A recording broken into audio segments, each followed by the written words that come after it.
inspiring spectacle with the world's best up-and-coming surfers from Australia and Asia battling it out for QS glory on this legendary wave.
Alright, good morning everybody. Welcome back here to Saraki Beach. This is day 7. It's going to turn into finals day for the juniors, we're predicting.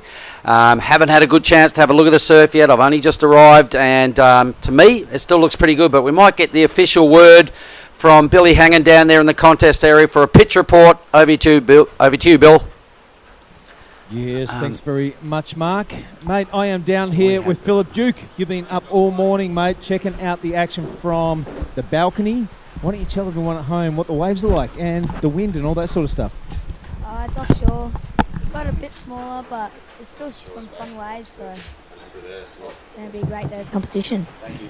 All right, you heard it here first from the big man. It will be a great day for competition.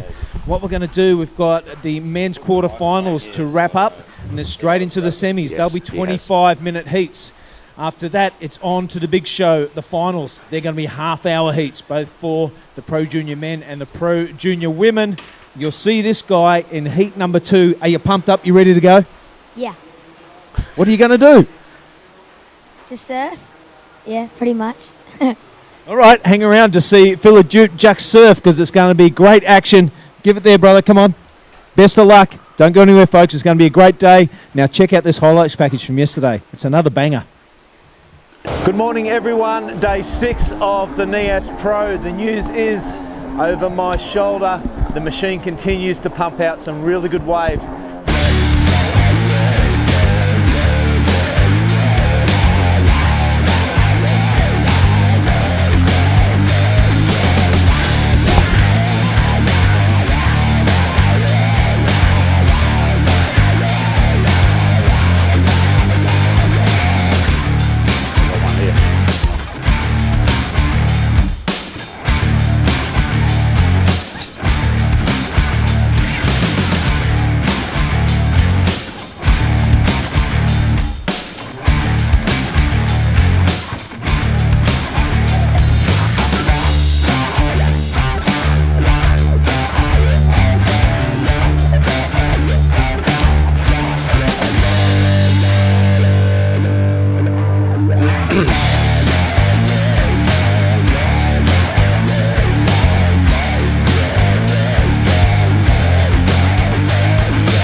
Far from the bustling crowd, a special kind of magic awaits just offshore in Lagundri Bay. Home to a world-famous barreling wave, South Nias has attracted surfers from across the globe for generations. This year, the Nias Pro promises to be another exciting spectacle, with the world's best up-and-coming surfers from Australia and Asia battling it out for QS glory on this legendary wave.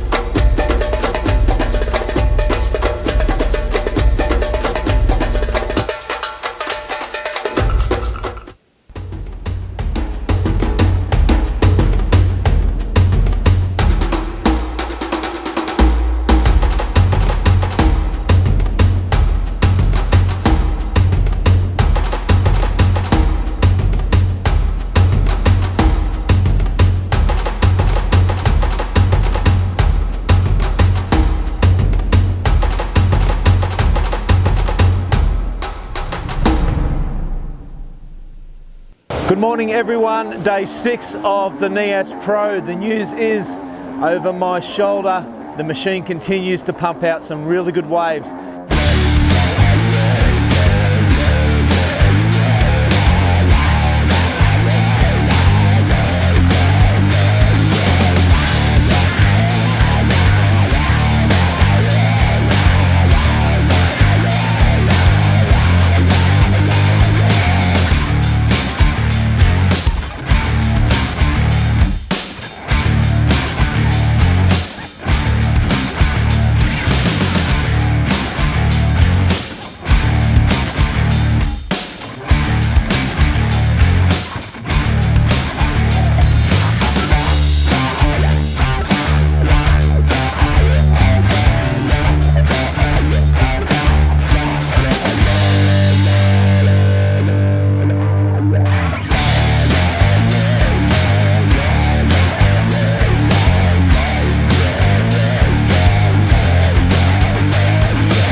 Alright, good morning and welcome to what is day 7.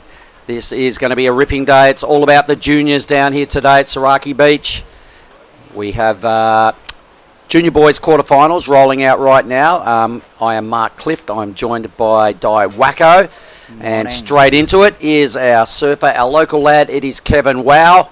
So why don't you just take us through who's in the rest of this heat, please, Di? Wow, that was a solid turn from Kevin Wow. We have Tenshi Wami in red, the surfer in blue. That exactly what you saw. That was Kevin Wow.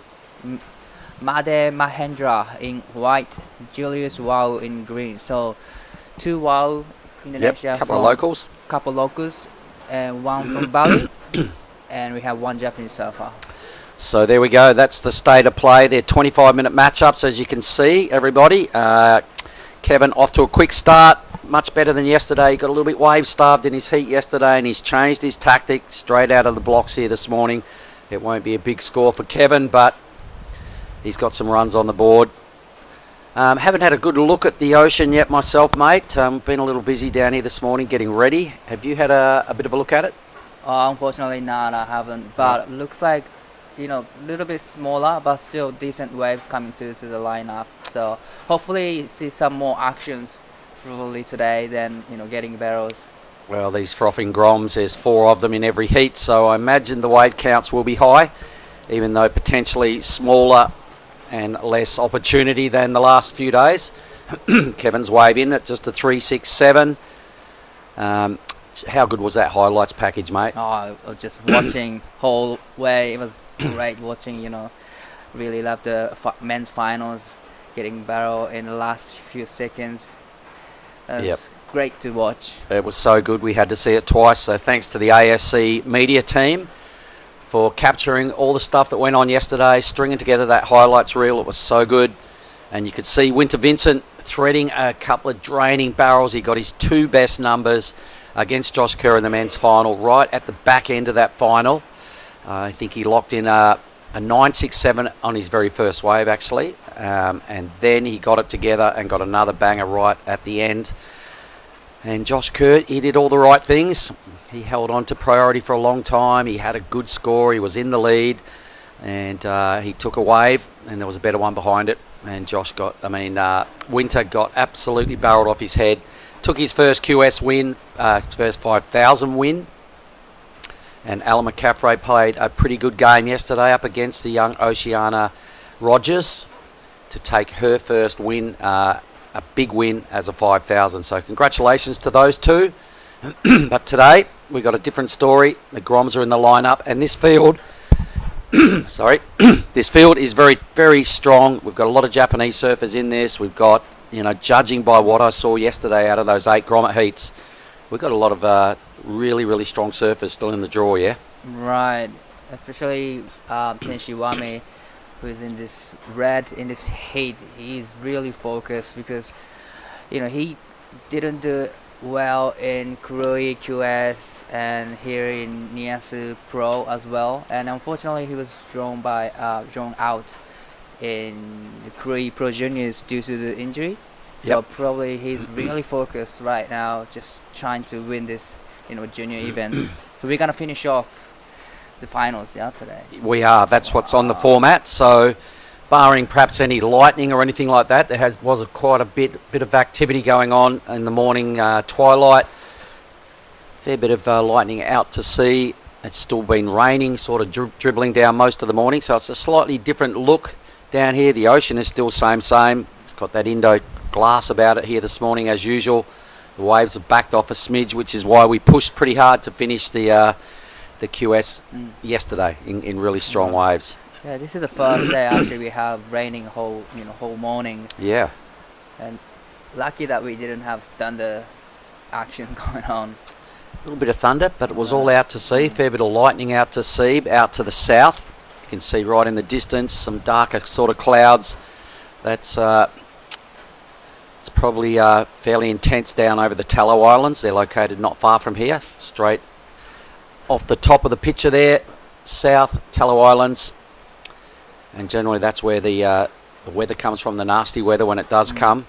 So hopefully it stays put and it doesn't come here and bother us. Should there be lightning and a threat to the athletes, would be the only reason the event may stop at some point. Hope it doesn't, because here we go, Kevin Wow, a 3.67. Let's just have a look through the draw here and let everybody in on exactly who we might be looking at. Now, very next heat, we have our other, well, let's say with this. This is Made Mahendra. Yep. A little bit of air actions, unfortunately couldn't hold on to it. Yep, Balinese surfer there, Made. He is one of our beach announcers, and he's got his friend, his other beach announcer, in the very next heat. So Oni Anwar would be up there doing the beach comp duties this morning. So Made Joy is in the next heat. He's up against Dylan Wilcoxon, Bronson Mady and Philip Duke. All right, quarterfinal 3, Rafael Castro. Geez, he was a highlight yesterday. Big, strong fella. He's up against 3 Japanese in Ren Okano, Ricky Sato and Reiha Onoi. Ono. So this is Julius Wow up and riding. Nice floats the section. Comes around the section again, and with Finn Bassett was really loved the second one. Here is Tenshi Iwami Tenshi選手1本目のライディングになります。ここは力強い速いリッピングをしてきて、その後カービングそしてもう一度カービングを入れてくる、少しとろくなってしまうセクションですが、前に出てキックアウト。 Yeah, I reckon Tenchi's a real threat. Strong surfer. Doesn't surf like a Grom. Nah, he's been on the tour quite a long time, so he's a mature surfer. Really good things all together. Throwing a lot of sprays, got a good techniques. He certainly does. He impressed me over the last few years, seeing him through this Asian tour. Pity he had to withdraw down there in Krui. I think he hit the reef or something, didn't he? There was a moment there. Oh, his board. He landed on his board. Yeah, his landed fins. on his fins. Actually, fin was just broken by that. Yep. But fortunately, it wasn't too bad for him. He wanted to make sure that he's okay. So he just stepped out of the juniors to focus on the QS. But pretty sure he's okay. But it was pretty nasty. It was swelled up straight away, and bruising was quite hideous right after the incident. And he was a bit concerned. I think that went down out at the Krui left. Yeah, Crew left day one actually. Day one, when he was surfing like in the morning before the heat. But the one thing probably he's worrying about now is that board he is using is the last short board right now. He's broken his whole quiver. As a backup is 6'6", it's a pretty big one. So just he's hoping to not snap again. Well, I think it's a bit less threatening out there today, mate. He might be down to one board, but he's got 3 heats to potentially get through to win this thing today. So this is our first quarterfinal of the morning, and he's opened on top of the pack with a 4.67. We got a 3.67 for Kevin, Jalius a 2.5, and a throwaway for Mate below 1 point. So everybody's on the scoreboard. We have a priority listing right there. You can see it all, top left of screen. And the last heat, I'll let you know, at quarterfinal 4 this morning, Kenzo Kato is up against Made Ariana, Westonhurst, and Raimu Yamamoto. So let's have a look at this. There is 6 Japanese surfers still left in the draw. 3 of them are in one quarterfinal. That is quarterfinal 3. Quarterfinal 4, we got a couple of them, and 1 in this heat. The rest are Indonesian surfers, except Rafael Castro. They've got him billed as a USA surfer, but he does live in Bali and grew up there. So he was allowed into the event, and he's going to be hard to beat. Right. So he's originally from USA, but he lived in Bali since he was born and raised in Bali. That's what I believe. Went to school there, grew up there. That's how you get to. Yep. So I think like being the juniors being sanctioned just for the Asian region. Right. Because he's been there so long and schooled and done all that, he got the tick of approval to enter this event. So if you're wondering how come there's an American in amongst all the Asian region surfers, well, that was the question asked yesterday. It was explained well, and they said, dude, he's actually lives in Bali, had done his whole life. All right. So that's how Kian Martin and all the other surfers. Kian wasn't in the Asia. juniors. Yeah, Kian wasn't in the juniors. So. Oh, so it's a different story. Yeah, the this QS. is the QS was open to Australasia and Asia. All right, and then if people like Allah or whatever wanted to join, they can't keep the points, but still you can be in the competition. Yeah. Right. If your ranking is high enough and you get into the draw, we did have a few other nations represent. Did see a couple of Russian names in the draw, and a few other. I think we had down in Krui, we had like 20 different nations. Right. So Made Mahendra up and riding. This is gonna be a good ride. Love the first time, throwing a lot of sprays straight into the nice carve. This is really great surfing from Made. Really love the board he was using. It's light, so speedy. Yeah, I think good under his feet. Gogo Sajaya borrowed that last night. We went down, had a little play on the little kiddies corner down in the bay yesterday afternoon, mate. Gogo was riding that board, said he loved it. It's obviously a carbon construction. Yeah. Right. And Made is out of our beach comms team. He's a really cool fella, strong dude. He's just a ripping young Grom. So he's a bit of a favourite as far as the crowd go and a work crew. Very likeable dude, Made Mahendra. Rolls by the tag of Dera. Made Dera. Quicksilver team rider. He's been with us on comm duties all last year. Him and his fellow Mate, who's in the next heat, have been groomed to learn all parts of the event. Not only are they really good competitors because they're both in these quarters, but you know, they're trying to encourage and teach the next generation to get involved in the organisation and the running of events. They can make money while they're away. That's a really good opportunity for the young generation. It's got to start somewhere, right? So the ASC and the PSOI have decided to sort of groom some more Indonesian surfers in how to judge, how to run events, and what it takes. It's not easy, as you know. Everybody thinks, oh, why don't you guys just do this? It's like, well, you try and run the board riders at home and you see how hard that is. You try and string one of these things together and everything ramps up and doubles and triples. It's not easy. It's a great opportunity for the young surfers to know how you organize everything, not in the competition but behind the competition. Yep. Everyone believes it's pretty easy. You guys should just do this. It's like, oh, righto, you guys have a crack at it. So we do have a really strong team. Mate's one of them. He's put together a 6.83, and now we have blue Kevin Wow. Kevin Wow up and riding, and this is the first barrel in the morning, and this is a good looking wave. Nice carve down to the power zone, and put it again. This is gonna be a good score as well. So Mate Mahendra got a 6.83 last one. Wow, it's still going. So a couple of S turns after the tube ride. Julius must have got barreled as well because he's pumped. Look at him. So Team Wow, the local boys have gone back-to-back barrels on tipping. Julius Wow was losing it. Something really good happened. This is what happened. The wave behind it was a little bigger than Kevin's. He's super deep. Wow. And comes out. Nice recovery into a fist pump after this. So there was 2 turns as well, or turn and a half. Super pumped. Strong body language, and this is Kevin's again. So the judges now have to take their time with these numbers. We've seen 2 tubes go down. We've seen some strong rail work, particularly from Kevin here after the barrel. Yeah. Last of Julia was a little bit bigger on the set, but the exit wasn't that clean. So I was wondering how the judges are thinking about that. But the last of Kevin was really clean but smaller size. Correct. Good analogy, mate. Good breakdown. So we'll know in a moment whether Julius gets deducted any points for that sort of a weird exit to that barrel. Well, so probably sickest tube is going to be in trouble now. Yeah, it was the sickest tube. The local boys have really turned it up. They know this place better than the other 2, mate.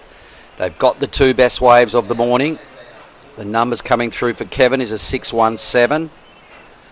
They're still having a chat about Julius and trying to have a look at replays to see what happened at the end of this tube ride. Here it is again, everybody. Super deep. Super deep. Look at that. It clipped him. He laid back on the job for a moment. Bit of core strength and some leg strength to get him back onto his feet. It was a nice recovery, though. It was a great recovery. Right. So stand by. Every surfer now has 2 scores. As soon as Green's number drops, we'll have an accurate situation. But the live action, we can see Mate Dera chipping away, throwing some big hits at this medium-sized wave, and he spreads the wings.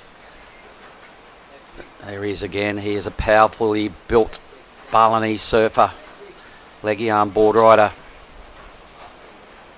They're still taking their time with Julius's wave. The surfer in green was the best tube. A little bit of a funky exit. Turns weren't great. Tube was excellent. Wow, it was super deep. I didn't know how he could just come out of that section. Well, he's a local. He does this all day long. You know, when there's swell and waves and it's barreling, you see a lot of him in the lineup. And Kevin, I'm sure down there in the Hashem family surf camp, there would have been roaring and cheering and carrying on down there, and his brother Hibba and the old man and the ladies in the kitchen would all be front and centre at the front of the restaurant watching Kevin here. But Maradella is just playing a different game plan here. He didn't go into the barrel. He only put a couple of turns, but they are all solid. So 6.83, and we're still waiting for Made's last wave. Okay, so Jellius, they did kind of factor in a little bit of a funky wobble on the exit, a 4.73. So they've kind of ripped a couple of points off that tube ride, I reckon. We were predicting it was going to be better than Kevin's. The tube was, right? 6.17 for Kevin. About 1.4 less for Jellius due to a little, I reckon what they put it down to was a little loss of control, right? And at the highest level, pro surfing, they want to see everything done really clean. They're demanding, high performance, error-free surfing. And Jellius, not his fault, copped a little bit of a clip on the way out, sort of laid back, well, he lost control for a moment, a brief moment, but the judges take that into consideration. And they've ripped a couple of points off him, I reckon, and due to that little loss of control, we're going to say. All numbers are in. Let's see, Mate Dera's throwing a 6.2. So he goes to the top of the leaderboard with just over 13 points. That's him in white. Kevin is holding on to second spot in the blue. Needs to improve on his 3.67. And we've got a couple of 4s there for Jellius and Tenchi. Haven't seen Tenchi for a little while, so he does have top priority. Coming down to the pointy end of this heat, he goes Jellius. So he'll lose his second priority. There we go. Back into 4th on the priority stakes. A little bit of an error there by Jellius, who's trying to burn off. Well, realistically, he needs a 5.12. Tenchi needs a very similar number. You see him waving and trying to get some input. I think he's got a watch on. He does. So he's not asking for the time. He wants clear updates. It's pretty close. Kevin can really improve his situation quite easily. He's only sitting on that 3.67. The other two need just over 5 points, as you can see, ladies and gentlemen.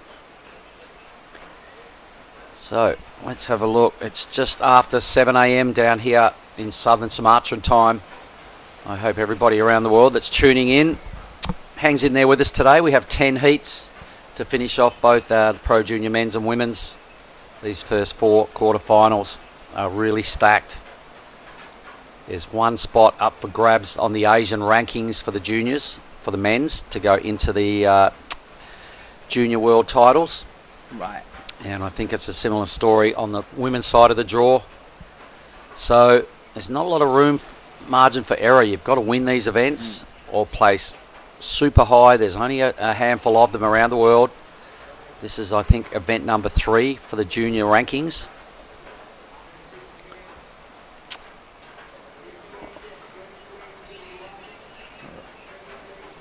Yep, the beach announcer now is giving everybody clear updates. Everybody needs to know and understand what they need to do in these back 5 minutes. Well, Maradera has 2 highest scores in this heat. Like you said, every time was under control. It was clean, under control. There's no wobble. That's how he gets those scores rewarded. So now Tenshi Wamin is 5.18, so probably he needs to close to what Made did. So really well served, clean and controlled. Exactly. Kevin will be feeling a little anxious. He definitely needs to burn off this 3.67. He had a real close matchup yesterday to get into this round. Made Mahendra, you were just talking about him, Dera. He's a stocky dude. He's got these strong tree trunk legs and his top half looks the same. He's powerfully built. So he doesn't get knocked off his board very easily. So he goes Jellius now. This has got to be a 5.12. Boom. Nice connection straight up. Good little wrap and some mid-size wave. Bit of a funky foam climb there. He might be a little annoyed with his 4.73 previous because that was such a sick tube. He loved it after the he came out of the tube. He just fifth. Yeah, so he's fighting hard to become a semi-finalist. He was a bit of a unknown package by a lot of surfers coming into this draw. He had a great heat yesterday and a really tight exchange. But here's Kevin Wow up and riding, needing a score to better 3.67, but unfortunately just couldn't hold on to the board. So the pressure is starting to mount. Both the Wow boys, the locals, have kind of made a little bit of an error on their waves.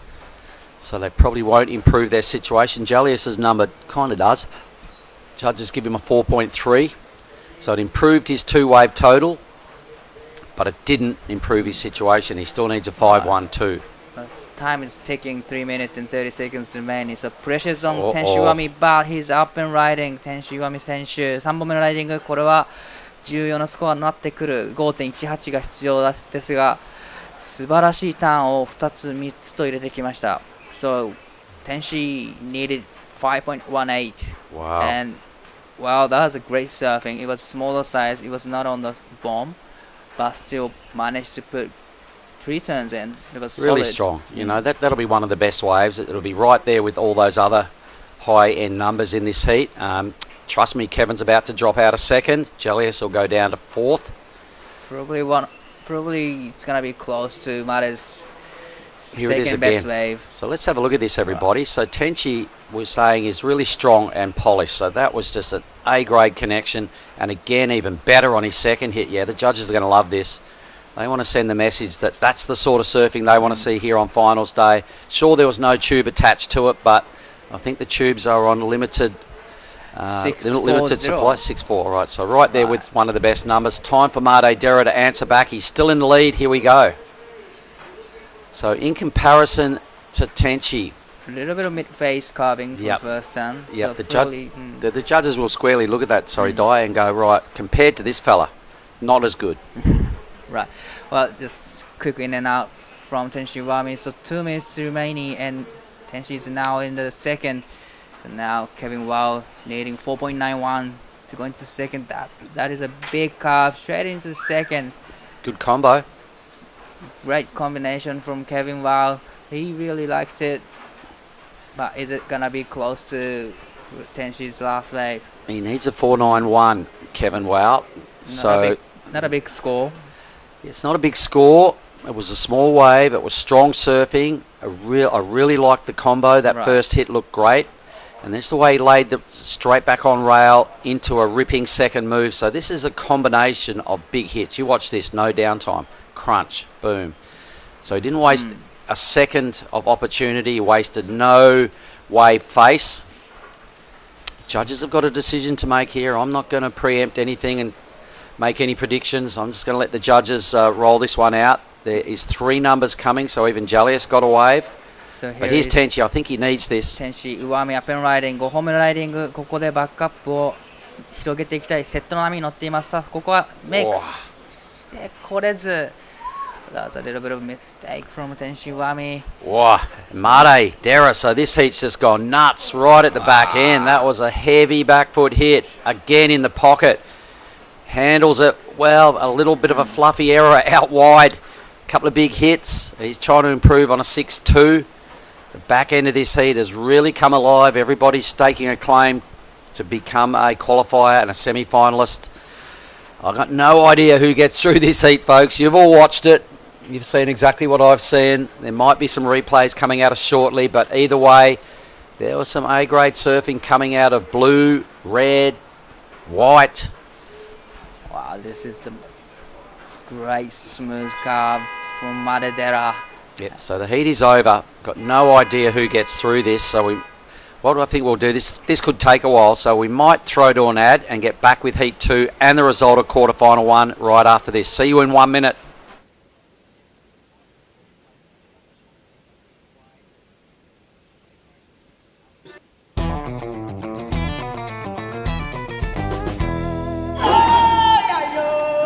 Far from the bustling crowd, a special kind of magic awaits just offshore in Lagundri Bay.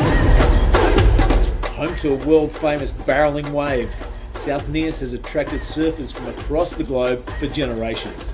This year, the Nias Pro promises to be another exciting spectacle with the world's best up-and-coming surfers from Australia and Asia battling it out for QS glory on this legendary wave.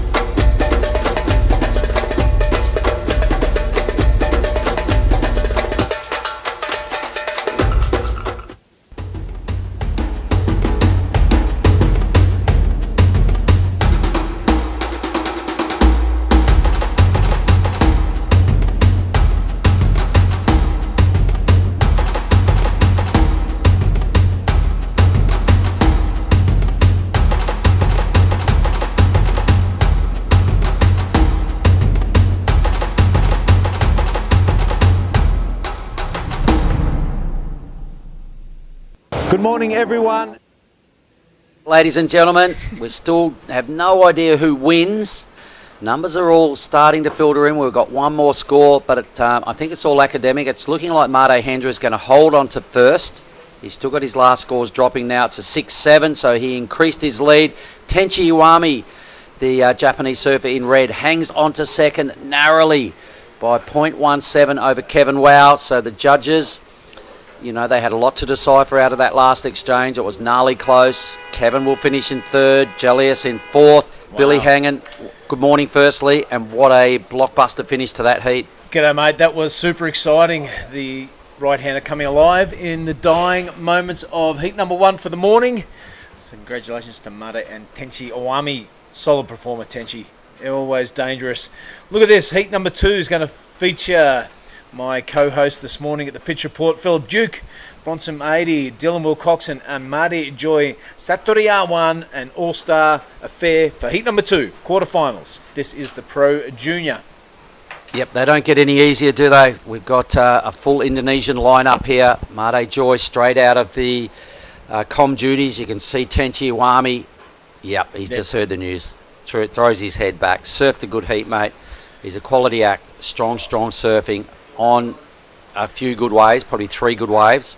Dylan Wilcoxon really stepped it up yesterday. I had a chat in his ear and I said, mate, that's the best I've ever seen you compete. It's in your skin. You've just got to learn how to get it out more often. Yep. He's up against a red-hot Bronson Matey in white who won down there in Cruy Town. And Philip Jute, he's probably got about another 5 or 6 years in this division. He's a tiny pup. He'd be the smallest in stature, but he's got a big heart. He's well liked. There he is in green. Did you see him on the pitch report this morning? I did. So just for those at home, Philip Duke is one of those animated grommets you'll meet. You can't shut him up. Through the whole day, you put a microphone in front of him and it's ice cold. Here we go. All right, Dylan Wilcoxon gives it a pump. He's got a great track ahead of him. It's super smooth out here this morning. Ideal conditions to tee off. And Dylan, 3 good connections.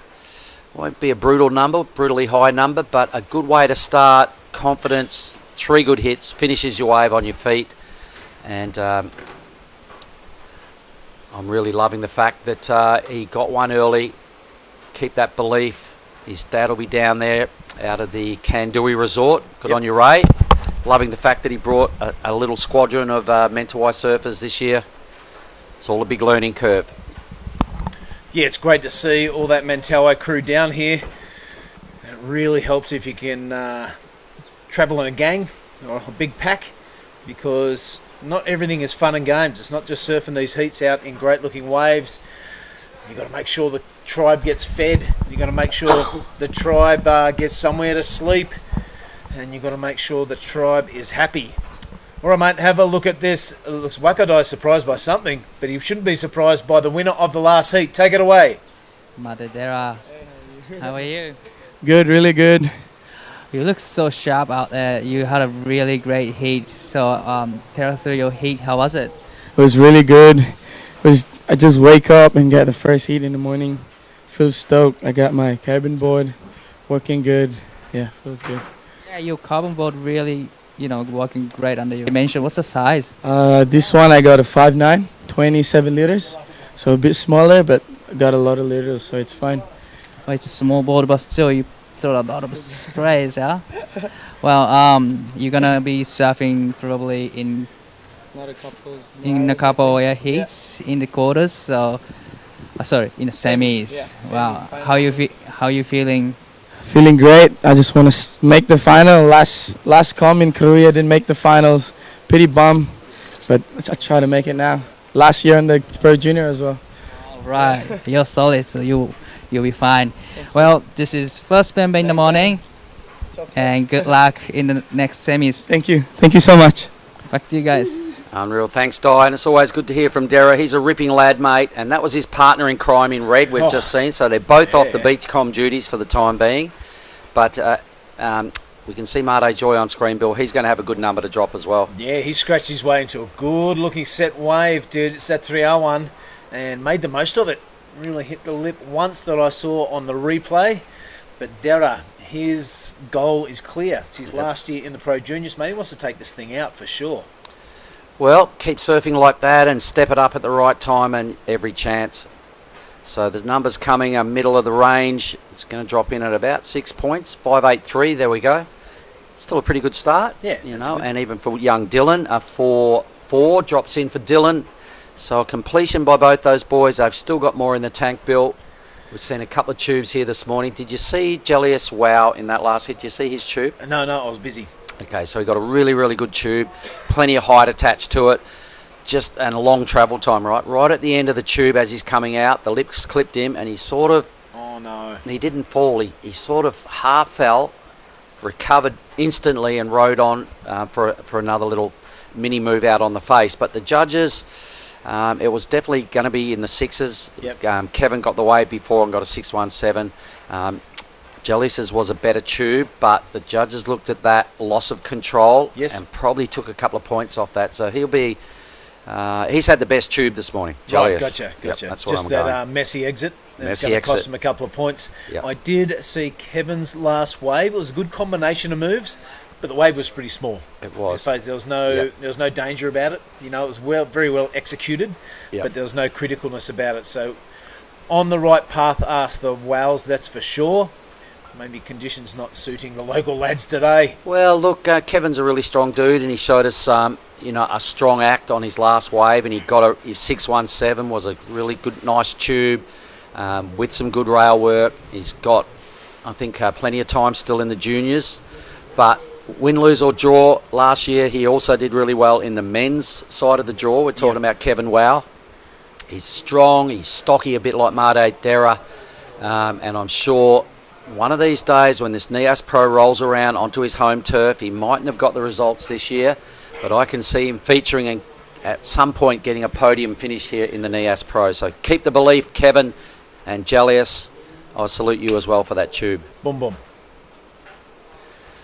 Scores are all in. We got a 5, we got a 4, and we got a half a pointer. So Bronson Mady in the white will have first pick next time a set rolls around.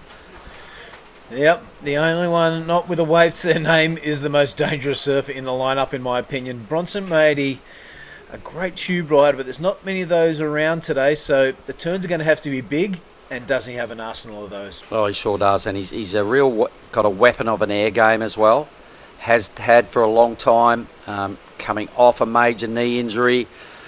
I'm not sure. I haven't seen him really throw many airs at Cruy. But anyway, he knows this wave really well also. So the boy out of Lakey there in white. Well, I asked him yesterday about that one spot available for the Junior World titles, and he said he wants it. He's got his eyes on it for sure. He has. So is Weston, so is Made Ariana. They're the 3 front runners right now. And they're all still in the draw, Bill. Here we go. Dylan Wilcoxon, known for his tube riding. That's not going to be a factor today. His turns are super impressive as well. Finds the lip on the second one. Love the way this guy is showing his business today. Dylan Wilcoxon out of the Ments. His surfing has matured in the last 12 months like you wouldn't believe. How'd you like that? That was so sick. Well done, young man. Here's Bronson, the surfer we were just talking about. Didn't see what went on out the back. I really like Dylan's wave. I like what you said. He's really matured because I can see big improvements in what he's been doing. So let's see what Bronson's waves look like here. An early pump, so no scores just yet. First manoeuvre. G'day. Yep, pretty good. Good way to start things here. He gets another steep section, really gives it a click. And a third manoeuvre there. He is done. Dylan was really good. This is the wave we didn't see. Oh, this is a fresh one. Yeah, this is the replay of the 5.83. So a really good comparison. Thanks very much to the ASC media team, because they'll be looking at Bronson's, Made's and Dylan's and seeing which one they prefer. The 5.83 has already dropped for the ride you're watching right now. Yep. So that's another good analogy, Bill. So that's what the judges will be looking at and seeing, you know, were those waves better? If so, by how much? Yep. If not, by how much under? And they do have the access to the replays and they use them. They'll go bring up reds first, please. Let's have another look at blues. Let's have another look at whites. And if there's any still any indecision, let's go, okay, let's have another look at reds. Let's have another look at blues or whites, whatever. So it might take a little while to get these numbers through because they're all crucial 5:15 on the clock. You're watching quarterfinal number 2 of the Pro Junior men's, everybody. Pro Junior boys. All surfers off and racing. Really like Dylan surfing right there, mate. Really confident. Yep. I can definitely see improvements in A, his surfing, but B, his competition act and his confidence. Philip has got to kind of stay in touch here now. The young fella in green. He did look like a bit of a rabbit in the headlights this morning, mate. when you're trying to get something out of him, he gave you nothing on that pitch report. Maybe you should have offered him a bang if he spoke. Oh, yeah. He'd still be speaking. No, he's done well to get to the quarterfinals, Philip. He's definitely fighting out of his weight division a couple of days ago, but he took care of the field. I liked it. I think he came in at a second in the round of 16. Yeah, he did. Oh, the round of 32? Yep. Actually, even the round of 32 to get here, correct. So 5-4-3 drops in for Dylan. So now the only wave in question is Bronson. They're loving it. Really good, strong connection. The judges are tipping and saying less surfing, but stronger surfing on his visits to the lip from Bronson. Yep. So although Dylan had really good connections as well and more of them, they're going, it's always quality over quantity. So they've thrown a 6-5 at Bronson and a mid-5 there at Dylan. So they've gone 1 point better for Bronson Matey. Mate Joy has the second best score, being a 5.83, but it's a real well-matched duke out here across the top 3 spots. Philip Duke will need to do something shortly. He's got priorities, so that's good news for young Philip.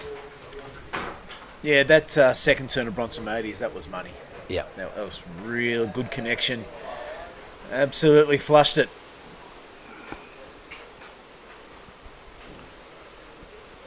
So I can see the big head honcho here, Sonali, looking over the viewing platform here. He looked serious this morning. Well, it's finals day, mate. Okay, It's gotcha. finals day. He doesn't want to lose. He's in the zone. Look, speaking of in the zone, how's Philip. Green? Oh, Philip. he's been knocked off, mate. He's not coming out of there. I'm What? sorry. No, I noticed Sonali stretching this morning down there on the chair. Stretched his back once or twice. Stretch a couple of rock-ox. Yep, he has his morning rock up, but he's kind of behaving himself these days. Sonali, when I first came here 30 years ago, Sonali was the best surfer on the point, mate. Yeah, rightio. Could get tubed well and truly. Really threw down this big forehand hack. He's coming in for a little chat. Well, he's become quite an astute observer of pro surfing. He says some really cool stuff. Mate Dera's just walked in. Well done. Thumbs up, champion. Woo-hoo. Thank you, Uncle, he says.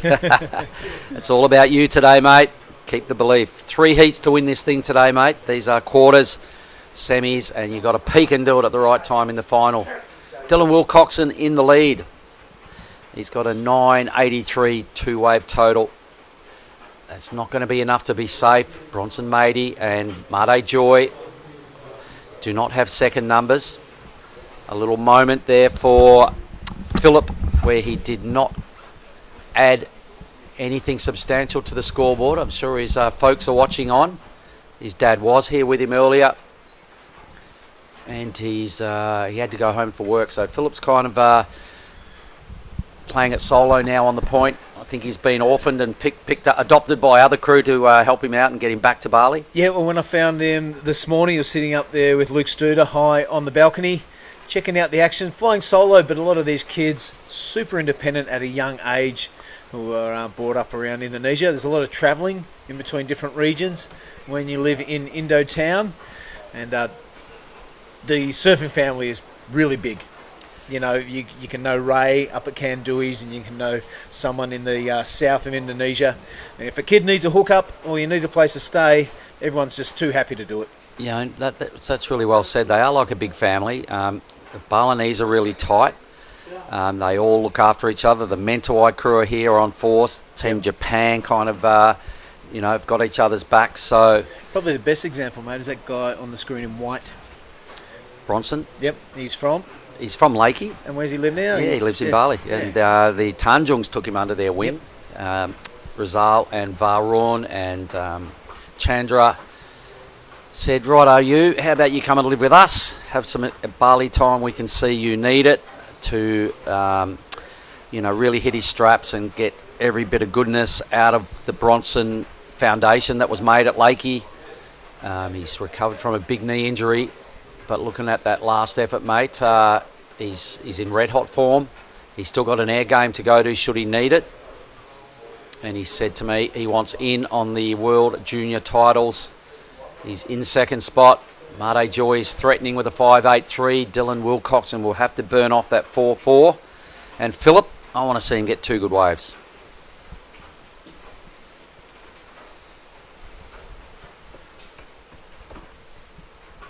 So it may be run and done today by lunchtime-ish down here at the point. So for the people that are watching around the world, it's not going to be one of those 20 heat days where we keep you to sunset.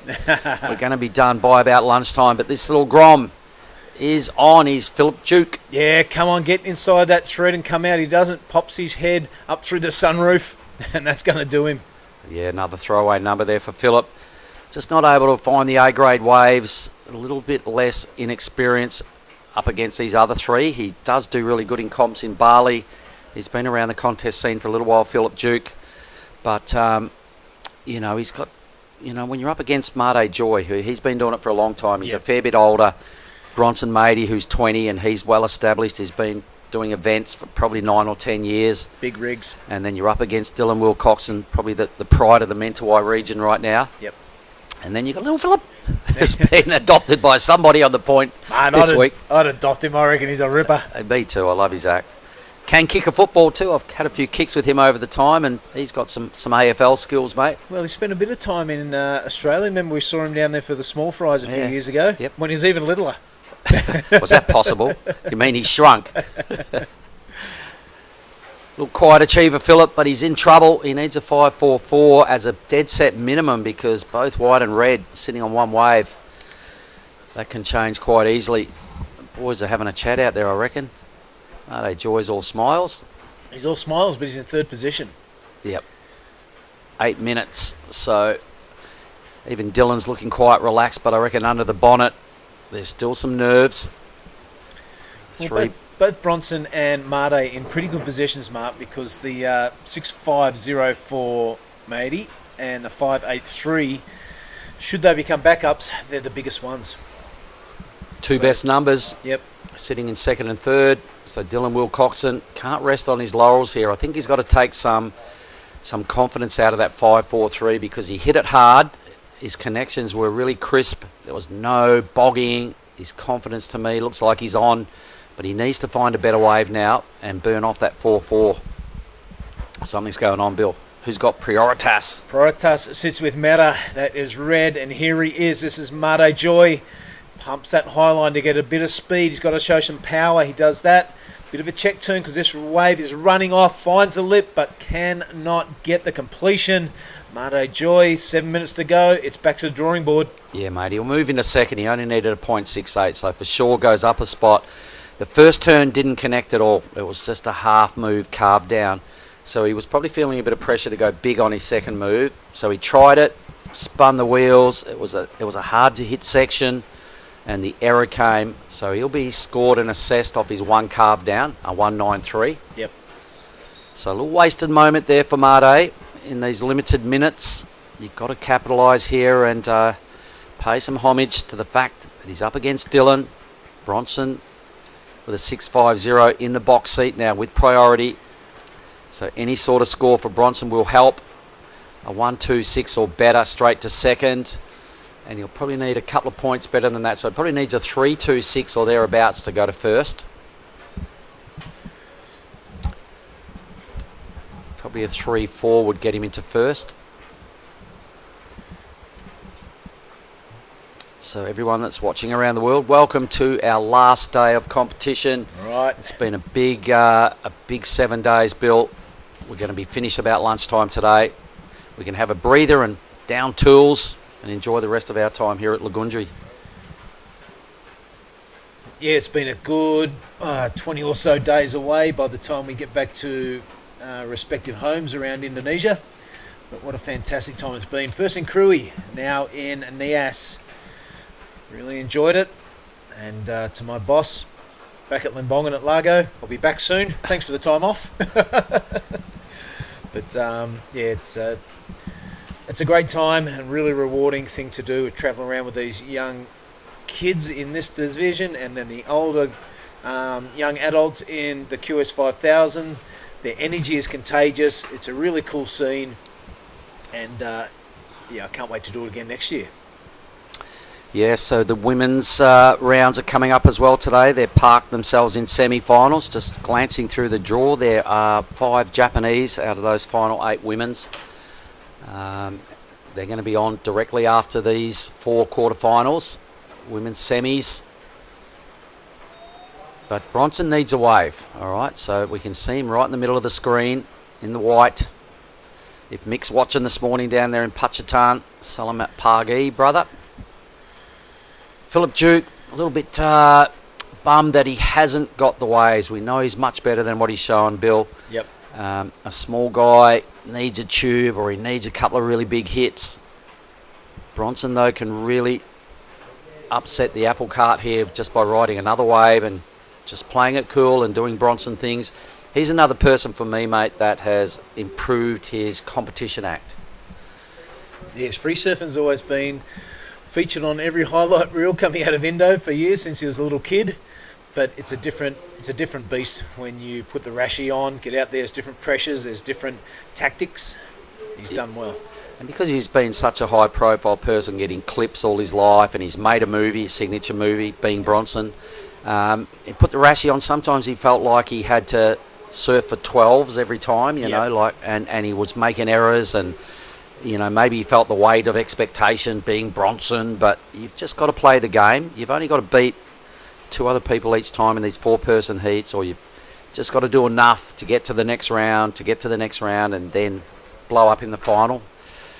So he's learnt how to play the game of contest surfing, is how I could best explain it. So let's see. Having said all that, I hope he doesn't fluff up his next wave. All right, under priority, Mata Joy, a little inside runner. He needs to get rid of that 193. That's kind of the way to do about it. It's kind of a repeat performance of the last wave from Mate Joy. Here goes Bronson. All right, the Lakey boy. Boom, crunch. Got every bit of the score he needs to go into second. Tube time. Needs to come out of this to capitalise. Sort of, yes, but no. All right. The first hit was probably enough to get him. Yeah, he only needed a 126. Dylan. Yeah, Dylan from immense. That's a good-looking first turn. It's the third wave of the set, but maybe the choice of them because it allowed him to get 2 turns out. So I think Bronson's going to need another wave here. Yeah, 2 minutes and a half, 2 minutes 30 seconds. All right, so gnarly moments. That attempted pull-in needed to be a completion for Bronson to be confident. He's got the best number, but Mate, geez, I can't believe he flicked off that wave, actually. He kind of needs just a 193, Bill, and it wasn't a great connection. He opted to flick straight off, and he's put himself under the pump here. 2 minutes. This is the crucial bit. Here goes Philip. Go, Philip. Come on, that's a stand-up tube, surely. Oops. Yeah. A little bit of a bubble in the face of the wave. I'll give him a couple of points for that dismount. It was a bit of a jockey-esque. All right. Here we go. Here goes Mate Joy. So out of the comm duties area. This is why he flicked off that last wave, Bill. He wanted to leave himself enough time to get out there, string something more brutal together, ride the thing into the beach. He's got a little bit of an inside grower. Starting to fade out now, but he looks at his watch. Get in, mate. 90 seconds. I'm not sure he can get back out from now. So all these next numbers are super critical. Bronson's got to be feeling a bit of pressure. Dylan Wilcoxon hit a couple of good turns on his last wave. If he improves on his 4-4, he's going to make life a bit tougher for Bronson, who was in third. But here goes Bronson. Here he goes, mate. We catch up to him. We do. He's got that first turn absolutely wide. Follows it up now with a bit of a tail drift. Sits down for a little while, but is good enough to recover. He's going to ride out of this, Mark. Don't worry about it. Not pretty, but maybe got the job done. Maybe got the leg rope around the back foot. Yeah. He looked, something went askew there, like normally clean and focused and normally better than that. Maybe feeling the pressure, mate. Jeez, I don't know where this heat goes. Seriously.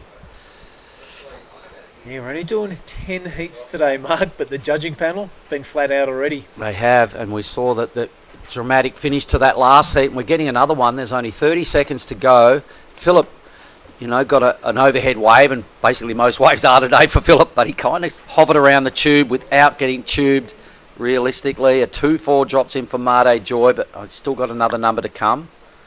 Bronson's got 2 numbers to drop. The semi stand-up tube for Philip. The yes-no tube for Philip. A 3-3-3 in for Dylan. You might scratch into that one. So that is it for blue. So this might take a while with the numbers, Bill. The heat's done. So I think what we'll do is we'll throw to a quick break and we'll come back directly in 1 minute with that result.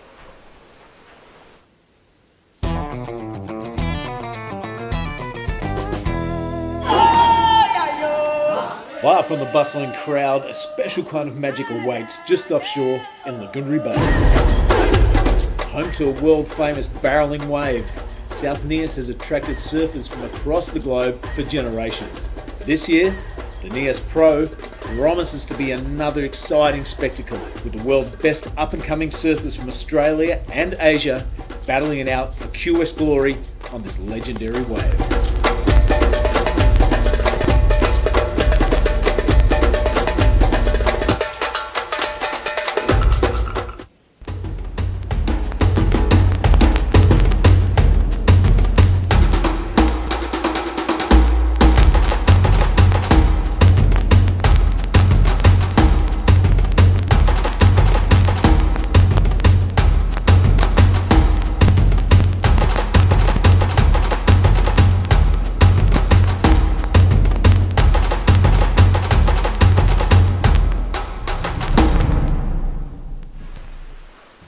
We're back, and here is the news. Made Joy has coughed up a 5.07, enough to take that heat out.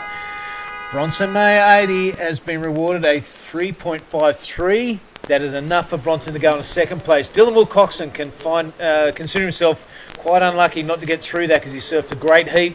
And Philip Duke, good campaign, my little brother. Keep going. You're going in the right direction.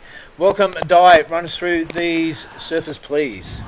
So we have Rafael Castro in red, Rang O'Connell, and this is Ricky Sato in white up and riding.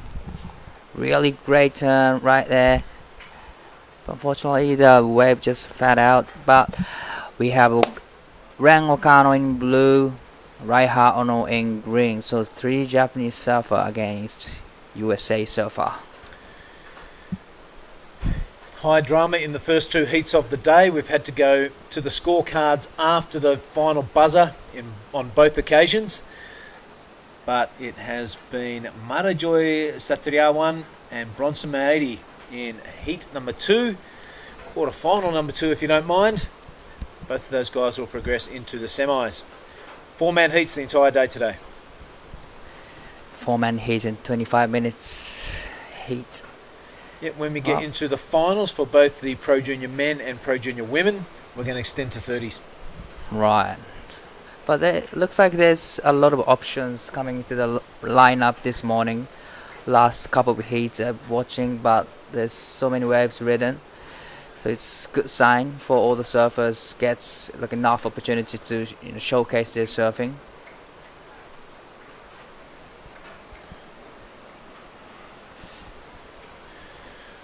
Well, there is very few more likeable people than Made Joy, and Mark Cliff has got him in a stranglehold down in the athletes area. Take it away, Clifty. All right, I do indeed have Made Joy down here, and out of beach commentary duty, so I'm going to start like this. Up and riding into these semi-finals is Made Joy. That's got to sound pretty good. Semi-finalist.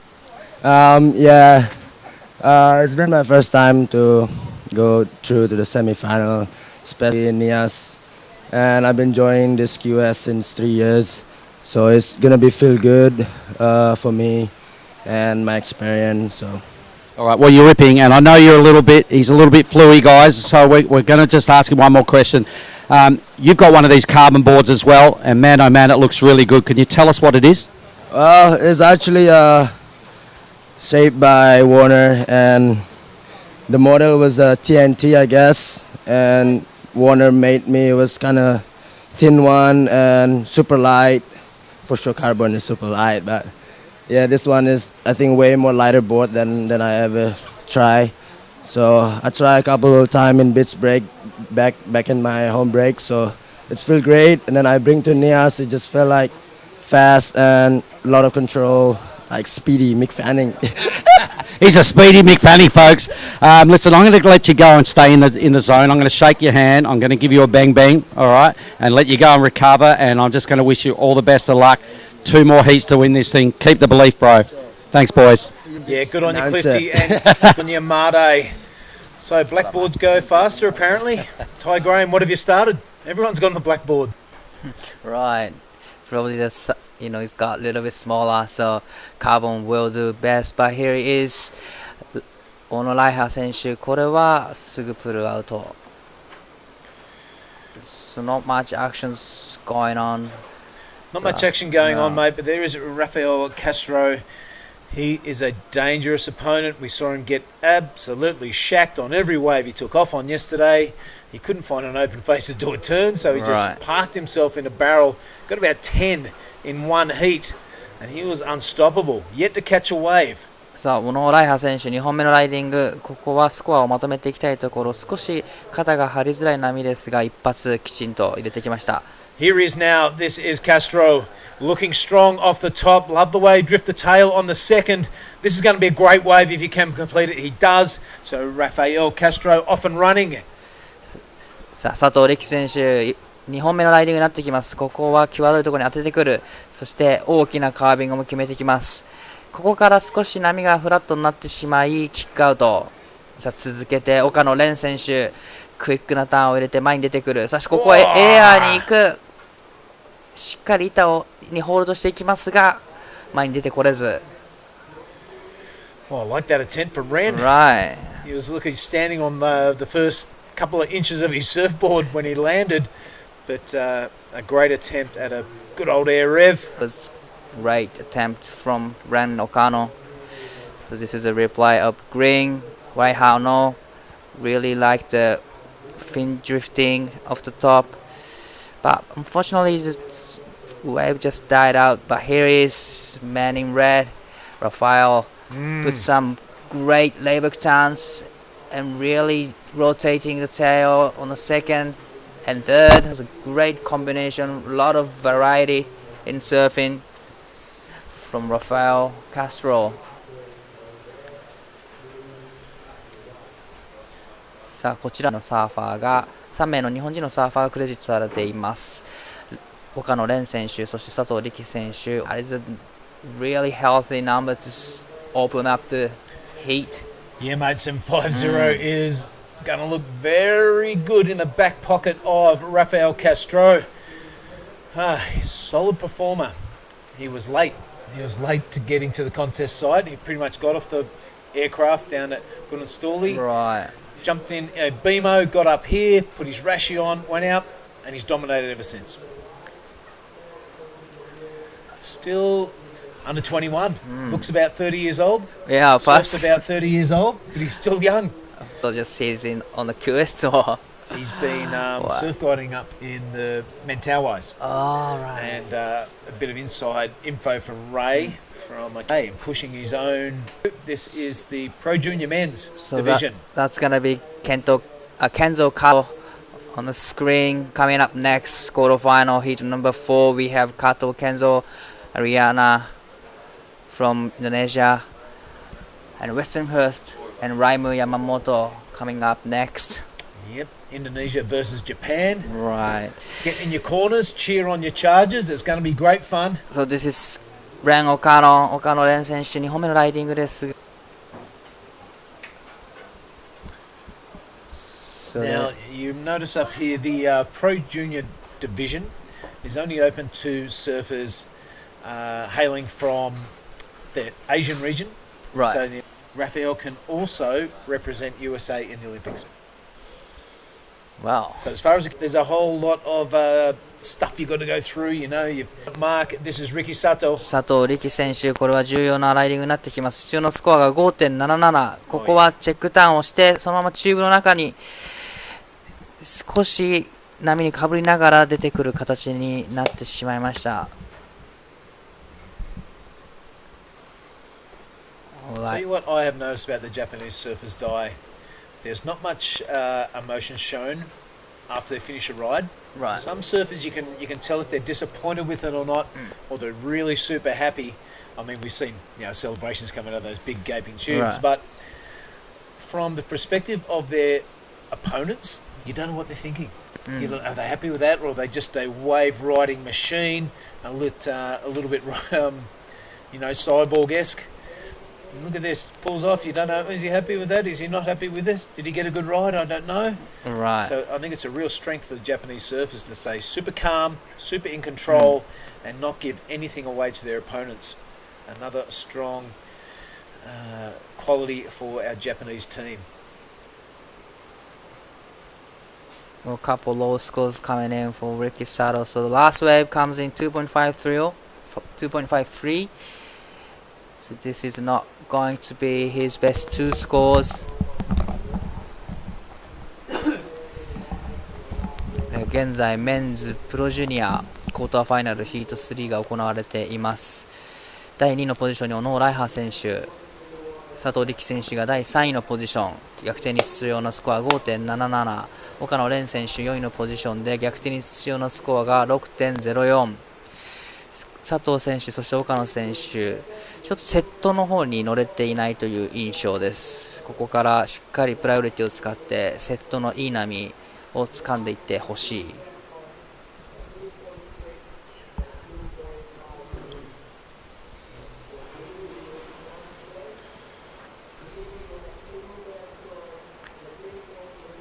So now Ren Okano has first priority. He's been getting those smaller ones inside, so probably he has to step up and just waiting for the one of the bomb, those waves that Rafael Carlos getting. So in the meantime, inside Sato Riki up and riding. さあこのライディングで逆転してくるか。 5.77 が必要です。少し小さめのインサイドの波だったので、ここはこのリズムを作っていくために乗ったんではないでしょうか。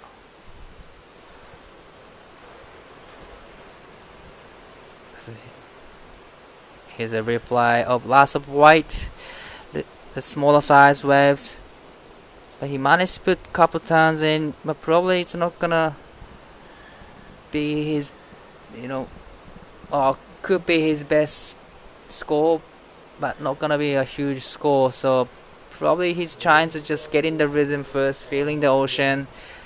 You don't really want to sit there just wait for a couple 10 minutes. He wants to get his deck shoes on real quick and find that rhythm, because it's 5 minutes and 40 seconds remaining.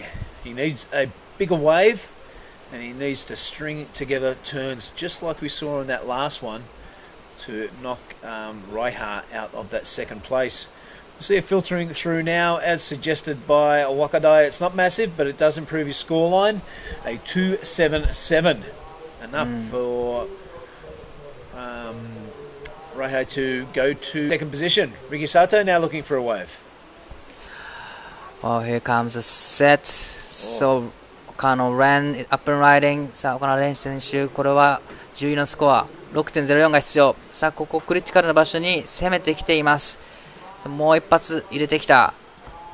Oh, that was a well served from Ren Okano. It was one of the bomb. It's few critical sections to hit. So we're just still waiting for the last of blue. So here's a replay.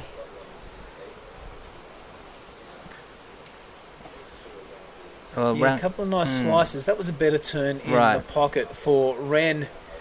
Just maybe lacking a little bit of power, you may suggest. Right. It's hard to put your best surfing on display in these smaller waves, but the elite surfers, they managed to do it. Here goes Rafael Castro. Speaking of elite surfers, what's he got for us? He's got that lip line tail drift going on, but not this time. So a 4.20 hanging over the head of Rafa. So Ren Okano up and riding again, going for the air, but not quite. Hold on to it. But we're still waiting for the fourth wave of Ren Okano. 現在岡野蓮選手の4本目のライディング集計中です。これは彼のトップ2スコアには入ってきそうです。ですが逆転に必要なスコアは 6.04、 グッドスコアになってくるので、ここにどれぐらい近づけるかというところです。残り時間3分30秒を切ってきています。Right, last of the fourth wave of Ren comes in 3.73. Here is Ren Okano up and right. さあ、岡野蓮選手、ここは小さい波でリズムを作ってくる。Satu aja, one only. So like you said before, probably needs to put more power in surfing from Ren Okano, because that last brew comes in 3.73. Not a big score, but here is Raiha Ono ライハ選手、これはいい波にテイクオフしてきた。さあ、大きなカービングから、ここは少し危ない場面が見られましたが、プルアウト。さあ、4.47 を上回るスコアになると、その差を広げてきます。残り時間2分20秒。現在沖では佐藤力選手が1人波を待っている状況。ファーストプライオリティ、逆転に必要なスコア 5.77。 5.77 をスコアするためには2つしっかりと大きなターンを入れる必要があると思います。So we're just under 2 minutes remaining, and the situation is still the same. Yep, getting down towards that 1.5 minute stage, and is Rafael Castro hanging on to the lead, the 4.20. He won't like that in his scoreline. He's got 90 seconds to get rid of it. It is Raiha in second position at the moment, but Ren and Ricky hot on his heels. First priority sits with Ricky Sato, so probably the danger man with almost a minute remaining. He's only looking for a 5.77. He's surfing, definitely capable of that. And yeah, Raiha, better be careful of Ricky Sato. Right. Now Ricky Sato has fast priority, but just time is ticking, so I'm really hoping to see one more set for all the surfers. I'm not sure, there's a little bit of downtime now, so probably Ono Raiha is sitting close to Ricky, just playing games right there, just putting some pressures to Ricky Sato. Great overhead view of the lineup here at Nias, but this is Ren getting busy, going to the air. He completes it this time. Wow. So he needs 5.64. So that was the first completion of air. And this is Ricky Sato. This is a really important way for him. He needs 5.77. So we didn't see the fast section of the ride. He's going to stick with it though, mate. Not many points on offer here, but with 4 seconds remaining, you might as well get a bit of a taxi ride into the shore. So it was the danger man, Ricky Sato, putting Raiha's second position on the line. There are scores to drop for 3 surfers. So what we might do is cut to an ad, but don't go anywhere, folks, because this isn't the Nias Pro, it's the Pro Junior Men, and we'll be back with quarter final number 4 right after this message.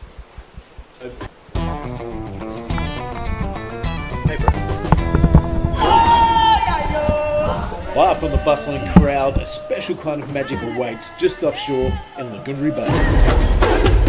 Home to a world-famous barreling wave, South Nias has attracted surfers from across the globe for generations. This year, the Nias Pro promises to be another exciting spectacle, with the world's best up-and-coming surfers from Australia and Asia battling it out QS glory on this legendary wave.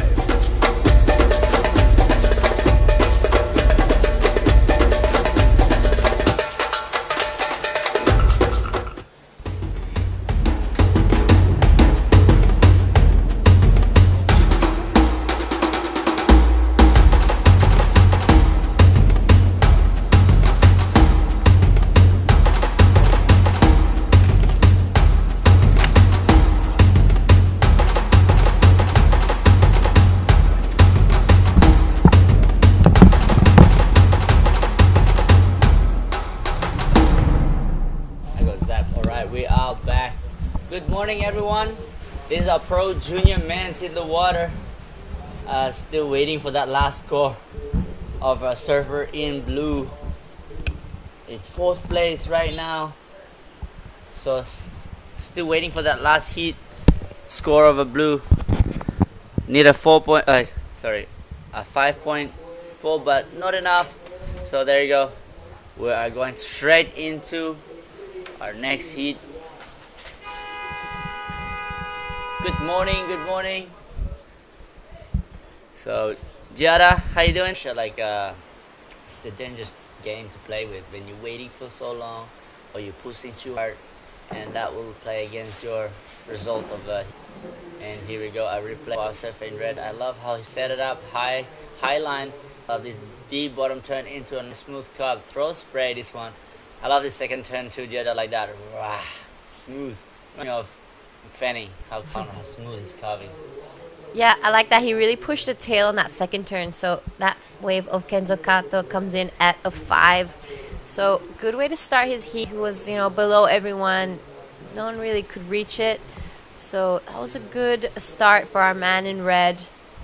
This will be the last quarterfinals. We'll be heading straight to the semifinals, heat 1 of the junior women's. We'll be seeing Kana Nakashio in red, Lydia Kato in blue, Sumomo Sato in white, and Rita Suzuki in the green.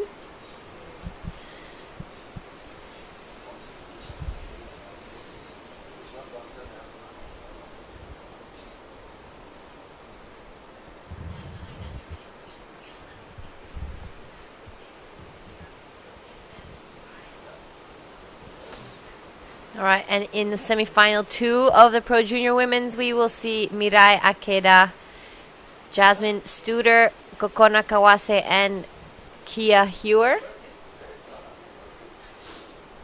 And followed by the men's juniors semifinals. And today's going to be finals day for the Pro Juniors. So, exciting day ahead.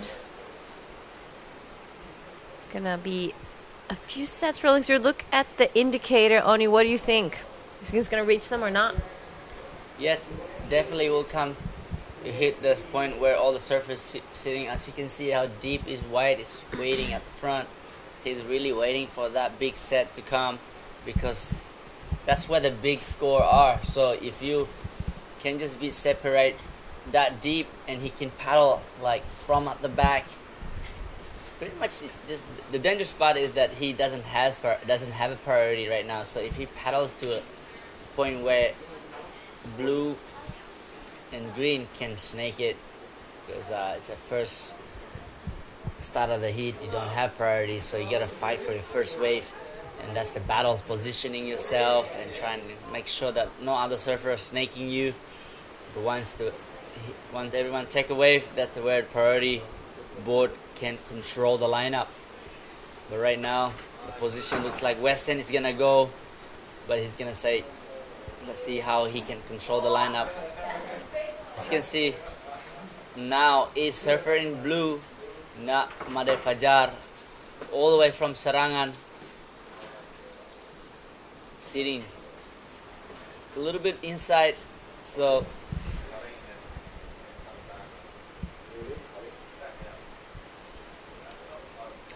18 minutes ago, time is just sticking a little bit, and there is red looking a bit too small. How's today? Everyone's scratching on anything. Where the last couple of days people like throwing, that is a throwaway. Yep, so it's a little bit of a slow heat, this one. Only one wave ridden by Kenzo Kato. So, not too much happening.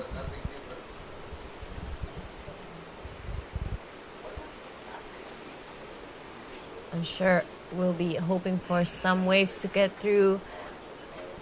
Only that flat. Yeah, so I'd like to say good morning to Kakayuni, and of course the Lakey Peak boys out there who's watching Western right now. Kalembo Ademena, Blumba Warasestoina. Kayaknya pede akan besar lagi ombaknya. Jadi West End mengena menaes ya.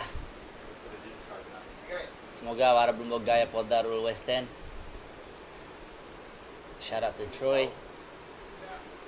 That's West End's dad. He's making his magic carpet. Yesterday I was trying out West End's board actually. I love it. It's a mix of epoxy and PU. It's Ariana, all the way from Serangan, di mana Ariana sekarang. Sorry Fajar, bagus sekali pukulan backside dari biru. Quick start, why not? Di mana waktu 16 menit lagi. Dan masih di posisi pertama sekarang ada masih menunggu skor terakhir dari ada ombak kombi wara belum baru West End. Mungkin wara domen tanda dari Lekei. Oke, masih bui po MCD menan dari Lekei. Alright, so that last set no one went. It's gonna be really a big set. Maybe it's just like a face. Ini replay dari biru. Ini Fajar. Pukulan yang pertama bagus sekali dan kedua dua pukulan terbaik di mana skor terakhir dari biru ada 3,33. Sekarang biru di posisi kedua. Kita lagi menunggu ombak dari putih dan hijau di mana di belakang tampaknya akan ada ombak yang datang sebentar lagi. Apakah ombak ini cukup besar untuk West End dan hijau? So, Ohayo gozaimasu. All from Japan. Nami mo chisai. Imano Raimu Yamamoto. No wave riding. And Kenzo Kato. Reto. First wave. A 5-point ride. What? Nami at the back. So ine.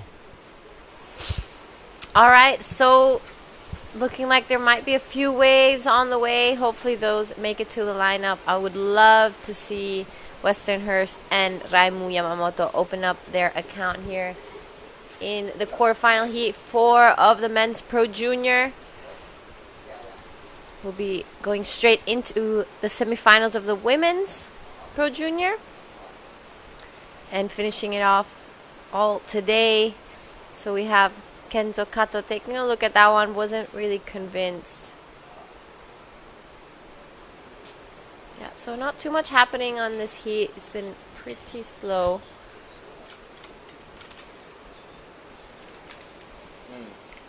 Just under 14 minutes left. So yeah, just 2 waves ridden.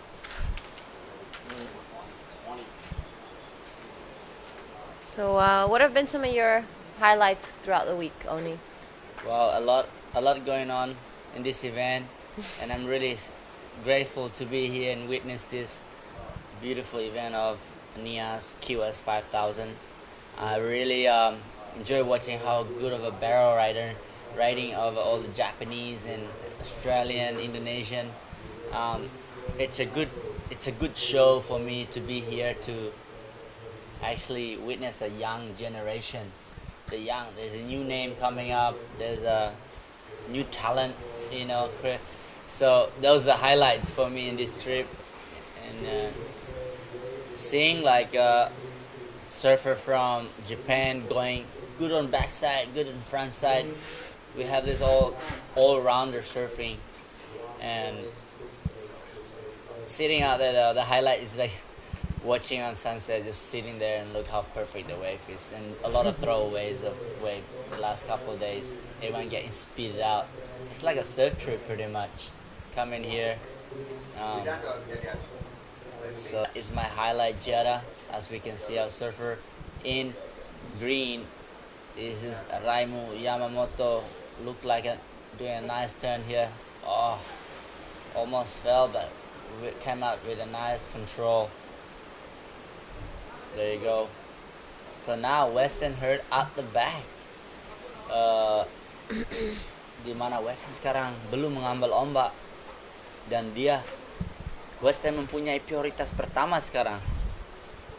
Mungkin ini taktik yang terbaik, tapi waktu berkurang. Apakah Western bisa menahan dengan pressure? Waktu semakin mengurang dan mendengar suara dari beach commentator, dari skor-skor yang keluar dari merah, biru dan hijau. Yep, so we're just waiting for the last of Raimu Yamamoto. Catched one wave, so his wave comes in at 297. So for now, Kenzo Kato's wave, his 5 is the highest score of the heat. Madariana Pajar sitting with a 3.33 and Raimu Yamamoto at 297. Weston still to open up his account here at the Nias Pro Junior Men's. Sort of a slow heat here, so not too many waves ridden, only 3 in total. So 11 minutes to go. Jada, there's plenty of time. You only need 2 waves to make it through the heat, but just matter of how good you're hitting. Like as you see, Weston right now is sitting at the back, holding that priority. If he can open up with a nice decent wave, here we go, up and riding right now. I'll surf it in white. This is Western Hurt from Lakey Peak. Nice first turn, looking sharp into another one, carving through this one smooth. Alright, so that's a good answer back. That will be his first wave. Lakey Peak boys, shout out, replies at 0.7. So the way he just surfed that wave, he just did what he has to do. Simple, basic, couple of turns to put pressure on Fajar. So, on White. White now is in 3rd place. We're waiting for a last score of red. Then a new requirement of White. White now need a 3.68. So the bigger the requirement, it plays against your mind game.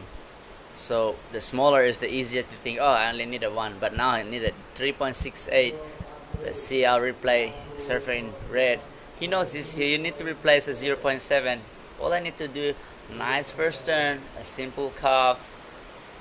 That's an easy carve for him, but came out on a 2.67. That's enough. Smart way to do it. And there's 5 minutes. And here we go, answer back. Di mana di belakang ada biru. Pukulan pertama bagus sekali dan kedua nice vertical. Okay, so that's our currently heat leader. Di mana Made Fajar masih di posisi pertama, mengganti nilai 3,33. Alright, with 5 minutes left in this heat, all eyes are on Weston Hurst. He sits with priority out the back, needs a 3.68. This was the last of Raimu Yamamoto. Wants to get rid of that 0.60. 2 really good first turns, but unfortunately gets a little bit stuck off the top there. Pajar right behind him, our goofy footer from Serangan. 2 really good turns here, but unfortunately when he tried to go a little more critical, he just gets a little bit hung up on the top. Don't think he'll be getting rid of that 3.33 just yet. Raimu Yamamoto's last wave of 4.07. So now it's up to white and green. Looking for scores with 4 minutes left.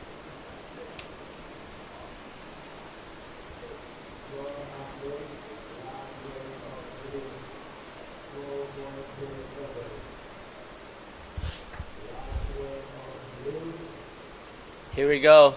This is live for our surfer in blue. Currently in first place. Nice first turn. Throw a lot of spray. Even that is check 10. Whoa.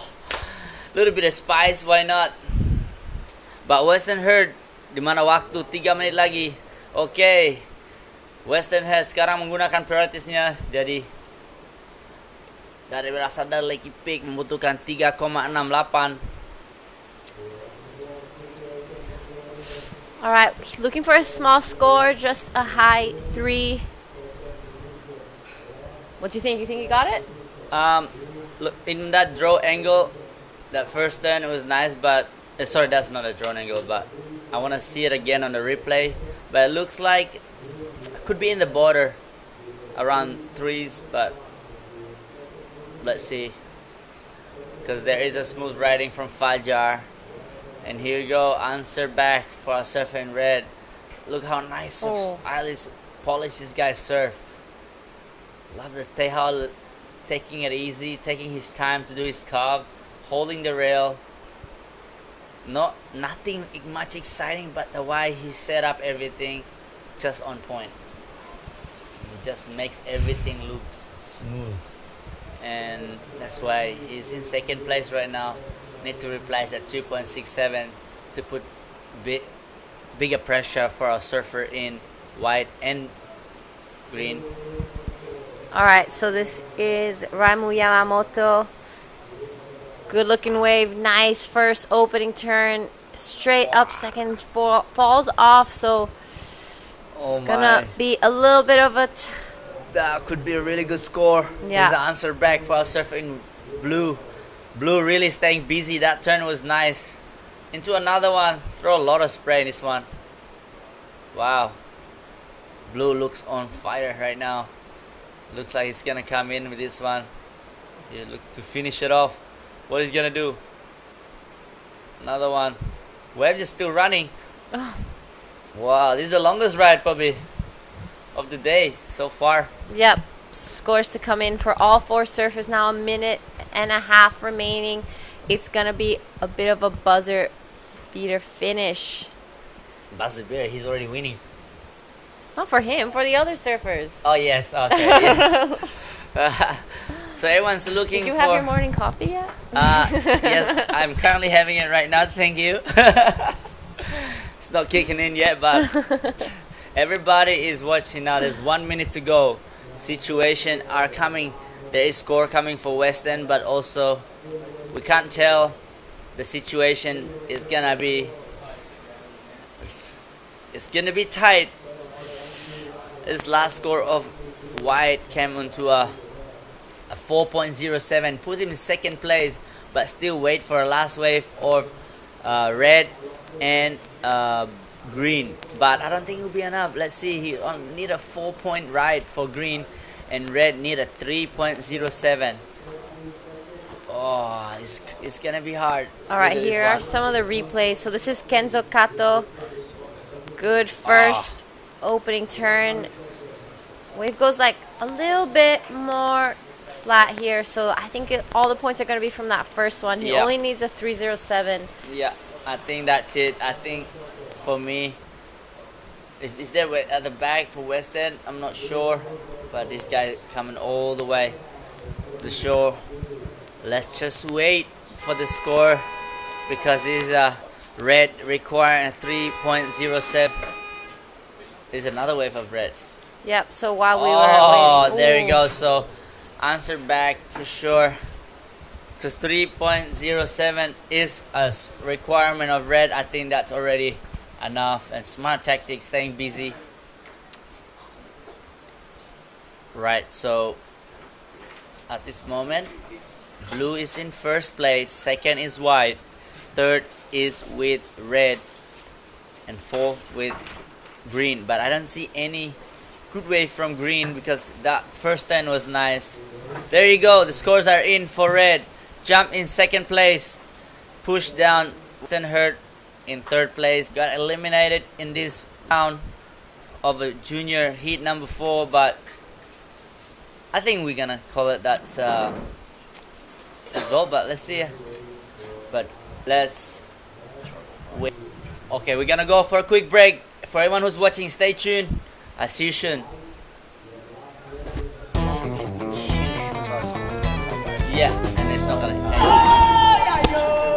Live from the bustling crowd, special kind of magical waves just offshore in Lagundri Bay. Home to a world famous barreling wave, Nias has attracted surfers from across the globe for generations. This year, the Nias Pro promises to be another exciting spectacle with the world's best up-and-coming surfers from Australia and Asia battling it out for QS glory on this legendary wave.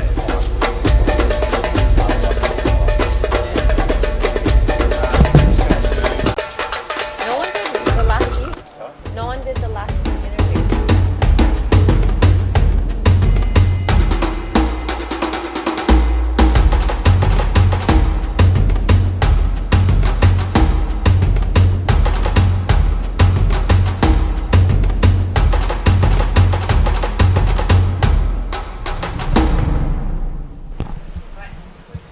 All right, welcome back to the Nias Pro Junior. This is the results of the last heat on your screen. Congratulations, Pajar and Kenzo Kato. But right now in the water, we are seeing Kana Nakashio in the red, Sumomo Sato in white, Rita Suzuki in green, and Lydia Kato in the blue. Welcome back to the booth. Dai. Good morning. Some little bit of Japanese heat and one Indonesian. Yep. But I believe that Lydia Kato. Kato is a Japanese name. That's again. exactly right. So Lydia is half Indonesian, half Japanese. So already a few rides. This is a Kana Nakashio. Unfortunately, it's 0.8. Just a quick up and out. Rita Suzuki, nice first turn. Bit of a wrap here. I think most of the points are going to come from that first one. This is a great matchup. So Sumomo Sato made it through to quarters or round of 16 in QS. Yeah. So she had a little bit of a taste of the ocean. And yeah, here is Sumomo Sato. 佐藤友選手1本目のライディング、これは綺麗なカービングからの2発目もしっかりと入れてくる、リラックスした綺麗なサーフを見せてくるのが佐藤友選手です。She's been doing this really clean, smooth carve off the top, and you know the score is she's getting a great score from the big carves.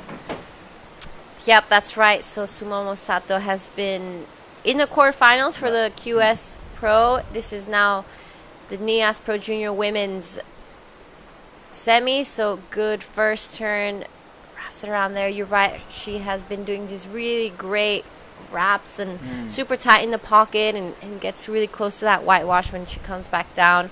Always with a lot of speed as well. So a really good job from Sumomo Sato. So some scores came in. Rita's a 290. So this is the last of Lydia racing down the line. Well, unfortunately, she couldn't come around a section, so decided to just kick off in front of Sumomo Sato, trying to regain the first higher priority over Sumomo. So the last of Sumomo comes in 4.17. It's not a big score, but still a good score to start up. I mean, I've been watching a few heats, and honestly, a 417 is a pretty good score today. Right. There hasn't been anything extremely big, so 417 in the beginning of the heat is pretty good because it's a little bit slow. We saw that last heat until the 11-minute mark. No one really caught a wave. Because there is good action coming, so get back to you guys in the booth. See you soon. All right, awesome stuff. Thank you, Oni and Pajar. So, not too many waves ridden just yet. We've seen Kana Nakashio was up and riding. It was actually great surfing from Kana Nakashio on the second wave. A little bit of a priority situation going on, but Rita actually took off the wave, but Kana Nakashio uses her priority. So this was the last wave for Sumomo, and this is the last of Kana. So because Kana had a first priority, she used the priority to get this wave, but this turned into the great wave and comes in really healthy number here for Kana Nakashio's second wave. That's a great Eee. big turn for Lydia. About 7-3-3 for the last of Kana Nakashio. Yep, so, that was a really good wave for Sumomo Sato. I love that first turn. 7-3-3, the last of Kana Nakashio, so I'm not sure. So was it Kana who had priority? Because Rita was pretty convinced that she had it. Probably she, misunderstood the priority situation. But this is a reply of Lydia Kato. Really like the first turn, smooth, clean, open face turn, but unfortunately stuck on the top. And here is great surfing from Sumomo Sato. Managed to put 2 solid carves. So this is gonna be another great score for Sumomo. Yeah, 7-3-3 is really healthy looking score. All right, so we have scores to come in for white, blue, and green. I think the last of green won't be a big score since wasn't much happening, but pretty excited to see Sumomo Sato's wave. That was really nicely done. I thought her style was really smooth, really fast. It was very different to Kana Nakashio. Right. Both very, their styles are super contrast, but we'll see what the judges think of it. Yeah, lots of Sumomo's more like smoother, stylish, really light on the feet, but still throwing a lot of sprays. But Kana just rotating the tail so much, it gives a little bit spice in the turn. So like you said, yeah, it's totally different style of surfing. Oh, so there's interference code from Rita Suzuki. So that's probably priority interference. Yep, so that was probably from the wave that we saw Kana Nakashio take off. Clearly she had first priority. So for those of you at home watching, when you have priority, you have to completely give that person space. This is Lydia Kato now, wanting to get rid of that 067, and I think she's well on the way. First really good turn.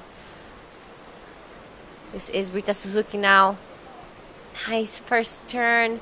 Super strong. Unfortunately gets a little bit stuck on the rail for that second one, but judges having a really strong think of Sumomo Sato's last wave. They must be comparing it to Kana Nakashio's and seeing what they're going to be really emphasizing on what they're looking for on a day like today.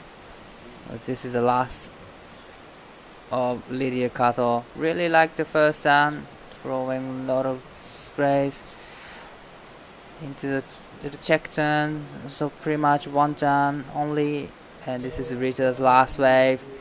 Wow, love the first turn, vertical critical section to hit, but fortunately blocked the rail on the second turn.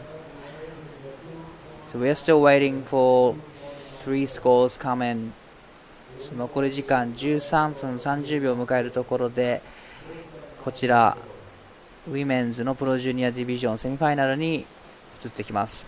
ヒート1が行われている現在、3名の日本人選手がクレジット。中条香奈選手、佐藤すもも選手、鈴木梨太選手、現在1位に中条香奈選手、そして第3位に佐藤すもも選手ですが、3本目のライディング現在集計中。これはいいスコアになってくるはずです。そして鈴木梨太選手、最初の2本目のライディングでインターフェアをしてしまったようで、現在第4位のポジションです。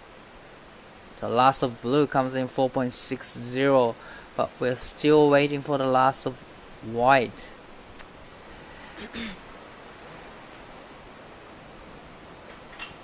So that is the drone shot of our setup.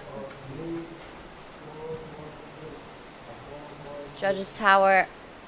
And this is now Lydia Kato under priority, keeping busy on the inside, wants to back up that 460, and unfortunately just pushes a little bit too hard on that second turn, but it was looking like she was well on the way to doing that.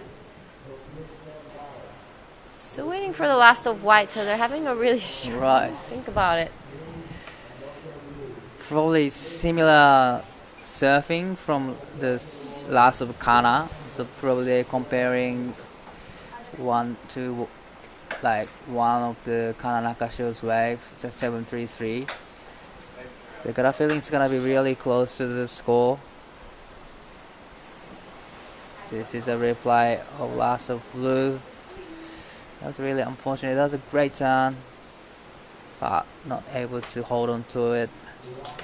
There we have it. The last of white comes in at an 8.00, so pushes her straight into the lead. Now it's Kana Nakashio in second, wants to get rid of that 0.80. Lydia Kato still waiting for that last score, but it won't be anything too important as she did fall off on the second turn. Rita Suzuki unfortunately gets an interference from that wave of Kana Nakashio.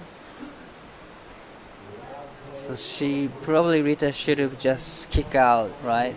As soon as Kana was on that wave. Yeah, so it's super important to know what priority you have, because yeah, when someone has priority above you, you have to absolutely let them get that wave clear. Even sometimes you can get a paddle interference, so Right. very important to know what position you're sitting in when those waves come through, so those situations don't happen. Now, Rita Suzuki's second wave will be completely cut off from her score, so she has to try get a 8.13 to pass this heat for now. Wow, that's a big score, 8.13. But Sumomo just got an 8 from 2 turns, so it's possible to do it. So here is Momo Sato 選手、ここの波にテイクオフ 4.17 を塗り替えてその差を広げていきたいが、この波は少しとろくなってしまいました。So just quick in and out from Lydia Kato. So Lydia is only needing 3.54. Pretty much that's why she's keeping herself really busy, but probably needs to wait for those like good looking walls, because Kana Nakashiro has already locked in 7.33 and the backup score is 0.80. So as soon as she takes off the next one, probably Lydia needs more than 3.54. Yep, that's right. So I think Lydia keeping busy, but that's gonna, because she needs a small score for now, but that's gonna change because Kana Nakashio is in first priority with the 7.33. And this is the replay of Sumomo Sato's last wave. It comes in at a 2.83, so it doesn't improve her score line. But we are about to reach the 8-minute mark soon, so Lydia quick up and out on this one.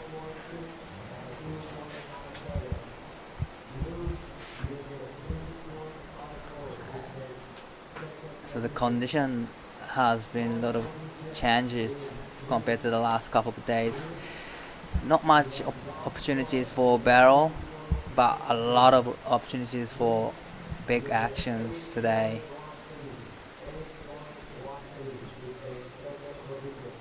So Kana Nakashiro has fast priority, needing only 4.85 to go into the lead. So this is Women's Pro Junior Semifinal, heat number 1. We're gonna go into the heat number 2. We have Mirai Ikeda, who just won the Krui Pro Junior and QS 5000. And we have Jasmine Tudor in blue, Kokona Kawase in white, Kaya Hua in green. Coming up in about 8 minutes. So a couple more heats and it's all over. That's right. So we will be heading straight to the second semifinal of the Women's Pro Junior. After that, we're going to go to the men's semis and both finals. So it's going to be practically our final day. All right. just about to reach the 7-minute mark. It is Sumomo Sato in first with an 8 and a 4.17. Kana Nakashio in second with priority though, a 7.33, and wants to back that up pretty quickly. Lydia Kato now a 4.60 and a 2.97. She needs a 3.54. And Rita Suzuki a 3.43. Unfortunately, she got an interference earlier, so her second score will be taken away. All eyes now on Lydia Kato and Rita Suzuki. See what they can do in the last part of this heat. Will they be able to regain their position? I feel like there might be a few waves. So Kana Nakashio decides to let this one go. Rita Suzuki is up and riding. さあ、鈴木リタ選手、インターフェアを犯してしまいましたが、8.13 で逆転してきます。素晴らしい一発目、カービング。綺麗に大きく決めていきますが、ここで波が少し緩慢になってしまい、キックアウト。これは 8.13 は届きそうにありません。ですが、一発目素晴らしいカービング。That was really unfortunate for Rita. This wave didn't offer too much for her. She needed 8.13. Probably she needs to put 2 or 3 solid turns to get that excellent score, because Sato Sumomo got an 8 with 2 solid turns on a bomb. So it's gonna be better than that. Well, here is Lydia Kato up and riding. Nice roundhouse and couple of S-turns. So now she only needs 3.54. Probably she is trying to get that requirement, but Kana is just holding on to the first priority. Probably as soon as she takes off next one, she'll get the backup score. So this is the last of Rita Suzuki. So nothing too critical on this one. She did 2 nice turns, but right behind her, Lydia Kato just follows that lip line, comes back to the whitewash in this one, but nothing too crazy as well. Will Kana Nakashio be catching a wave soon? Needs to only get rid of that 0.84, so it will be increasing the requirement a little bit for Lydia Kato and Rita Suzuki. Right. Yeah, Kana Nakashio's been really patient here. She's only 2 wave ridden from Kana Nakashio, and down to 4 minutes and 20 seconds, so pretty much in 20 minutes she got a 2 waves, that's it.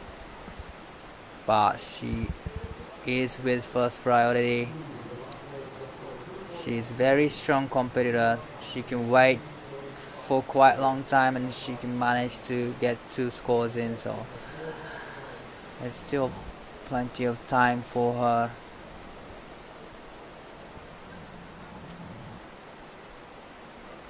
There's one heat in Japan Kana Nakashio was in, and she had no ride until like the last 4 minutes, and she gets 2 probably excellent score in 3 minutes and get through the heat. So yeah, so another nerves of steel. Right. She's a very strong competitor physically and mentally, but always comes in after that kind of heat. She said, well, I don't really want to do that kind of heat again, but well, looks like she always finds herself in those situations.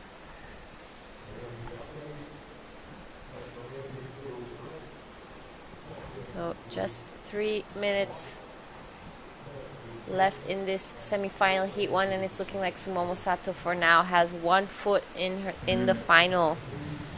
Will Kana Nakashio back up that 7.33, or will Lydia Kato and Rika Suzuki get the scores they are looking for? 残り時間2分40秒になってきました。現在佐藤すもも選手、そして中潮かな選手が1位2位のポジション。中潮かな選手プライオリティを持っています。バックアップスコアはわずか 0.80 なので、テイクオフするとこのバックアップスコアを乗り換えてくるでしょう。リディア加藤選手に必要なスコアが 3.54。鈴木優太選手インターフェアをしてしまいましたが、現在必要なスコア 8.13。 ここはしっかり大きな波でアクションしていきたいところ。残り時間もう間もなく2分。Few action in the paddle out the back. Who's gonna go? So Kana Nakashio is up and riding. 中潮かな選手3本目のライディングになります。さあここは大きなターンを入れてくる。そして切り立っているセクションで大きなカットバック。ここから波が少し緩慢になってくるので、最初の2つのアクションに大きな評価が出てくる。しかしここで最後にターンを入れることができました。これはインサイドまでつながってくる珍しい波となっています。Well, that was well served from Kana Nakashio. Only looking for 4.85 to go into the lead, but definitely change the backup score. So Lydia Kato will be needing pretty good score. Yep, that's right. So this was a great ride from Kanakashio. This first turn, super strong. Sets it up, getting that variety. Wraps it around in this little bit of a sleepy section here again. But here, when the wave picks up, she does have a really good, strong turn. Sticks with it and gets one more turn on the inside. So this has to be one of the longest waves ridden in the Nias Pro event. But could be going straight to first with that one. Didn't think it's gonna connect to the inside and gets bonus section. Not many heats we've seen that kind of action, but she managed to put a couple of turns in, only needing 4.85 to go into the lead. I got a feeling that it's gonna be close to the requirement, but definitely she's extending her lead. So first priority is sitting with Momo Sato.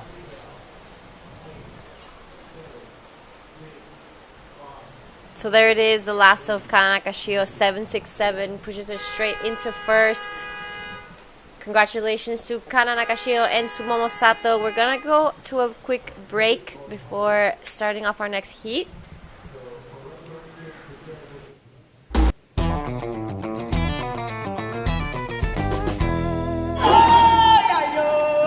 Live from the bustling crowd, a special kind of magic awaits just offshore in Lagundri Bay.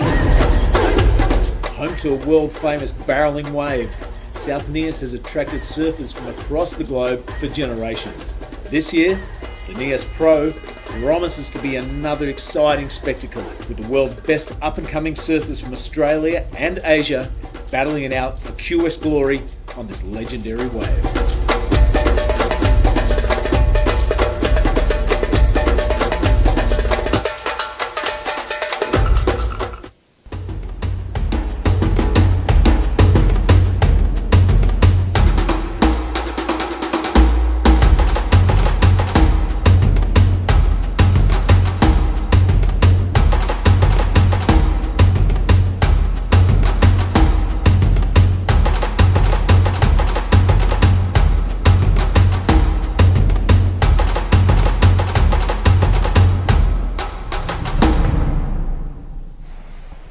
All right, we are back, everybody. Welcome now to semi-final number 2 for the women's. Let's have a look at the lineup. It is Jasmine Studer in blue, representing Indonesia.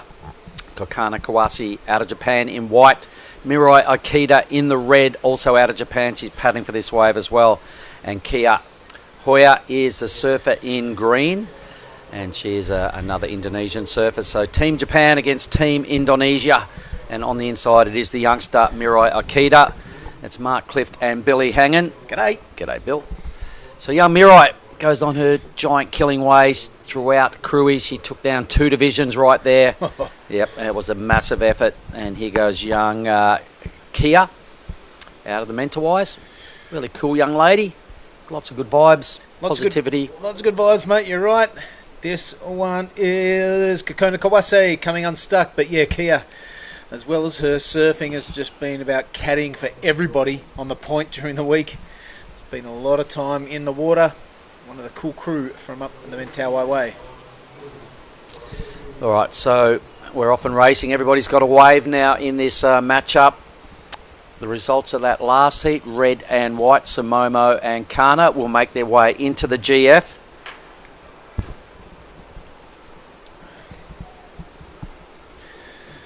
All right, things looking strong for the Japanese team. Already two possible champions into the final, the grand final, if you will. Will it be an Indonesian to join them? Jasmine Studer wants a bit of that action, and here she is on a backhand. It's going to have to be turns.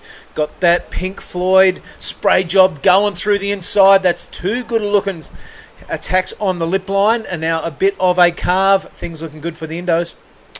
Yep, good start there by young Jazz. So still waiting on the impressions from the judges. A couple of low scores in for Blues first, Whites first. Red's opener a little better at a 3.67. Still owed 2 scores, one for green and that last wave of blue. So yeah, Team Japan, they're on force, mate, throughout this Pro Junior division. And here is a past winner of the Junior division right here. It is Kokona Kawase. She won this a couple of years ago as a junior. So she must be getting close to stepping out of the junior ranks, but this one isn't. Mirai Kita on some sort of a roll. The double header down there at Krui. Can she continue her form? Shish, almost gave Kokona Kawase a mohawk haircut. Let's hope they're okay, those two. Yep, seems to be fine. Play on. But teammates almost coming together there.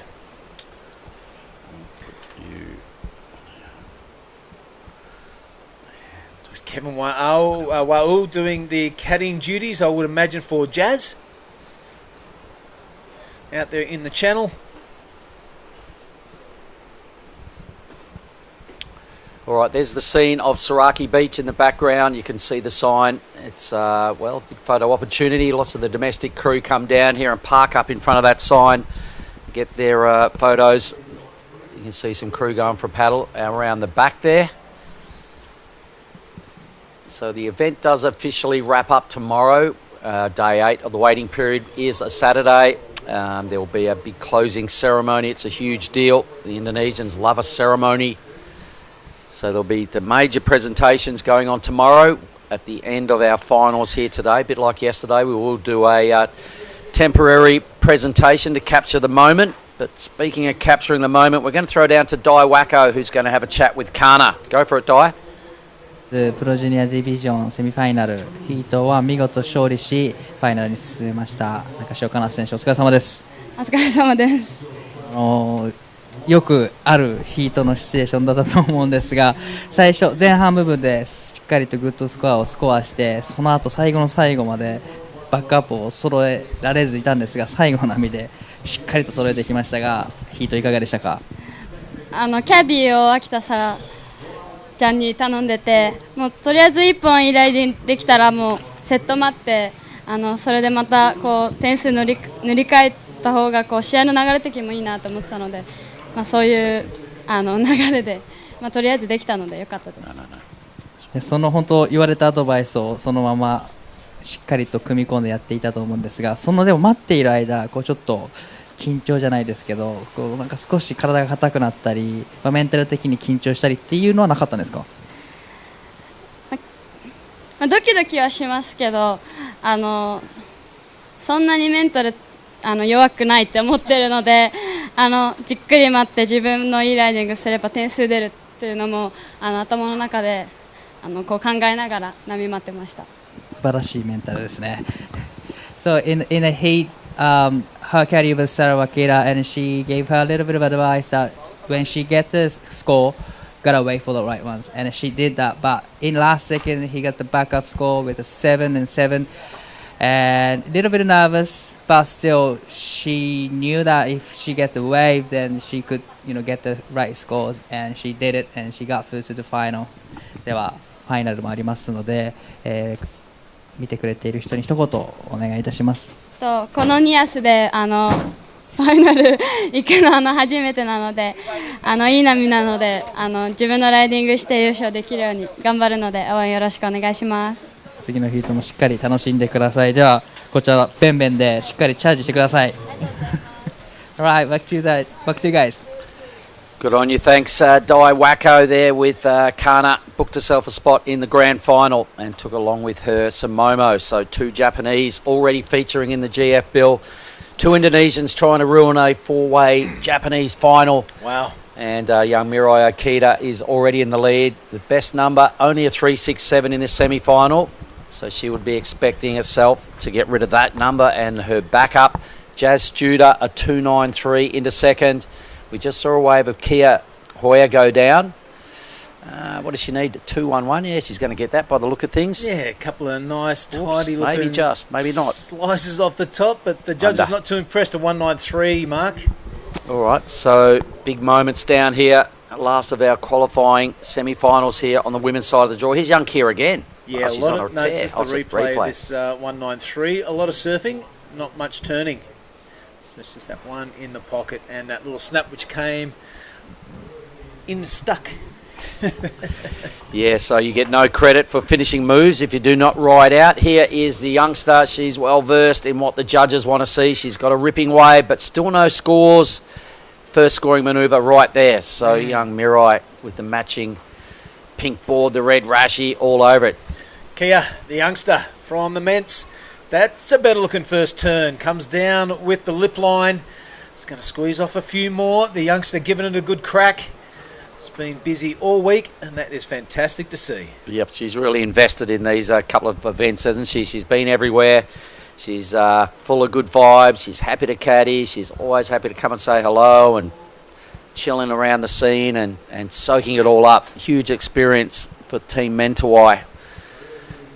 So I imagine Ray out of the Kandui Resort will be there, casting his eye over there, young Charger. All right, Jasmine has first priority. She may drop out here, out of a qualifying position, but let's watch Kokona. Oh, not much going on there for the big C.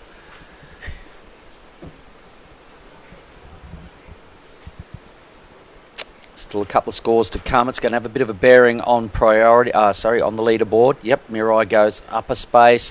Kia goes all the way to first. Number to come. This number is still pending though, Bill. Yeah, it was a bit of a wobbly turn, wasn't it? A bit of overbalancing. But yeah, held the rail all the way through. All right, so we're just watching replays. This is how Kia got her 2.93, her better score. Exactly the same score as Jasmine Studer. All right, so now the judges having a think about Mirai's. It wasn't a bad manoeuvre, kind of tight and up there in the pocket. She's trying to burn off a 1.03. For sure that will happen. She'll go back into the lead here. Yeah. She needs only just over 1 point. Oh. All right, Team Mardes are on next. Look at him laying down the law, going hutty, hutty. The big D. Made Dera. So there's the boys' black surfboards in question. So you can see Made Mahendra right there trying to play it cool. His teammate in Made Joy will be also taking his black shooter out. The 2 Mades off the comm duties for the time being. So it's a busy afternoon for Oni Anwar picking up the slack. Yeah, Made squared in the next semi-final. Tenchi Iwami's going to have something to say about it. And the ever-electric Bronson Mady. Yeah. Big deal. Semi-finals coming up next.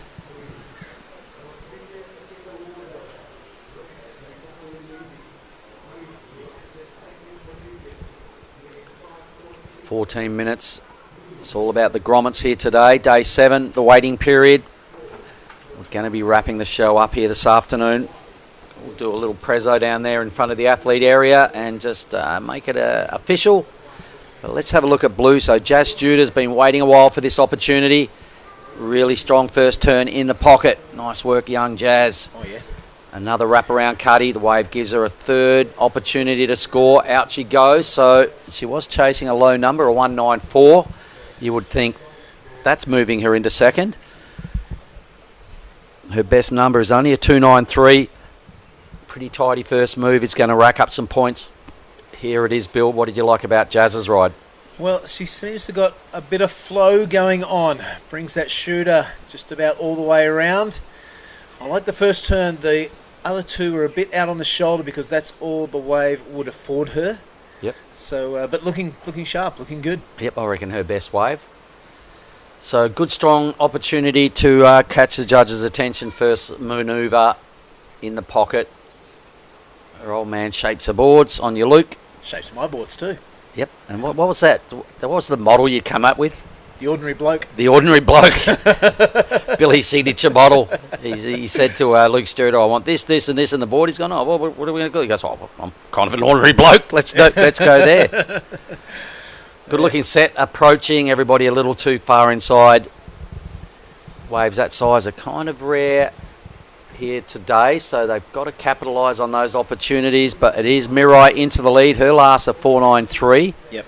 And Jazz's last, yep, her best score, just over 3 points. Young Mirai, Bill. Mirai looking to get her campaign going. Wants a spot in the finals. Wow. This is more like it from the youngster on fire down there at Cruy, carrying that form over as the finals loom in the not too distant future. And we've been saying it all the 2 legs through the Asian region here, that she is a name to really keep your eye out for, folks. She's really quite young. If she keeps improving at the rate she is already, I think she has a collision course with the CT at some point. But here she goes, really strong turns in the pocket. That's a frothy wave, yep. So she really made sense of the turbulence there and did not miss a beat. I reckon she'll upgrade her total and consolidate that winning scoreline. Out she goes, but there's a lot to like about what she does. Yeah, really patient, really cool to have around the contest site. Things don't go her way.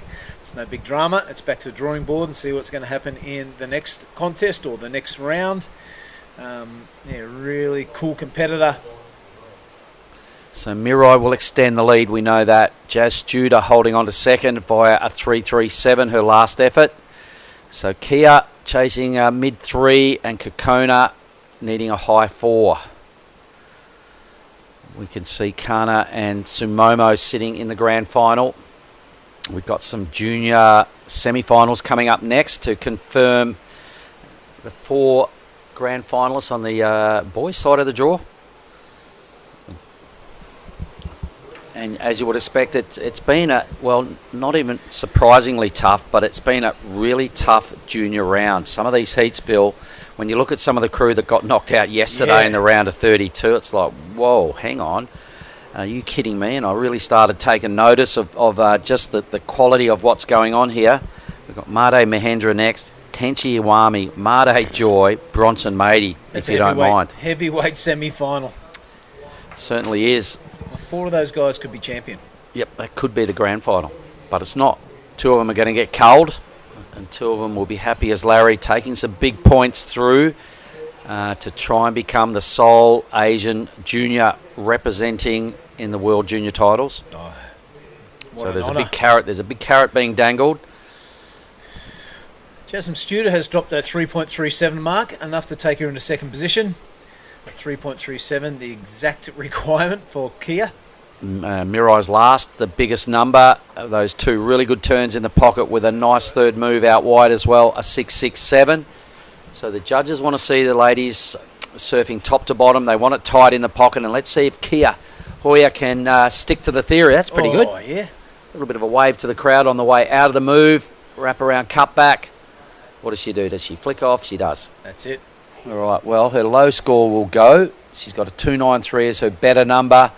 She needed a 3.37, Bill. I know, that little bit of wobbliness out of the first manoeuvre. Maybe costly. The judges don't, at this level, high level of pro junior surfing, mate, they want to see everything done clean. They want to see risk, and they want to see all that done on the best waves possible. Clean exits and clean recoveries from turns. You see this one, Kia sticks it right there and just does a little bit of a wheelie at the bottom of the wave. Not such a big deal, but it's a point of difference between a surfer that can complete those turns and not do the bit of a wheelie or a bit of a wobble at the bottom. Well, that's it. You know, they're all really good surfers that are here. She might be on another wave. She is. All right, so she's obviously taken off out wide. This wave will flatten off pretty quickly, and it does. A couple little mini cutbacks. She's probably got to realise not the A-grade option when you're up against some big heavy hitters like Jazz and Mirai and Kokona. Yeah, at this level, Bill, they're all really good surfers. So the judges are trying to split really good surfers from the best surfers on the day. So they look for those little cues, those little mini wobbly moments to decipher and separate scores. Now, have a good think about it. Oh, we don't know how many waves are owed for Kia. I think we've still got 2 numbers for Kia. Yep. So she's trying to track down on her last 2 efforts, at least a 3.37. Her 2 waves ago, she's only getting a 1.83 thrown at that, so that's a throwaway score. 3.37 is still required out of that last wave with a couple of cutties. Actually, she's got it. She's earned a 2.8 on her second last wave. So her last wave was that cutback episode out wide for a 1.83. Yep. Let's have a look at this one. This is the 2.8. 2.80, yeah. Fell about half a point short of the requirement. Maybe needed to just go a little bit harder with a bit more sure-footedness on that first move, and she probably would have got there. Kokona's owed a number. I didn't see it. And also now Mirai's owed a number. So let's have a look at some replays, see if we can catch up with Kokona. On the backhand now, this is a good-looking replay. I like the flow. I like how tight she gets in the pocket. Kokona Kawase, quality surfer. Well, past winner here in the juniors. Yep, doesn't get any more quality than that. Yep, so trying to add another pro junior title. I imagine she's just about out of junior contention without knowing exactly how old she is. She's probably either her last year or second last year in the juniors, maybe her last. Mirai's got 1 foot into the grand final. If that happens, that'll be 3 Japanese. We've got another spot to sort out here. Wow. Jazz Stewart is holding on. She does have priority. Needs to burn off that 1-3. Sorry, Kokona goes in a second with that last effort. Boy, oh boy, it's a 6.2. Yeah, well, much deserved, I reckon. All right, so Jazz now needs just over 4, and Kia needs a mid-4. So Team Japan at this stage doing the 1-2. But here's young Kia, Bill. Yep, flying down the line. A lot of speed. She's got to control it for this turn. The barrel didn't come into picture, did it? Neither did that last turn. Bit disappointing. Jazz Studer on her backhand. Medium-sized wave. She's going to have to go big. She does. That's a better-looking turn. Probably the best one from Jasmine so far. Follows it up. Comes unstuck. So the credit will come off that one move, all right? It was a bigger wave. It was a pretty strong first move. That second turn would have been really handy, chasing a 4.17. I think she needed that completion to have a chance of tracking down the 4.17. And this wave wasn't a barrel, and it wasn't really a turn. Yeah. So got a little bit stuck in 2 minds. A little bit stuck in 2 minds there, young Kia. And this is what Jazz did again, Bill. Yeah, I like the way she kept that high line, got to her feet. That was a good turn. A lot of flow now. This is that well that everyone's been getting knocked off for this entire event and just could not handle the roller coaster ride down the face of the wave. No, there wasn't much in that fall. She almost handled it. She got a 3.7. I think, yep, the score is in at a 3.7. Kia's last couple of throwaway numbers again. So the judges sending a message to Kia. You're going to have to go top to bottom and put a little bit more oomph into your turns because the Team Japan have busted into the 6-point range, and that's the real difference out of this semi-final. Both with first and second priority as well, Mark. Mirai picking up first. Should be sitting out the back, just sharpening the blade, you'd think. Looking to bring it down on semi-final number 2. Kokona staying busy. Yep. Well, only trying to improve on a 1.33, a worthy little pick-up here for Kokona. A couple of moves, she's probably already improved a total. No. Oh, yeah, well, the judges have been pretty miserly on those small ways, but look, she's got to burn off a 1.33. Yeah, yep. Definitely will nowhere be near the 5.41 needed to overhaul Mirai. But if she upgrades the 1.33, it'll heap a little bit more scoreboard pressure on Jazz and Kia. Right, Mirai looking interested in this one. Studer piling on the pressure. If Mirai doesn't go, she will, but it is Aikita. Ready to rock and roll on a forehand. Loving the matching board, and Rashi Whoops. not loving that attempt. All right, so now Prioritas will get thrown to Kia in green. She doesn't want a piece of it. Had a little investigation. Both the Indonesian surfers thought they were a chance to pick that up, but it was a bit of a slider in reality. 3 minutes now. Good news out of Team Indonesia is they have priority. I'm thinking in 3 minutes they're both going to get a chance, Bill, to track down Jazz, a 4.31, Kia, a 5.08. Sedikit sabar. Yep.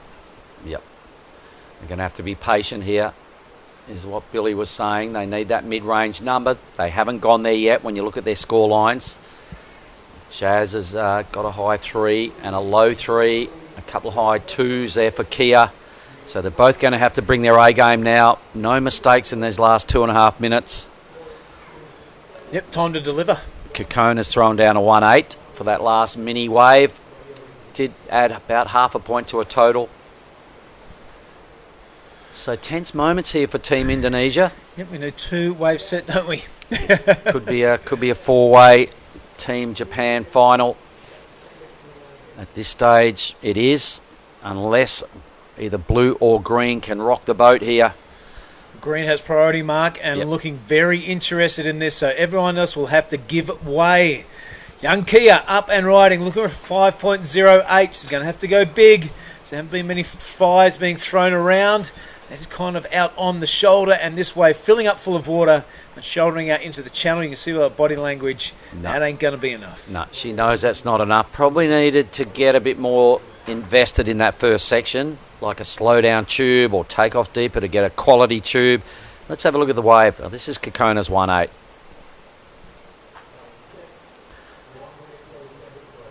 So yeah, judges not too interested in those small waves here on finals day. They want to see people ride bigger waves that are out there on offer.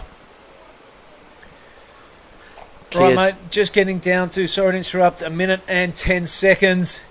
Kia's numbers in. Dropped in a 2.20, so it's all eyes on Jasmine Studer with priority and up and riding. She's got to go big, needs a good score, hooks it under the lip, comes unstuck, so that will be all she wrote for our surfer in blue. Looks like it's going to be a Japanese 1, 2, 3, 4 in the final because both priorities are sitting up there with them. All right, Mirai now, wave number 6 if you don't mind. Bit of a victory lap into the beach. That's how you surf tight in the pocket. No mistakes, young Mirai. She's a machine, mate. You put the contest Rashi on this one and she barely makes errors. She is so rock solid as a competitor. Skill set is, you know, just so solid as well for her age. It's hard to believe they get this good at such a young age. But a great looking wave out the back. It's not all over. 15 seconds to go, Bill. Something miraculous could happen. Oh, it's going to be late takeoffs if they decide to go. Kokona's going to take off under the bonnet. Oh, look at that. Lip to the back of the head. She had to go because at least it fended off the others. Yes. So that'll be the last wave ridden because we are out and done right now. That's the end of semi-final number 2 for the ladies. It's all about the men's semi-final next. So, Bill, why don't you go and have a chat with Mirai Akita. All right, we'll get Dai to do that. The Japanese.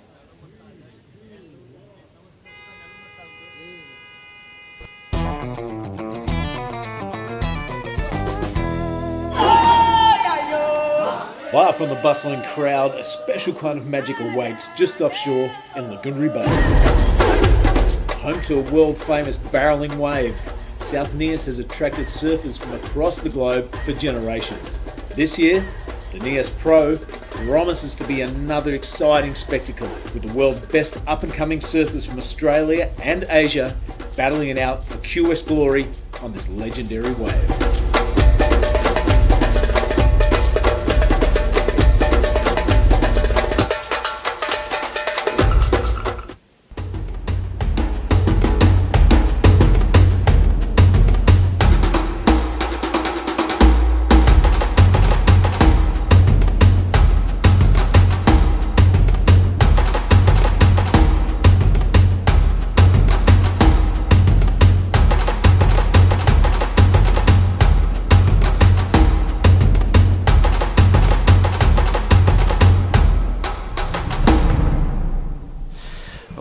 There's some focus in the lineup. Congratulations to Mirai and Kokona. It is a 4-way Pro Junior Women's Japanese final, but look at these gangsters.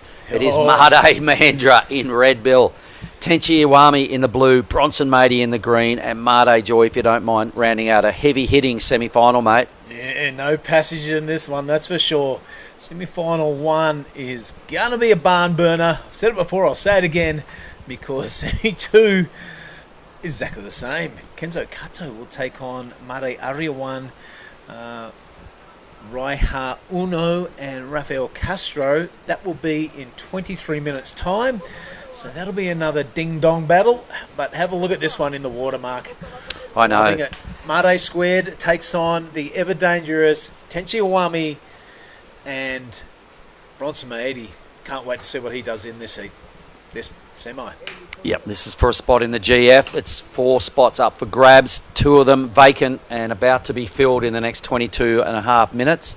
And for everybody that's watching online, look, we know how good these guys are. This is, 4 insanely good surfers. It's a matter of who can just capitalise on the best waves here. Not much going on there for Made Dera. Yep, it's a really loaded heat. We've been talking about Tenchi, about how big he goes with his moves. Billy, he doesn't accept himself doing minor moves at all. It's big or nothing, and it's a really good approach. Bronson does a little bit of everything, and the Mardes, rock solid rail work. Made Joy in white became a quarterfinalist in the men's side of the draw as well, Bill, and been rocking some huge numbers the whole time as well. Yeah, it's been a great run. I've really enjoyed it. Made Dera, we just saw him, a little throwaway numbers there, but, out of leggy arm board riders, a big-time player with the Rashi on. Yep, I'm glad these 4 are in this heat because they deserve to be. Made Joy pulling priority. He didn't have it, but he was muscling up, saying, get out of the way, I want the first wave. Probably not such the best decision after all. Well, nobody wants to give an inch at this level. You don't want to show any weaknesses. So Mardes have had the first little opportunities to investigate, what the judges are thinking here. Throwaway numbers. But the other 2, they know it's going to take more than this. That's Bronson in the green. It's Tenchi in the blue. And I think we have Dai Wacko. While there's a break, Dai, over to you and Mirai. Yes. ウィメンズプロジュニアセミファイナルヒート2見事に1位通過しました。お疲れ様です。お疲れ様です。ありがとうございます。終始もうヒートコントロールというか、もう最初から最後まで素晴らしいヒート運びだったと思うんですが、ヒートいかがでしたか？なんかちょっと波とリズム合ってないなっていう感じはするんですけど、でもそれは置いといて次ファイナルなんで精一杯楽しんでやりたいと思います。そうですね、次がメインで、頑張らないといけないヒートだと思うんですけど、狂いから立て続けに試合がある中で、今回ファイナルでこういうことをやりたいっていうゴール、勝つこと以外のゴールっていうのはあるんですか？そうですね、なんか自分の満足のいくサーフィンができればいいなと思ってます。She got through the heat, but still that heat wasn't what she was expecting. She really knew that she could do a lot better, but she got through the heat. She's in the final, so she'll do better in the final. But at least she's got through, so she's really happy with that result. ではもうすぐヒートだと思うので、一言お願いします。応援ありがとうございます。次のファイナルも楽しみます。よろしくお願いします。次も頑張ってください。1位だったのですみません。こちらベンベンをぜひ持ってください。はい、ありがとうございました。Back to you guys. Unreal. Thanks, Dai. And geez, Mirai, she looks just so young. I'm sure. I think she's 16 or 17, Bill. And big future ahead. But here goes another Japanese surfer, the famous Tenchi Iwami. Look how quick he got on the hunt here, mate. Yeah. And there's a reason why, because he knew he took off really deep. Inside runner again, same story of Mare Mahendra, very minor scores. Yeah, the babyface killer in Mirai. Mirai Akita. She's going to need excess luggage, the amount of bang she's collected this week. And you can't buy into her cuteness as a competitor, because once the Rashi goes on, she's a weapon. And she's demanding, she has high expectations of herself, Bill, for a reason. She knows she can do better, so awas when she gets to the final. But let's have a look at Made Joy here. He gives it a pump. There's been no manoeuvres at all in this final so far, and there still isn't. We've had 5 fumbles built on our first 5 waves out of the juniors. One surfer left to pull the trigger, and that is the human highlight reel. That is Bronson Maedi. Yep. Being Bronson was his signature movie. Mark, I'm going to step out and watch this live and invite back into the commentary booth Wakadai. Yeah, he's all over the place today. There's just so many Japanese surfers getting through heats at Dai. We need 2 of him, basically. He's up and down doing post heats. He's back in here. Wow, it's all going on. So now, how old exactly? Dai, welcome back to Com Duties. Have we found out exactly how old Mirai is? I've been thinking about 16 or 17. Yeah, exactly right. Yeah. 16 or 17. Still like a young age. Oh man, she looks about 14. She's just got Right. this real baby face about her, but the Rashi goes on and she is an absolute weapon. Absolutely strong competitors. You know, she's always staying calm, focused, just focusing on winning every heat. And what she said is she was unhappy with the way she surfed. And Pretty much every time I do post interview, she's unhappy with the result. Not result, but how she, did the in heat. So I was like, oh, you got the 6 balls, and you got through. You in the first place. Well, that's how she's, mentally. Yeah, she has high expectations on herself, doesn't she?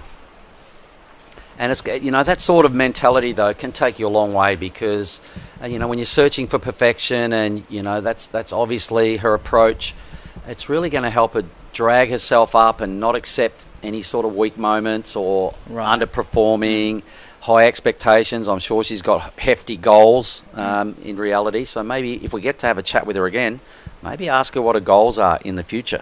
I'm sure she wants to be a CT surfer, and I bet she might even be aiming for the big slot eventually overall, So maybe you can ask her next time what her long-term goal is in surfing. So 290 locks in for Made Satriawan. So that's Made Joy. 2 Mades up against Tenchi. Lots of fumbling around going on so far in this semi-final. Dai. Bronson Mady's done nothing and he's picked up first priority. And although he's done nothing, he's still, there's a nothing heat so far. This is a great matchup. One of our beach marshal announcer. Inside track coming here for your boy. And Tenshi Wami, but not big scores on the Nothing. scoreboard. There's That's nothing kind of really. Surprise. He goes red. Made Dera out of the com duties. He said enough's enough. I've got to do something if I want to get through.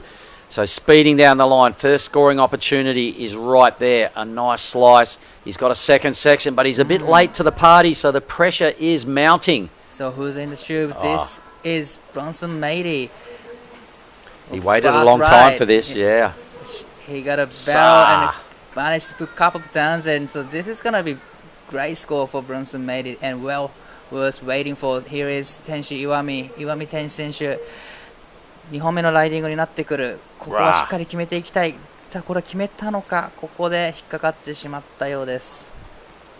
So both Made Dera and Tenchi throwing away numbers right there, but boy oh boy, Bronson's in for a blockbusting score. Still didn't see the takeoff. All right, I'd like to see the replay again and see exactly how long Bronson had behind the curtain because we come on the back end of that wave of Bronson's. He waited a long time for it. He played the priority card perfectly. Once he got the priority, he wasn't prepared to use it lightly.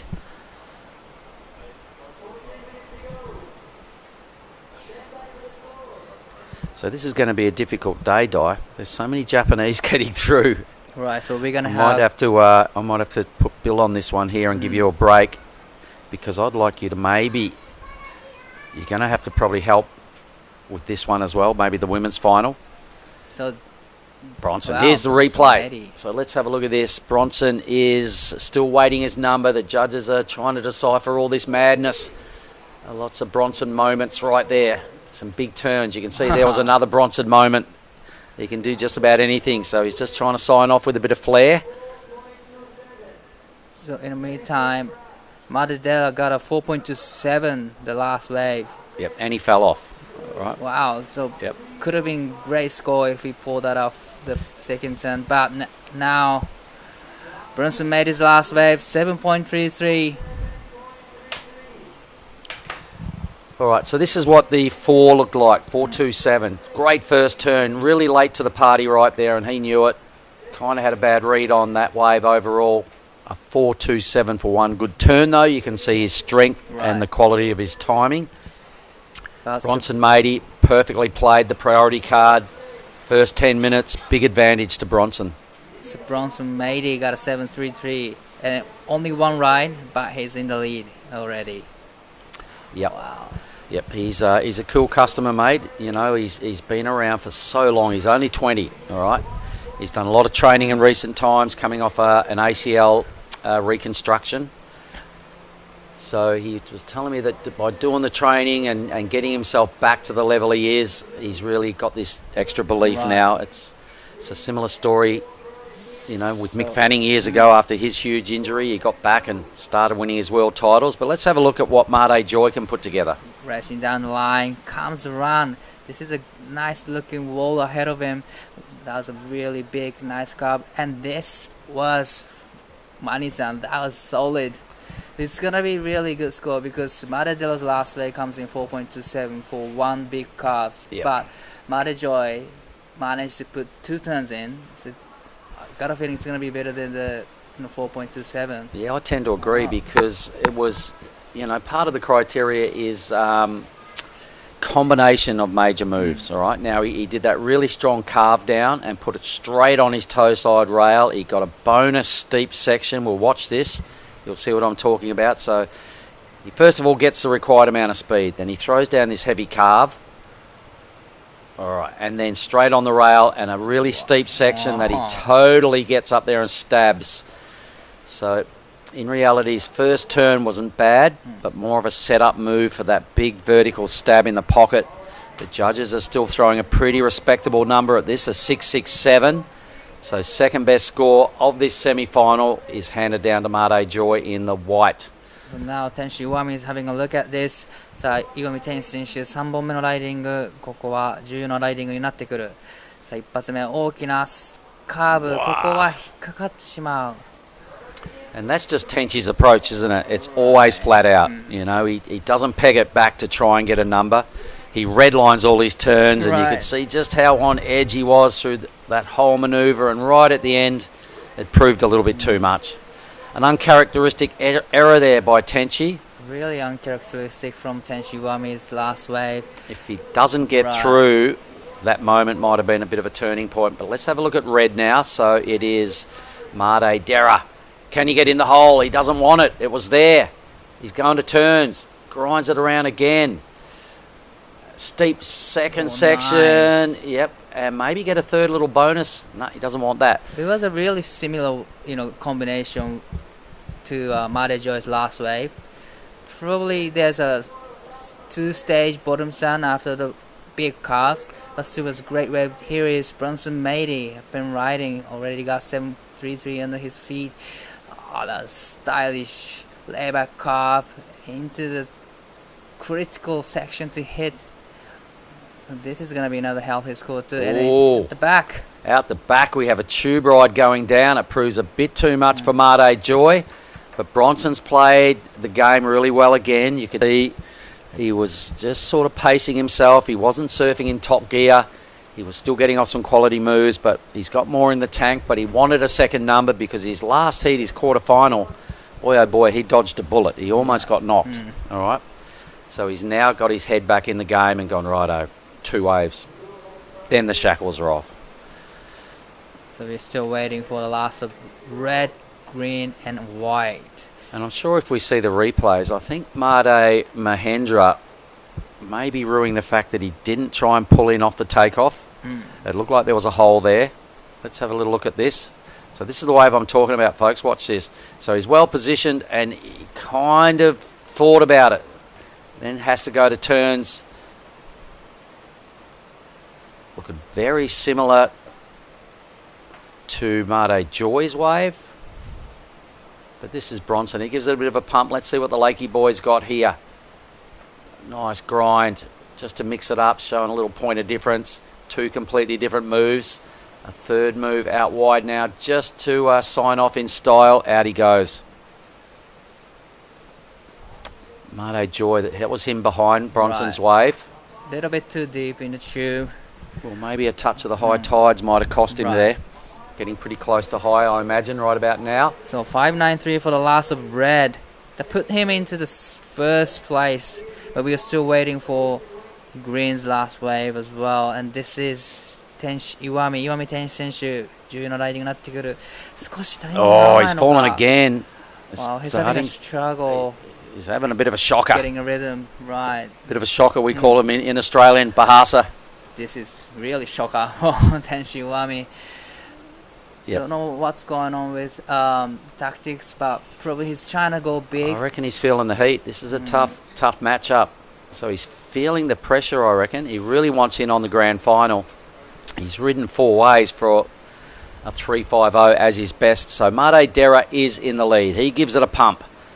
On the face now. Can't see anything he likes down the line. Trying to improve on a 4.27. Bronson's number, they're still debating. He'll go back into first, I'm tipping. He only needs a 2.24 for second, but it's going to be a good number.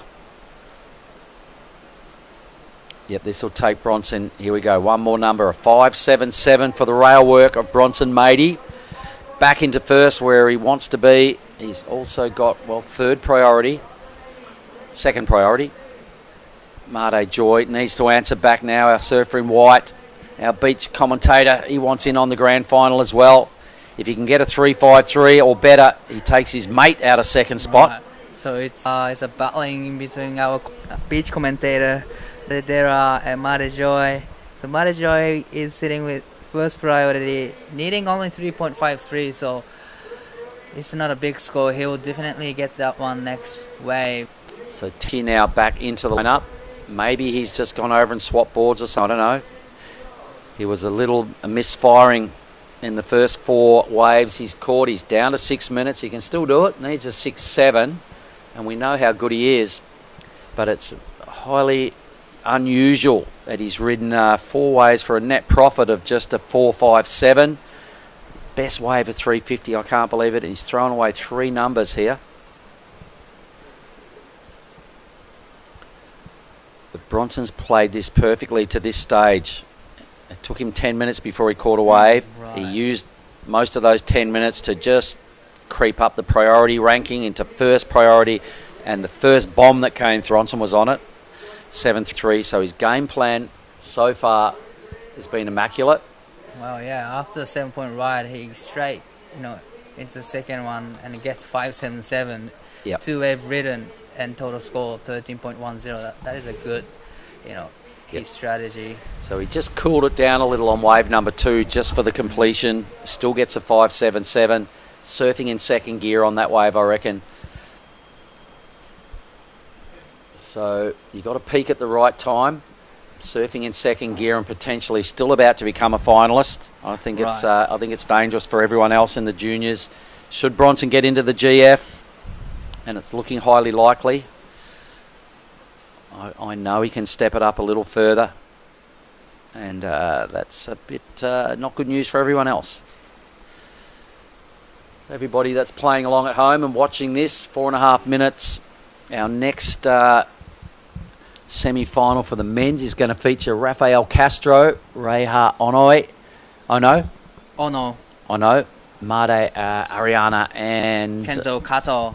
But now Bronson Matey up batting. That was a great first down layback, big carves, straight into the second, but unfortunately got a little bit stuck on the third one. So it wasn't the bigger size, bigger swell, bigger bombs, but still managed to put a couple turns in. But I don't think it's gonna be his best to score. So just under 4 minutes remaining. Our Japanese guy Tenshi Iwami is sitting in the 4th place, needing 6.70. There's our shoreline here at Saraki Beach, everybody. The Hashin family surf camp there just on the left. We can see our athlete area there where it says Enjoy Nias. We can see the judging tower just to the right of that. The big green roof white building there is Sonali's Nias Surf Villas. And we're located just on the second floor there doing our comm duties. Meanwhile, Made Mahendra trying to consolidate second position. High speed maneuvers in the pocket on his carbon rocket. He really want to make sure he's into the grand final. Some pretty rock solid surfing there from Made. But here is Tenchi. Wow, this is またここでレールが引っかかってしまう。 Has he used the wrong wax going into this heat? Right. I don't know. Something's gone a little bit off rails here for Tenchi. Well, but the Madeire's last wave was really good.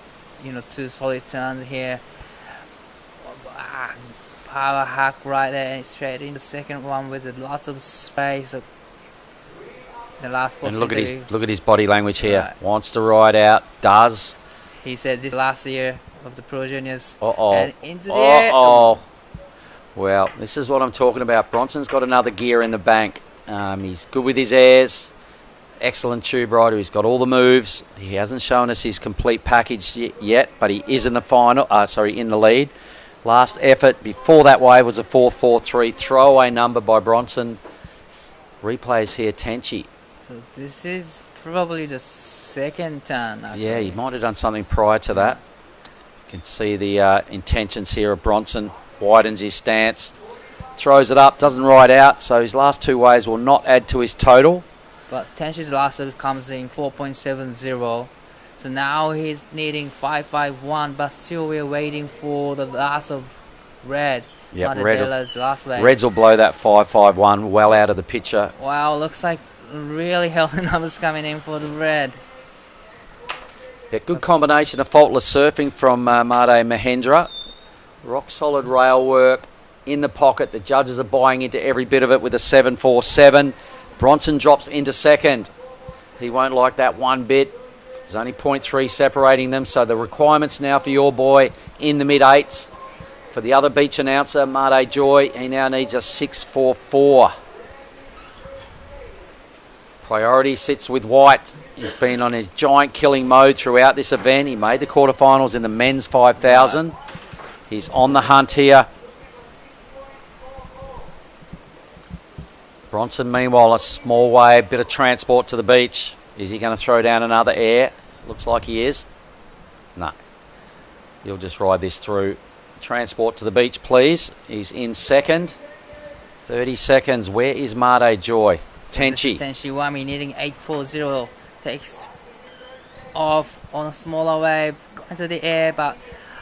Well, this heat isn't working out for Tenchi Iwami. So now all eyes on Made Joy. Is he going to get another one in 10 seconds? Well, the only one that can rock Bronson's chances here. 3, 2, 1. There he sits. He has to hear the buzzer go. He'll probably slump his shoulders. He'll be a bit disappointed. But one of the Mades is through. It's the man in red, Made Mahendra, who came back late in that heat and took Bronson out of the lead. But Bronson will finish in second. We'll throw to an ad and we'll come right back. There's the official results. We'll be back in a moment with semi-final 2.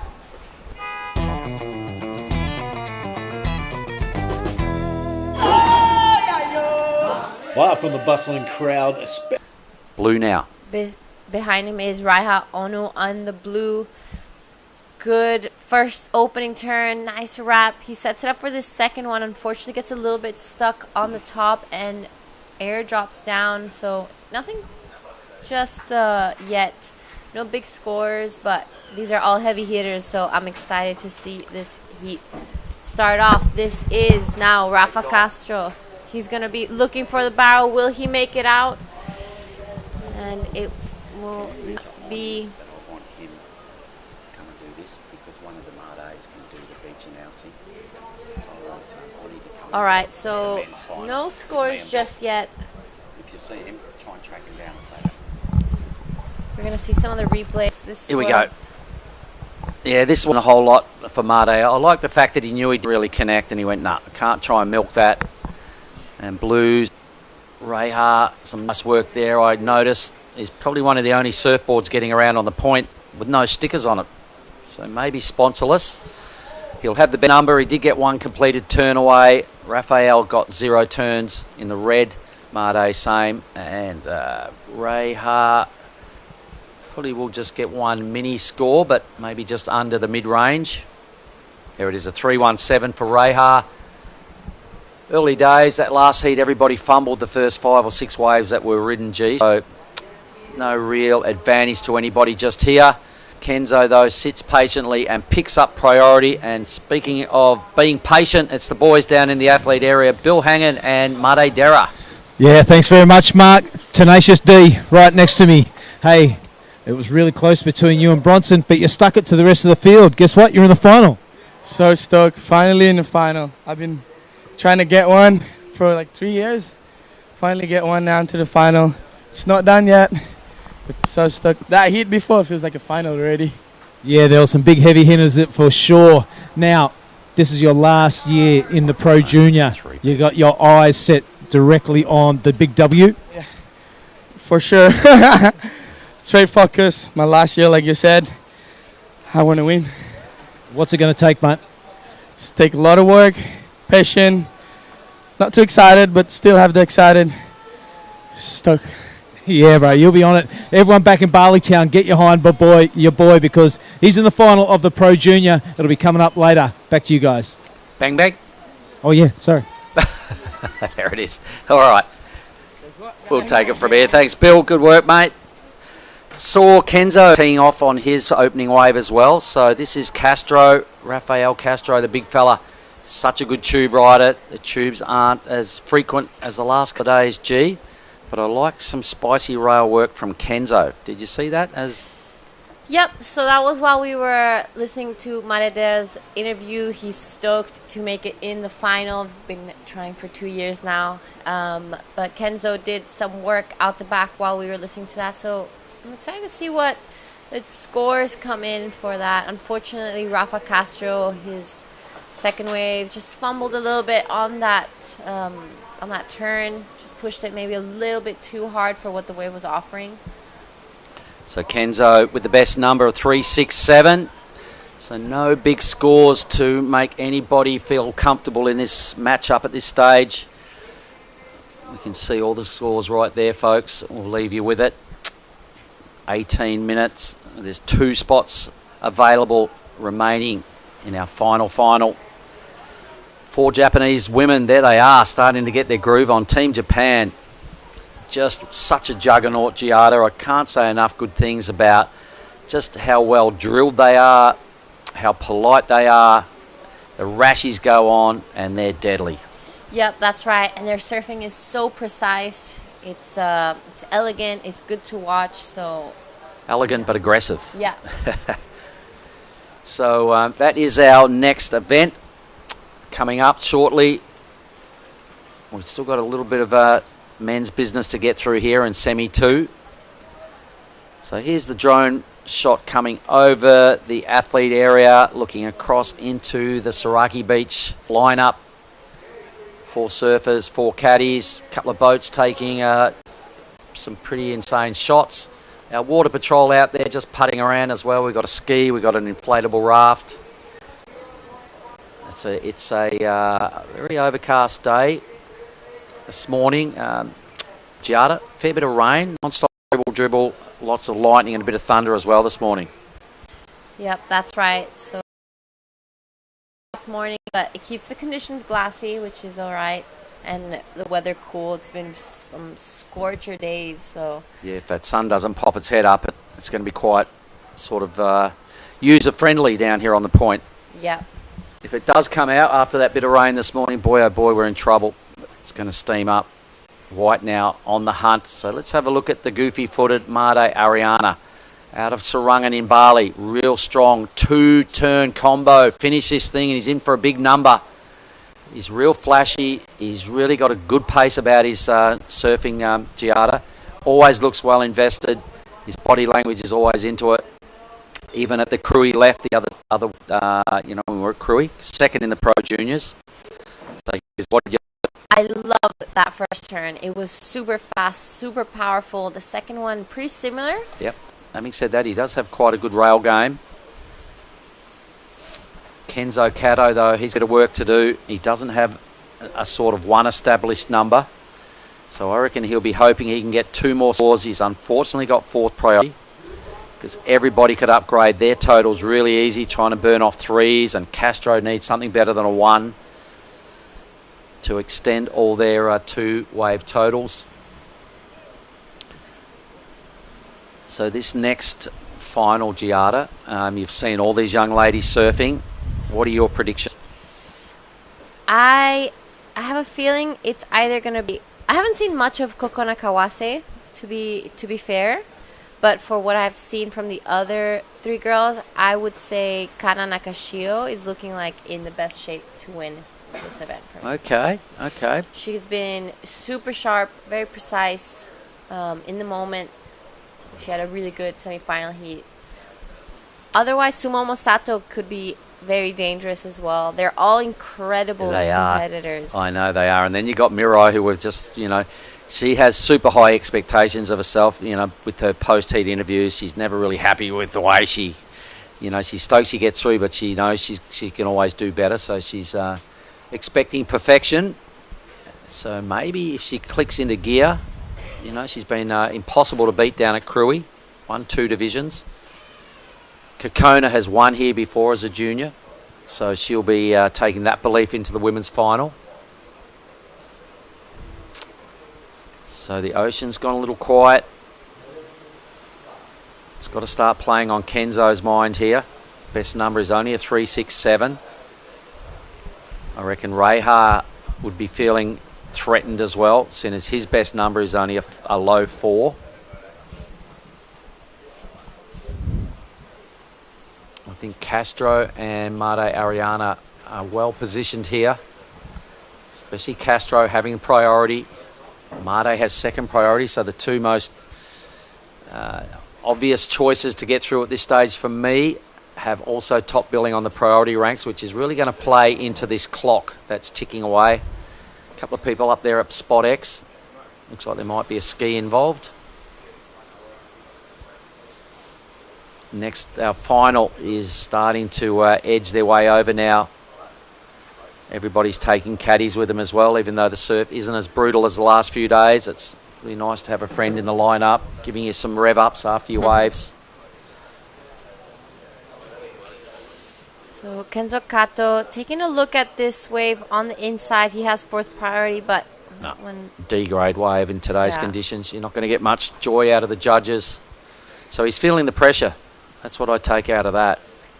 Yep, but of course, with Rafa Castro having priority, only needing to get rid of a 1, 2, 3. Yep. Kenzo Kato's requirement is not that big for now. So. No, it's not that big, but we got to remember, you know, Castro can easily burn off the 1, 2, 3. May have the opportunity right now. So Red's having a good think about this. He's well positioned and he's going to pull the trigger. So let's have a look at the big fella, Rafael. He's going to have to throw it up there in the pocket and make it. Yeah. He does. Made it look really good. Really swiftly into a 2nd brutal move and a 3rd solid piece of rail work with a nice bit of variety on the end of that 3rd move. Straight into 1st place for me, and he will have a solid lead once that number drops. That was just A-grade rail work, 3 different moves. The judges will love that on a set. Exactly right, and he had no moments of fumbling in between these turns. I love this first one. Straight up into the 2nd one. He wasted no time from the 1st and 2nd maneuver. Wraps it around, pushes the tail, gets it done. So sick. That was really well done from Rafa Castro. Excellent. Probably be in the 7 range somewhere, I'm tipping. Compared to Made Ariana's, I think this is the best wave. Lots of weight on his side. He uses it well. Really leant hard into that 1st turn, and he threw a lot of risk at it because he's waited a long time. He could have played it safe and still got a good score, but he didn't. So the judges will recognise that. Now here is the goofy footer. This is Pajar, our surfer from Serangan. A deadly backhand. He has 2 great turns. Inverted on that 2nd one. Wraps it around just to make sure that he shows the judges he finished behind him. Kenzo Kato now wants to get rid of that one. Second turn was beautifully done. Wraps it around here. So we have a bit of an influx of scores coming through. We'll see a change in the system for sure. Yep, we're owed 4 numbers effectively. So right now we'll leave it alone on the leaderboard because not sure who goes where, but I loved Raphael's wave out of all of that. The judges are thinking excellent as well. Wave of the heat about to drop. Let's have a look at the judges' view now for white. Wow. So nice little airdrop out of that big heavy hit. Completes a second strong turn. Some flat out surfing here from Ariana. That'll be his second best number. Yep, it'll be his second best number. Kenzo finally gets his groove on for a combination of moves. His best score as well. So does he run out of time? Has he left himself enough time? Because he's going to go low in the priority stakes. Yep, so... 8-1-7 for Castro. Boom. Right on cue. Best wave of the semi-final. He uses his weight well. He's got power, and flow was unmistakable there. So, you know, he's a quality act. He could win this thing. Yep, that's right. I mean, and Nias really favors those heavy hitters because there's so much power and energy in those waves. Even when it's this small, it's not a fluffy wave. You know, you can still really lay into your turns and getting rewarded well. Rafa Castro, we're still waiting for the last of Pajar. He's definitely going to be throwing away that 3.33. Kenzo Kato's last wave of 5.10. So as we reach the 3-minute mark, it's all eyes on Kenzo and Raiha. It is, and Kenzo's got his best number of 5.10, but I think Made's last score is going to be easily his second best. It's probably going to go close to his first, but a little under is where I think it sits. The boys are still having looks at it. He needs a 7.01 to win. I'm not sure it goes there, but I'm really confident it's going to be the third best wave of this semi-final. Green wants some updates. Kenzo, you're running out of time. Quick smart, brother. Needs a 4.74 at this stage, but it's not accurate. Made Ariana will upgrade that. 9.83 present heat total. It's going to be a really good number. So, Kenzo's got no idea what's going on. What does he need? He knows he'll be happy with his 5 because that's got him back in the hunt. This next score of White's is going to be brutal. Look, you can see White's going, hang on, boys, give me some updates. Well, he can't give updates until they're complete. Gnarly moment right here. Kenzo is going to be well threatened once his score drops. There it is, a 6.67, so it's his best wave. The judges are loving Made's backhand. Heaps a lot of pressure on the other two now. They need just over 8 for green and just over 9 for blue. Team Japan well and truly on the ropes here. 9 seconds, G. What a turnaround. Yep. So it's looking like it's going to be an all Bali boys final. Well, true that. Here we go. So this is the 6.67. Boom. That was so critical. That drift across the coping. Second hit. So almost 2 identical rides there for Made, but the judges like the second one a little bit better than his first. His rail work is to die for, and that little drift across the top was just a little bit of innovative kind of surfing. So with 1 minute to go, priority is now deadly for Raiha. He needs a big tube, let's face it. You want a 9, you're going to have to get barreled. Kenzo, likewise, or a backflip or something ridiculous. Women's final is in the background. There they are. They're in the gates. We're going to have Giada, Di, and Billy Hangen are going to take us through all that action. We will then have a quick presentation down on the beach and then rip straight into the men's junior boys final, which at this stage is looking like 4 blees. So Raiha Onu taking a look at this one. He needs a massive 9.04. And here he goes. Yep, he's going to need something spectacular here. He knows it. He had to respond that way, you know. Look at white and red. They're giving each other a bit of love out the back. 10 seconds to go. They are in the grand final, those two. So well done, Made Ariana and Rafael Castro. That was a sick duel for first place. 0.33 separating those two at the end of it, Giada. I guess I'll go down and maybe try and get a post heat with one of these guys, and I'll leave it with you guys to take everyone through the 30-minute women's final.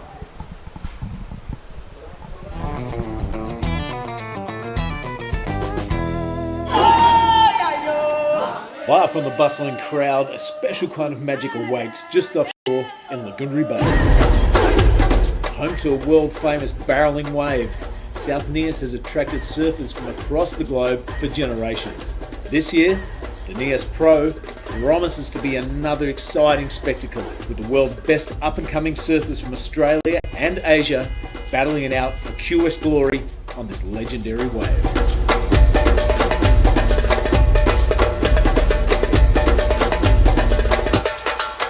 Here's a replay of that last wave by Sumomo Sato. Beautiful first turn, vertical hit into that second one. I'm really loving her style. She's so smooth but powerful. Looks effortless almost. Yeah, really good description there, Giada. Effortless power. That's what we're all after when you're not a massive human. Your technique's got to be correct. Speaking of correct techniques, this is Sumomo Sato. Cranking it off the lip a couple of times, 2 completions. That could be it for our surfer in blue as this wave is slowly running out of power. Finds another little section to hit. And that is over and out for Sato Sumomo. Well, we got 4 Japanese surfers. It would be absolutely crueling the world if we didn't bring in our Japanese correspondent, Wakadai. How are you, sir? Good. This is a great final. We have 4 Japanese in this heat. Who's your favourite? I can't pick, but everybody serves great here. The last of blue comes in 7.0. Yep. That only 2 turns, but that was a solid 2 turns. Sumomo Sato, but I reckon Sumomo Sato has been surfing incredible last couple of days, both in QS and junior division. So she's really focused to get a win here. Yeah, a couple of whacks from blue has got her into first place. The 7's got to look good next to your name. That 6.50 not far behind it from Kana. So it's going to be tight runnings here. It's great to have you in the booth. It's great to have Gia Lagarde. You've done a great job the entire event, both here and at Crewy G. It's been a pleasure to sit next to you. It's been fantastic to have included in all the big time women's finals and heats. You're out for a great perspective, and I see you down there every day doing your homework, speaking to all the gals. My besties. Yep, it's been such an incredible month traveling with you guys as well. Crewy and Nias both. That's a fat head. Pocari Sweat, my favorite drink. Please change that camera angle.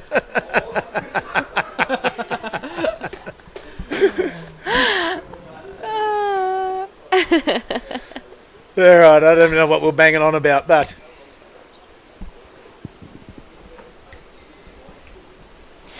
all right, so yep, it's been an incredible month here. We've had great waves in Crewy, even better waves here in Nias. We had what people commented some of the best days of competition ever.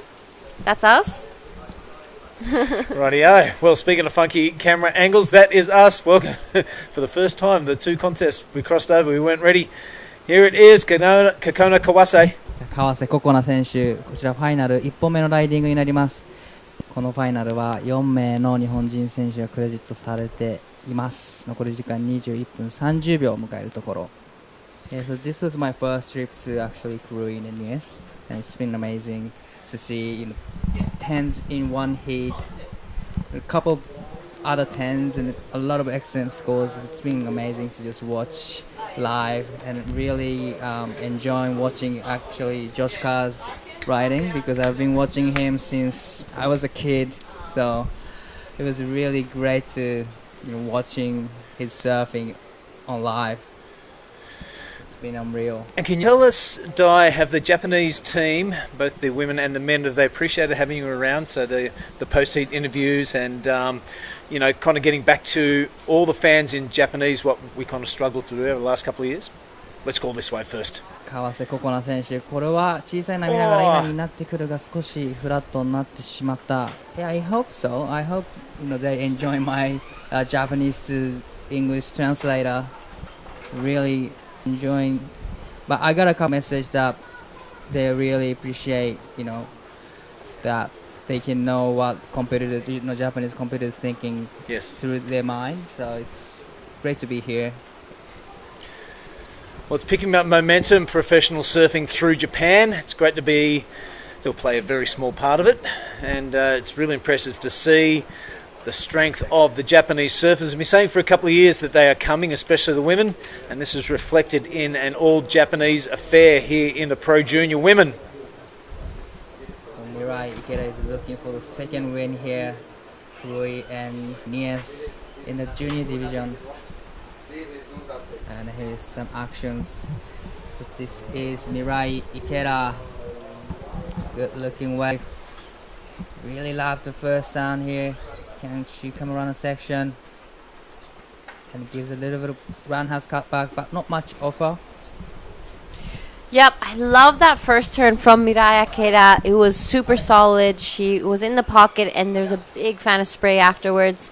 I think the problem, maybe the wave wasn't offering much afterwards, so that... Let's have a look at the replay again.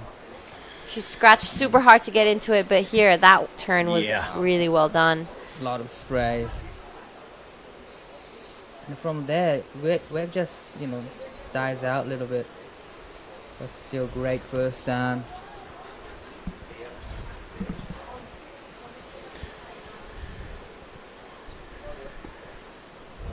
現在ウィメンズジュニアファイナルヒートが行われています。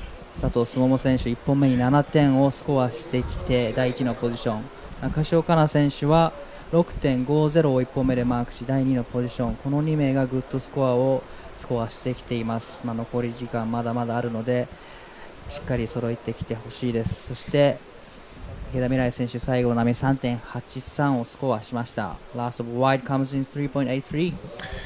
Right on. So Mirai Ikeda making her run for the title here. She wants her name on that big oversized novelty check, and she wants a whole lot of points. Looking to represent, looking to get into that World Pro Junior. All right. What about the last generation of Japanese professional surfers? I reckon they'd be pretty chuffed, pretty happy to see how well, especially the women surfing, are doing. Any of those big names you can let us in on, like the last generation of pro surfers in Japan? Oh, I gotta say this. It could be Masatoshi Ono from Japan. He's a very legend surfer from Japan, and he's been traveling around the world for over 20 years, being on the QS tour, but all by himself. But nowadays they're traveling together, kind of like a team. So good. Back then he was traveling all alone. So he's just making sure that younger generations know pathway to the world. So he's one of the biggest legend. Oh, wicked! No, so if he's watching, big shout. All right, 17 minutes to run in this one. It is looking very small and attainable in the requirement column. Below a 1 for blue and red to take up the W. And Kokona Kawase looking for a 4.76. Second is not going to be good enough because it's finals time and you want to take the big number one away. Well, I'm surprised by Mirai Ikeda. It's been really, quiet so far. It's been almost halfway mark. And she's already getting his mid-leads. So I'm kind of wondering what she's thinking right now. Sato Sumomo looking in a pretty strong position, G. Just one way, but a 7. Yep, so both Sumomo Sato and Nakashio to their semifinal actually that they had together. Sumomo having a pretty big score, Kana Nakashio pretty close behind. So now they're all just looking, both of those girls looking for a backup. Kokona Kawase and Mirai Ikeda looking to get into that 6 and 7 range. They know that this is a final, so you don't want to go second, you want to go first. Right.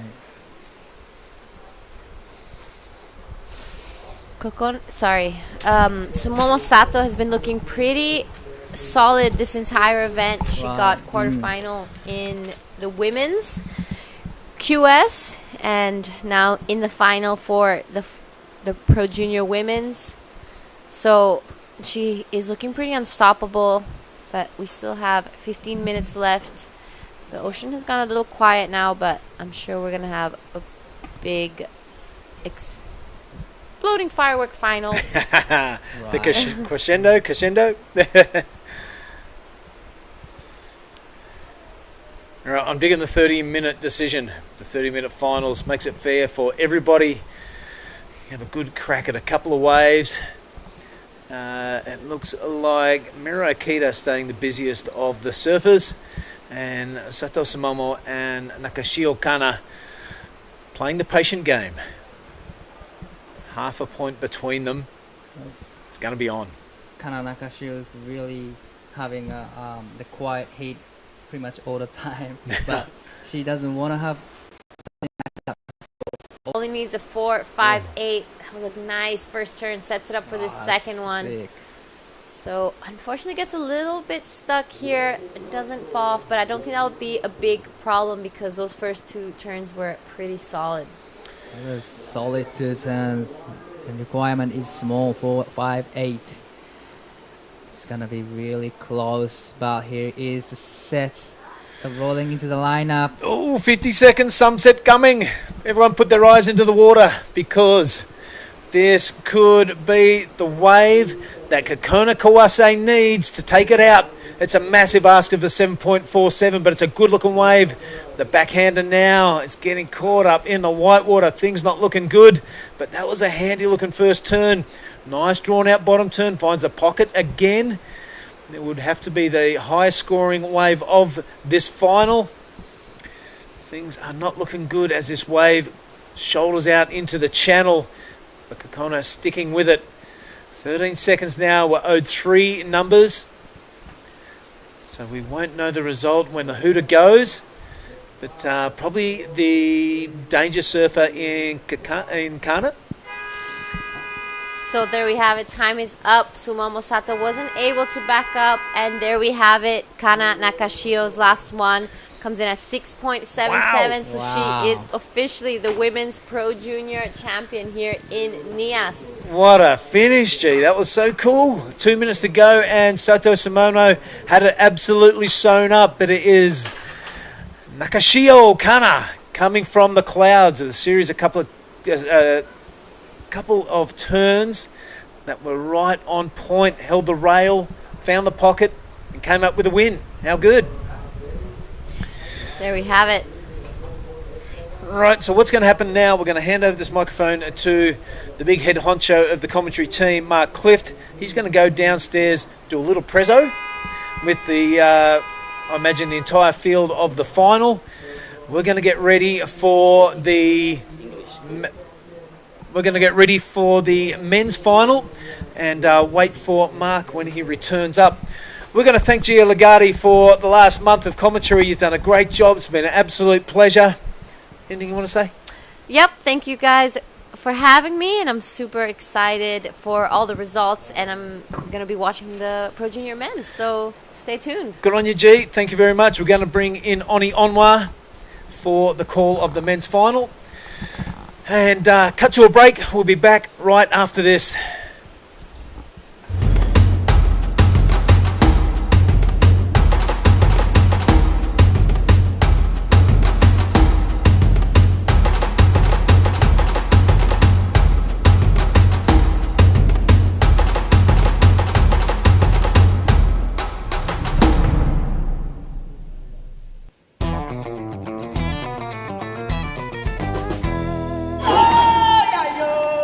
Far from the bustling crowd, a special kind of magic awaits just offshore in Lagundri Bay.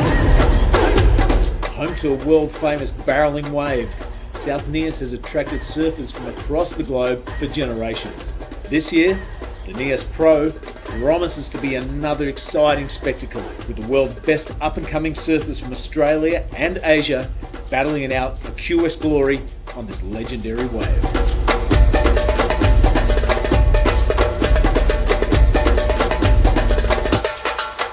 All right, we're back. This is the final of the Pro Junior Men. Have a look at these names. Mare Mahendra, Bronson Maedi, Rafael Castro, and Mare Ariawan. Wow, this is going to be an absolute Bali, an all Bali final. And this is Made Mahendra out to an early start. We're going to welcome into the microphone for a little while. Oni Onwa, good to have you here, mate. Good morning. Almost close to a lunchtime now, and it's brunch time for Indo maybe. So what a good way to go for this. He is the final of the Pro Junior. Want a couple of my boys out there, Billy. So I'm excited to watch this Bronson Mady in blue, and of course Fajar and Madedera, the best beach commentator in this event.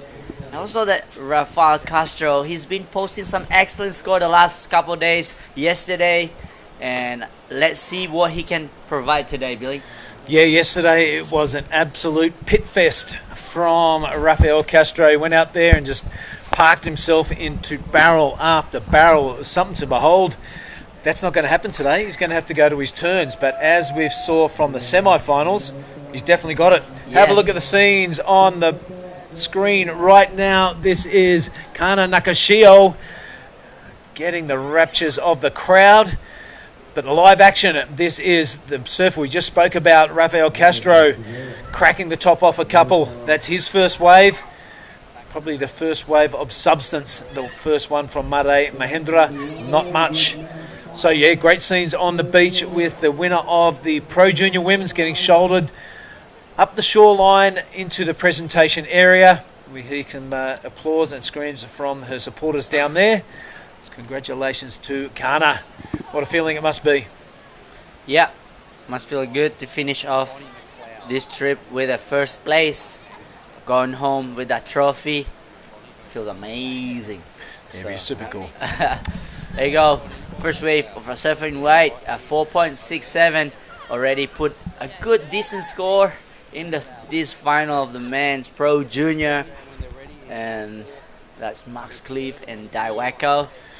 Yep, WSL representative Bonnie McLeod on the media throng, getting ready to have a word to the Pro Junior Women's Champion. A cool time to be alive if you've got the big W next to your name. Yep.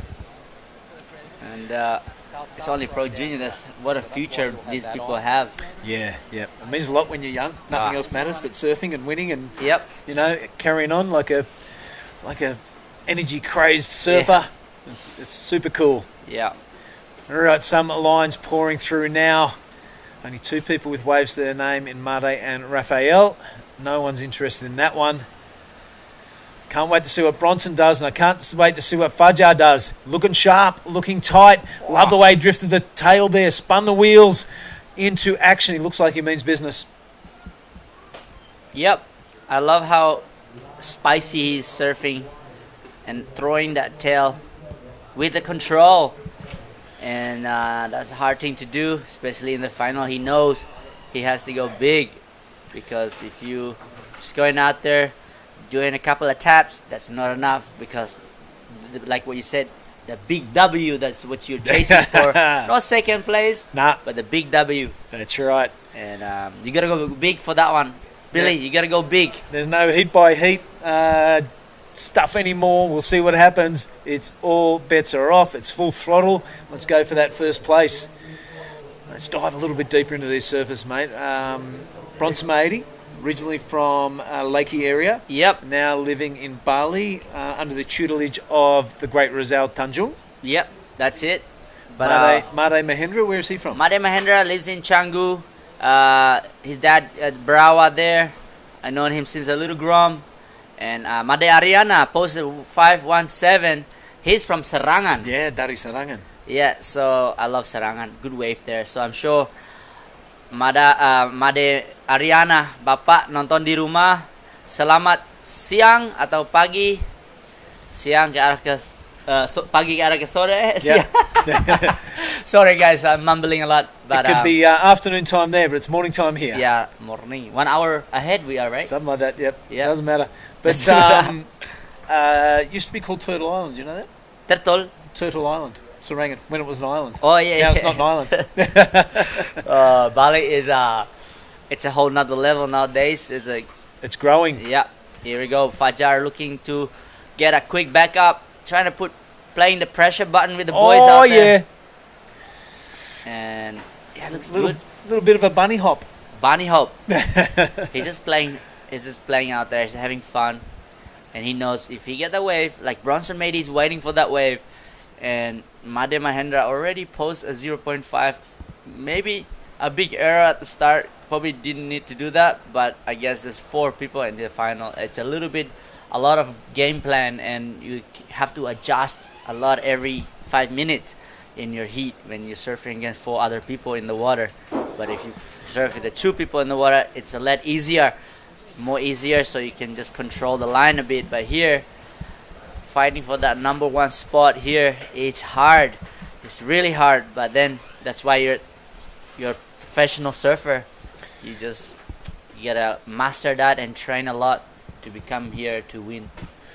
Yeah, when you're confident in your ability, Oni, as Bronson Mahady definitely is, you can afford to be choosy, you can afford to be picky.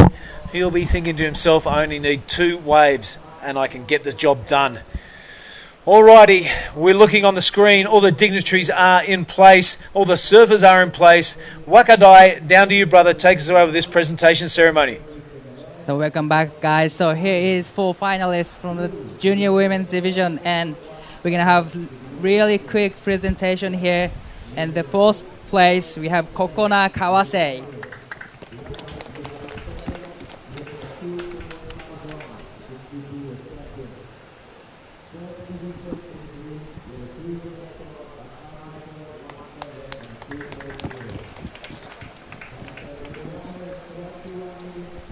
And now we're into 3rd place, Mirai Ikeda.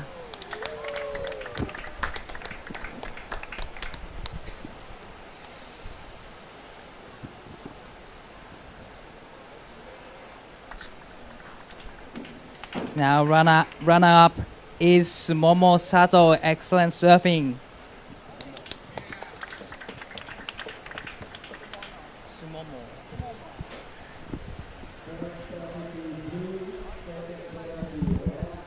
The winner of 2024 Nias Pro Women's Division Pro Junior is Kana Nakashio.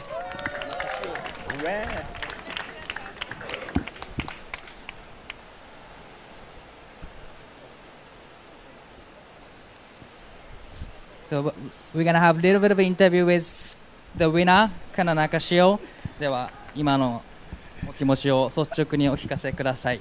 もう最後の波で逆転できてめちゃくちゃ嬉しいです。ファイナルだったので、あの波相当なこのメンタルというか気持ちがなければメイクできなかったように見えたんですが、緊張とかそういうのあったんですか？もう2度も4点ぐらいあったので、もうすごいいいライディングしないと逆転できないって分かってたので、緊張はしたんですけど、最後の波乗った時はすごい気持ちよかったです。素晴らしいファイナルでした。この後、たくさん試合が待っていると思いますが、もう今の気持ちを皆さん見ている方にぜひお伝えください。応援ありがとうございます。このジュニアのアジアのトップの4人でファイナルができてすごい嬉しいですし、彼女たちもすごいうまいサーファーなので、これからも切磋琢磨して頑張っていきたいと思うので、これからも応援よろしくお願いします。Alright, everybody, she's just very happy, so give it up for Kana Nakashio, the winner of the Nias Pro Junior Women's Division. Back to you guys in the booth. Oh, good on you, Dai. That's an absolute ripper. Well done, Kana. Thank you to all the surfers, and terima kasih banyak di Bapak dan Ibu. All the dignitaries down there getting the job done. It's back to action now, Oni. This is the men's Pro Junior final. That's what you're looking at right now. And it is Made Ariwan or Fajar out in the lead. The surfer in green has put a 5.17 next to his name. That's his best. He'll be looking to oust that too. Rafael Castro has a 4.67 next to his name. Only 1 wave. Not even going to bother about reading out Bronson's or Made's because they won't want to hear it. They just want to improve on it, that is for sure. Made Mahendra has a first priority. He's got 18 minutes and 30 seconds to get things going. Who's it going to be? Who's going to be the champ? Who's going to be the one with the big smile and the big oversized novelty check? Only time will tell. Exactly, Billy. I think right now we cannot tell who is going to win because all of this surfer is capable of getting those big score. Oh, wow. But this guy, Rafael Castro, he's always been on the rhythm, on a good wave. Look at the timing on that turn. He has that flow, throws a lot of spray. The equipment that this guy has is on point, as you can see our surfer in blue. Bronson Mady looks to do something big here. Maybe do some air, maybe he's 50-50 here, Mark. Oh, sorry, Billy. But meanwhile, I'm going to call Mr. Mark Cliff back in the booth with us. Unreal, thanks guys. Just had to go down and pay respect to our women's finalists as well. So, Bill, maybe you can enlighten me. What have I missed out on? What did Made do for the 517? Well, I think that was at the break, mate. Well, we're in the watching the presentation, so you put me right in it there. But it was some surfing just short of the good range. So, Cliffy, welcome back to the commentary booth. Rafael Castro, geez, he's been burning through the field this week, mate. Lots of stand tall barrels on him. You've seen him in all the heats and his free surfs. He's been looking on point, and he's gone straight into first place with what was it, a 4.67. 4.67. Yeah, so Rafa not getting those big barrels as you see, Mark, but a couple of mid-range scores has got him up the top there. And yeah, that was a really good prezzo. Really happy for Kana. Remember all those 4 names, I reckon, from the women's final. They're all going to be hanging around for a couple of years. Yeah, 100% for sure. Billy. Bronson yet to get going, Mark. It looks interested in this one. Well, out of Lakey Town, you know, me and Oni are well invested in watching the Lakey boys. So Bronson now looking for a big carve. That's a big fin blast, but he slips off. Good looking wave out the back, Bill. Yep, this is Made Mahendra. The Canggu boy is low in his bottom turn. That translates into a good-looking top turn, and that's a nice height tie hook. So, Tenacious D looking super good here on wave number 2. Oni. I love it. This is Fajar answer back as he's pushing down in second place right now. Oh, that's is his weapon. He can do airs, and I don't know what you call that is if he landed, but Made Ariana is, we call it the Indo Medina. All right, well, it was a throwaway is what it was. A little wasted moment there, but geez, there's going to be some runs on the board for Made Mahendra. The man we call Dera out of the leggy armboard riders, is that right? Yep. No, he's in Canggu. Canggu, he's a Canggu, yeah, Canggu boy. Yeah. All right. Well, he's straight off the beach comms. His buddy, his good buddy and partner all week is up there calling the shots and letting the boys the updates. Made joy, but let's have a look at this again. So Bronson will be a little bummed with this. Had to go big because it was a tiny wave, and down he goes. And this is not a big scorer either for Made Ariana. Fajar. But anyway, we're looking at all the replays. Yeah, well, this wave, I love how he set it up. Very smart surfing. Just, you know, trying to build the point. It was 14 minutes to go, sir. But I love this wave. He's the timing. How's that? The King Kong, we call it. Made Mahendra. Look at that turn. Very smooth. Throw the tail out. Nice cuff to finish off the wave, Mark. I really like that wave. He's going to put a lot of pressure. There you go. I think that was a 6.5 for our last wave of red. Yeah, so a really good comparison from all that last exchange. So thanks to the media team for that. And as you said, Oni, it was Made Mahendra. King Kong, you said? Yeah. Getting the best of it. Yep. We'll roll with that for the throughout the rest of the final. So the best number thrown down, I reckon a big chunk of those points from that second blowtail manoeuvre. A lot of risk involved with that. And when we saw the drone footage, probably a good 2 foot at the back of his board, out the back of the wave. It was such a sick, committed manoeuvre from King Kong. Priority with surfer in white. He's going to let that go, Mark. Looks like it's your boy Bronson Mady in the chute. All right, let's have a look at Bronson here. He gets on the pump early. Now he's got to go to the rail, or does he go to the air? Oh, yeah. He keeps it real this time and throws down a nice spicy rail move into the lip. Great effort to control that. That was a bit of a knee tester, but he completes the mission. Yeah, I love how just calm Rafael Castro is. He's not really taking it, rushing at everything. Look at this turn right here. Wow.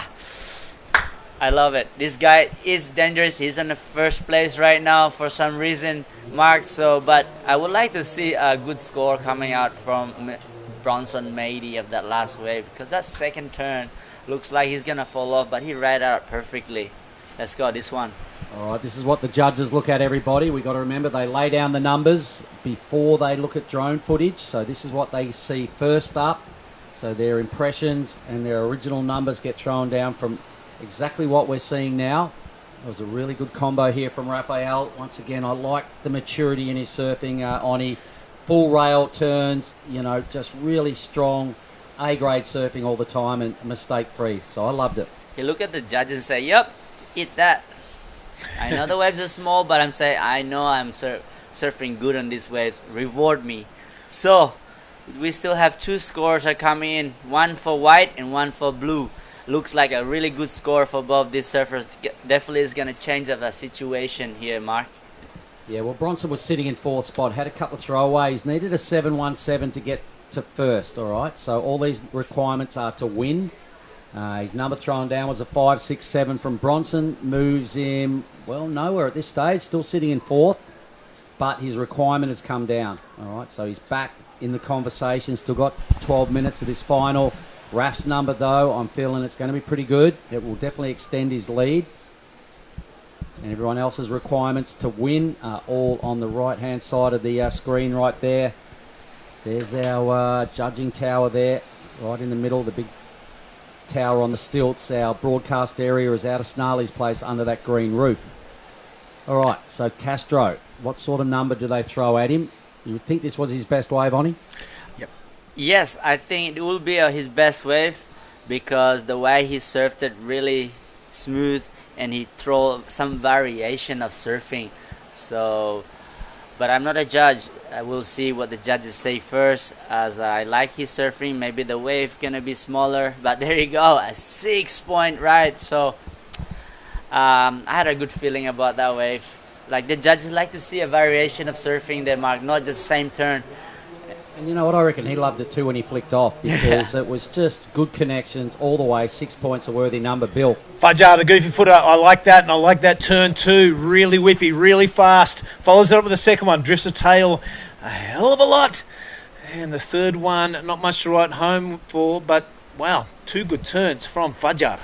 Really mixed it up too, didn't he? That little, you know, that extra boost on his second move to just get the tail really sliding around, just showing the judges a little bit of variety, bringing that innovative and progressive form into this. What did you like most, Oni? I love he just pushing the tail out. Look at that one right there. That one is my favorite turn, and that is just an extra, that the last turn. But definitely he will replace that 2.77 for surfing green and probably will jump. No, I wouldn't think he's going to jump in the first place, but he will make Made Mahendra and Bronson Mady require a bigger score. All right, well, all the scores are to get into first, so unless Rafa does something, those numbers will remain the same. But he needed 5.51, so the judges are going to have a little look at some of these other 5s and 6s. They're probably doing that right now, and they're seeing where Made's backhand surfing fits into what's already happened. So there's a few numbers they'll be comparing against, the 5, 6, 7 of Bronson's, maybe the 5, 1, 7 of his earlier ride. They'll be looking at these and going, okay, where does it fit? The numbers are starting to filter in. It's kind of right in that neighbourhood. He needs a 5.51. It's going to go pretty close. What's he get? A 5.67 straight into first. Wow, how do you like that? 5.87, sorry. 5.87, sorry. Thanks, Sonny. Didn't have my goggles on. So that's a great place to be right now. What's he got? About a 0.6 or 0.4 lead over Castro, who now needs just over 5 points to get that winning feeling back. Made is well positioned with the 6.5, although he's in third. He's got priority. He needs only a mid-4. And Bronson's still got a little bit of work to do on the bottom of the pile, but he has second priority, and he needs just over 5 points. So the stage is set for a ripping 9 minutes here, team. Okay, here we go. This is live for surfer in green. Nice first turn. Pocket it. I love to see what he land one of those airs. I don't know what you call it. Upside down snap 360. It's not a club sandwich, is it? Helicopter. Let's have a look at it again. So winding up here, he's in the lead. Needs to improve on a 5.17. Yep, a huge inverted attempt at a air rev that went a little bit pear-shaped, but he's going big now that he's in the lead, and I'm liking his thinking on him, because if he nails something crazy like that, it could just seal the deal. Exactly, Mark, because here we go, our surfer in second place right now. He knows he had that 6 point right. Oh, sorry, a replay. Sorry, there's a big screen in front of me right now. Yeah, Rafael Castro, he had that best score of a 6 point ride and back it up with a 4.67. Now he need a 5.04 to jump in first place, Mark, Billy. But Made Mahendra, a 6.5, and with the priority. Yep. How is he feeling right now, you reckon? Priority Made Mahendra, well, this is his last year in the Pro Juniors. So he's been on a mission this entire event, both at Krui and here, the actual Indonesian run. He wants to get a title to go out on. He doesn't want to leave the Pro Junior ranks without a win. So Made Mahendra is on a mission. Be looking to make that 6.50 his backup. He's got 7 minutes to do. He's got priority. So, you know, even with the caliber of all these surfers in this final, you would say the ball is definitely in Made Mahendra's court. But then you have to fight like Bronson Mehdi. This is a lion. It's hungry lions. There's 3 other surfers there, though. They are, but you got to be the biggest lion in the jungle when it comes to finals time. And King Kong comes from the jungle. All right, he's a big fella. He's a strapping lad. He's got prioritas, and he's also got the best number, so we can't forget about that. He is well positioned, as you're saying, Bill, needing just a mid-4. All these surfers are really strong, confident with the Rashi on. There'll be no nerves just yet. I really hope everyone gets a chance at a wave. Now, we've got to remember the rankings are all important here, particularly for, say, Ariana and Bronson, who are already right up there in the top 3 on the Asian Junior region rankings. So, should one of them win here, Bronson won in Krui. If he can go back-to-back here, he'll have quite a strong lead on that one position that is up for grabs in the World Junior titles. Yeah. Ariana with a second in Krui is got big reasons to win here. He Yep. could jump into the top of the rankings. Weston was right there, but he'll be a little bummed he missed out in that semi-final. But it's a lot at stake. I don't know whether Made's got a big number on the board. I don't think he's made a final as yet. So he needs to win this to have any chance of that World Junior spot. And Rafael, I can't remember how he went in Krui, but let's stay with live action because here is King Kong dropping into wave number 3. He's got his favourite carbon board. He said it's fast. He loves it. He said it makes him feel like he's Mick Fanning. And he's surfing in the pocket and tight, and that board mistake-free. It's all going on. Look at his body language as he flicks off. King Kong will go into first, ladies and gentlemen, I reckon. Onianwa, what did you like about that ride? I love how smart he's picking his turn. So as we can see the replay, he has stayed high line, trying to get that speed into this turn. Look at this one. Rah. He threw a lot of spray on that one into this vertical lie back, Larry, what you call it, and finish it off with another one just to say, yep, I like that wave. So Dera right there out of the Quicksilver stable in Bali. He'll go to first place. On reflection, there was a lot of really good surfing done right then. In the pocket 2 times. Strong combination of big moves. That's part of the criteria. He's surfing to it. He was only packing a 0.5, which is why he was in 3rd spot previous. He did have the best single score being a 6.50, and he may well. So he is paddling for our surfer in green. Fajar are currently in first place right now. Look, this first turn. It's a check turn here, but this is something. Oh, he's in the barrel here, guys. Can he come out? Yes, he does. Whoa. Big turning point, folks. Here goes Bronson Mady winding up on wave number 5. He won't know what sort of madness just went down, so he's got to go big. Oh, no. Whoops. Oh. Wow, stuff just changed, I reckon, Bill. I think Made Dera went to the lead, but I think Ariana wrestled it back. That was a pretty sick combination with a tube and a full completion. It was really top level. I don't know what else we're expecting, Mark. It's the final 3.5 minutes and stuff has changed. It's been that way through the entire 2 events. First at Krui and now at Nias. We've had so many heats and finals where we've had to let the final buzzer go and wait for scores. This one, a bit of a wasted opportunity for Bronson. That was a great looking first turn. But as you said, he has to go big because every wave counts. Made Mahendra's score has dropped a 4.80. That has taken him to the lead for the time being, but waiting for the score of the wave you just saw on your screen there from Fajar, a 5.44, his requirement. This is a massive turning point in the Pro Junior final. Will it be Made Mahendra hanging on to first place, or will it be Fajar hot on his heels, mate? Fajar will get it back. That was a good tube. It was a really spicy hit as well. With a clean barrel, we haven't seen too much of that sort of action of recent times, so the judges will be impressed and would have really taken note of the tube ride. And it wasn't just a cover-up for 1 second. It was a deep tube that went on for, multiple seconds, really. So I think he moves straight back to first. We're just speculating, but I really liked it. Right on cue. His body language when he flicked off was really, really positive. Have we seen the replay of that wave again of greens? Not yet. All right. I'd love to see it from the judges' angle because we kind of had the drone on it. So if we could get a little second look at that wave. Made Ariana Green will tell us the story. The judges scripting the story right about now. Yeah, but I'd love to see it again. From the drone angle, I didn't think it wasn't that deep, but we got always different angles, always different view. So I would like to see the beach. We just saw that as I was describing it. We just see the replay. So running out of time here, 90 seconds. We are running out of time. You're right. We're all waiting in bated breath for the score from Fajar. Let's not forget about Rafael Castro. He only needs a 5.31 for the win mark, and he has priority.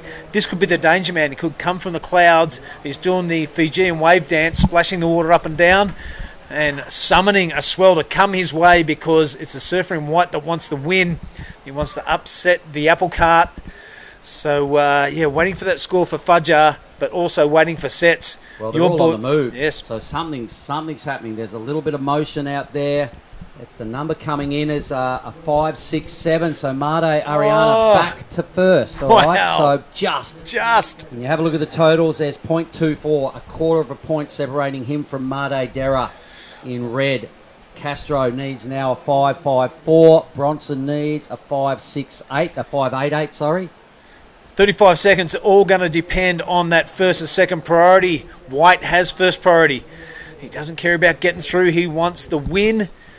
And there are no waves, a massive separation between Bronson Made and the rest of the field. He's gone to the inside. So have the other two surfers in Rafael and Made Mahendra. Mahendra has held the lead for a long time, but it has been Fajar coming from the clouds in the last 30 seconds. Looks like he's going to take it out. There's a bit of a paddle on out the back, but we're going to count it out. We're down to 2-1. Missed opportunities, but it's our surfer in white not getting the opportunity. So, Fajar, congratulations. Wowee, what a dramatic finish to this final. Wow.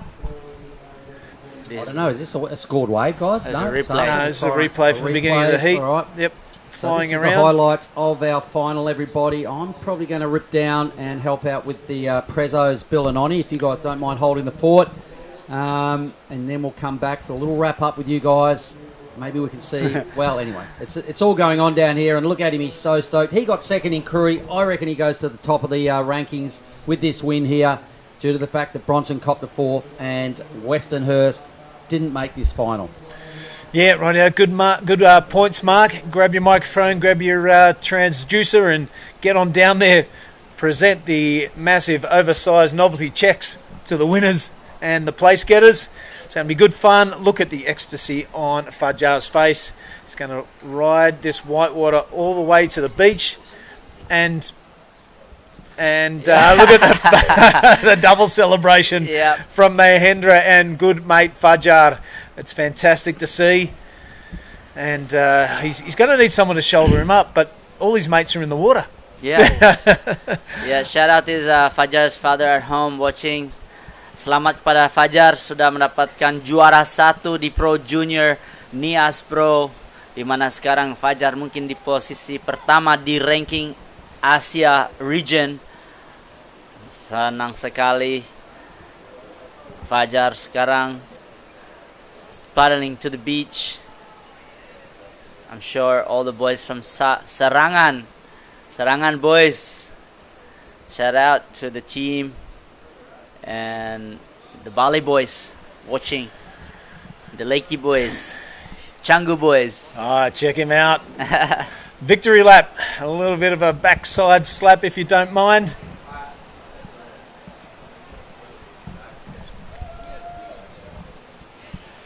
All right, Mark Clift is on his way down. He's setting up at the presentation area.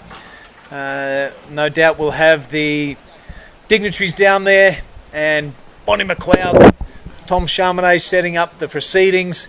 But right now we're going to stick with this vision, the kiss of appreciation from Fajar. He's taken out the Pro Junior title. Salute to the crowd. What a great feeling this must be, Oni Onwar. Yeah, definitely. He always been eye of the tiger. Yep. He want to win, and he's been improving a lot. He's changing board sponsor now. He's with Sharpai. Yep. And he's always been hungry. You know, he's one of those guys humble, but the last couple months, here you go. That's the man.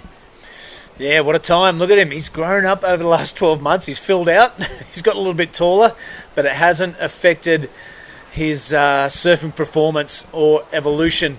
Look at that. That's a great thing to have under your name. 2024 Nias Pro Junior Champion. Also, this morning when I interviewed him in semis when he made the final, he said, "This is my first bang bang." Oh, you're kidding me? Yeah. Well, So how's that? Second, and then goes to the final, win it. wow, that is through to the W in straight sets. Have a look at the ecstasy on the young man. He loves it. Absolute classic. All the fans, the Coconut Cartel there to welcome him up. He's just won the Pro Junior Championship, and the boys are still hassling him to buy a coconut. That is the way. Cheered up by a couple of lads. Fantastic work. Who's that?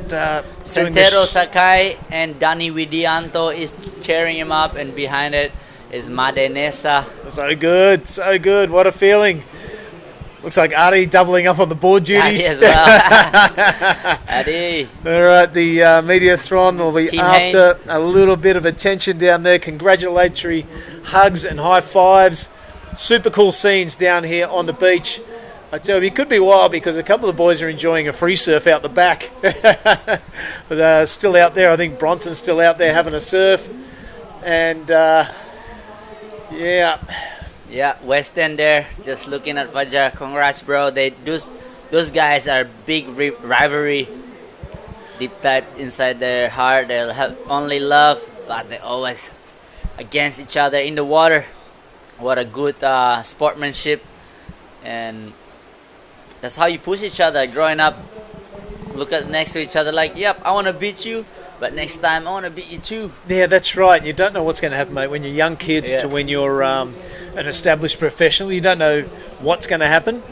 A really good example is Dino, Mick and Joel. Yep. Dino used to wipe them when they were kids. Yeah. And then it was Joel, then it was Mick, and then you fast forward 10, 15 years, and hey, Mick's got 3. I know. Yep, and you don't know which way it's going to end up. So at this young stage of their career, the fledgling stage of their career, enjoy the moment. But if you don't come up trumps on the day, don't feel downhearted, especially with the performance that these 4 surfers have put in. That's exactly right, Billy. And it's a matter of time now. Fajar has just won the Pro Junior. I think he went to a couple in Japan as well. I think he's been traveling around, competing in the junior region in Asia. And how's this Groms with the coconut? Sooner or later, when you come here the next 5 or 10 years, these guys probably competing here. Yeah, let's not spoil the party for anyone for these Coconut Cartel. But the going price is 15th hour. Yeah. Don't let them pull you off for 40. Yeah. All right, how good was that? The coconut getting pulled over the head of Fajar from Mare Mahendra. All the big hitters down there. It looks like Raf Haller's made his way in. So I'll have the prezos very soon. One in the cloud going to present the winner's checks. I'm just waiting for Bronson making his way in. He won't be too happy with a fourth place, Bronson. It's a little bit surprising to see him down there, even with the calibre of the surfers in that final. He really didn't get going. A 5, 6, 7. Like we said, please do not get your spirits down. Keep it going, and keep the train rolling. All right, the dignitary down. They're getting ready for the Prezzo. I reckon Bronson might still be out there free surfing, mate.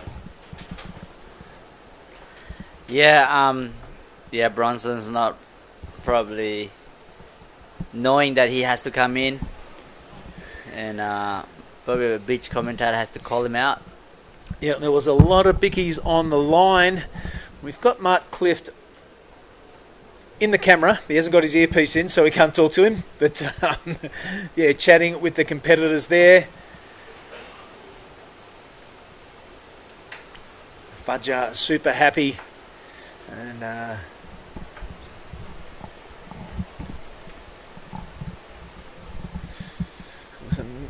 the Ministry of Tourism, the Ibu, just there next to Bonnie McLeod.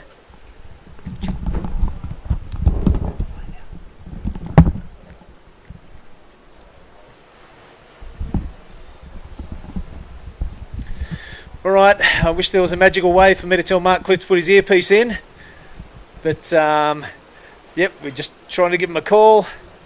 His phone's right here. So waiting for things to get going. I can't. Yeah, so how good is it? Come in here, a pure fresh coconut from the Nias tree around here. There's so many coconut trees around here, and how good is that? It's pretty good. Right, I've just passed on the message. Give us a thumbs up if you can hear us, Clifty. Rightio, he's got the earpiece in, he's got the dignitaries there, he's got the surfers next to him. Take it away, Mark Cliff. Well, I think we are just waiting for Bronson Matey, who's taken his royal time, just coming in out of the lineup. But boy, oh boy, there's a lot of people down here, Bill and Oni, about to pay respects, and we'll just wait for Bronson to come and get in line. But it's some good vibes down here, Bill. Yeah, mate, it's we're wondering if Bronson was just going to stay out there and have a free surf, because you saw him get an absolute banging wave. I'm sure fourth place is not where he wants to stand, but as we were mentioning before, he's a very talented surfer and a bright future ahead of There him. you go. We see him join the lineup now, so we'll pass it over to you, Mark. Best of luck with the Prezzos. Okay, thanks very much, Oni and Bill. There's a lot of people down here. Firstly, I'll just invite everybody to please put their hands together for our 4 finalists. Everybody's got a camera in their hands, mate. Not a lot of response there. All right, so let's roll it out. In 4th position for the Pro Junior Men's Grand Final in the Blue Rash Fest was Bronson Matey. Could everybody give him a round of applause, please?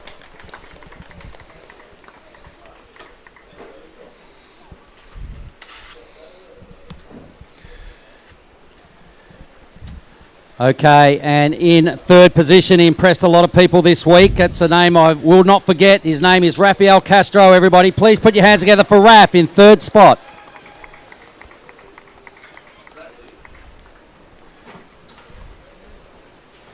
And this was incredibly close. There was 1/4 of a point separating these two. Made Mahendra had it in the bank there for a little while, but he got it stolen off him late in the show. 2nd place and runner-up, Made Mahendra, ladies and gentlemen.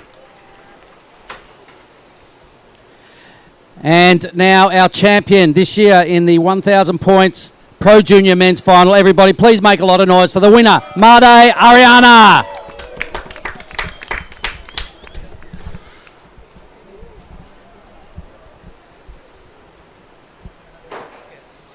Okay, a quick chat with Made, if you don't mind, Made. Geez, you saved it till your last wave to win that thing.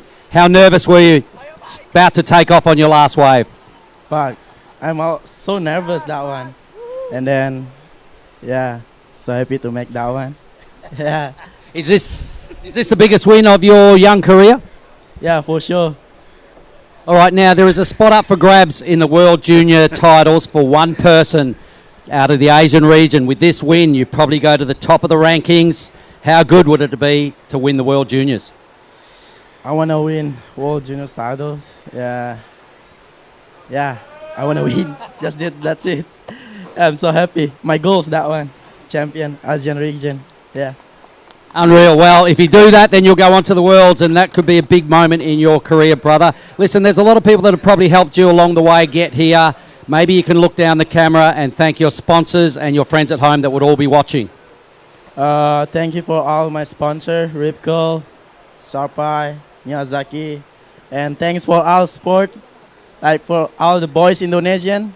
Yeah, thank you for mom and dad also for watching. Yeah, thank you so much. Well, everybody, a bunch of likely lads. One more time, if we could just give them a round of applause. And we're going to throw back up to Billy and Oni to sign off from this year's Nias Pro. Thanks, fellas. Oh, mate, good on you, Mark. That was a fantastic prezzo. Thanks to Mum and Dad, the most important thing. Well done to Fajar. Well, Oni, there we are. I'll move over here next to you. We're kind of in picture. There we go. Shuffle the deck chairs around. It's been a bit of Wayne's World, but they are in the middle of the jungle, and it's okay.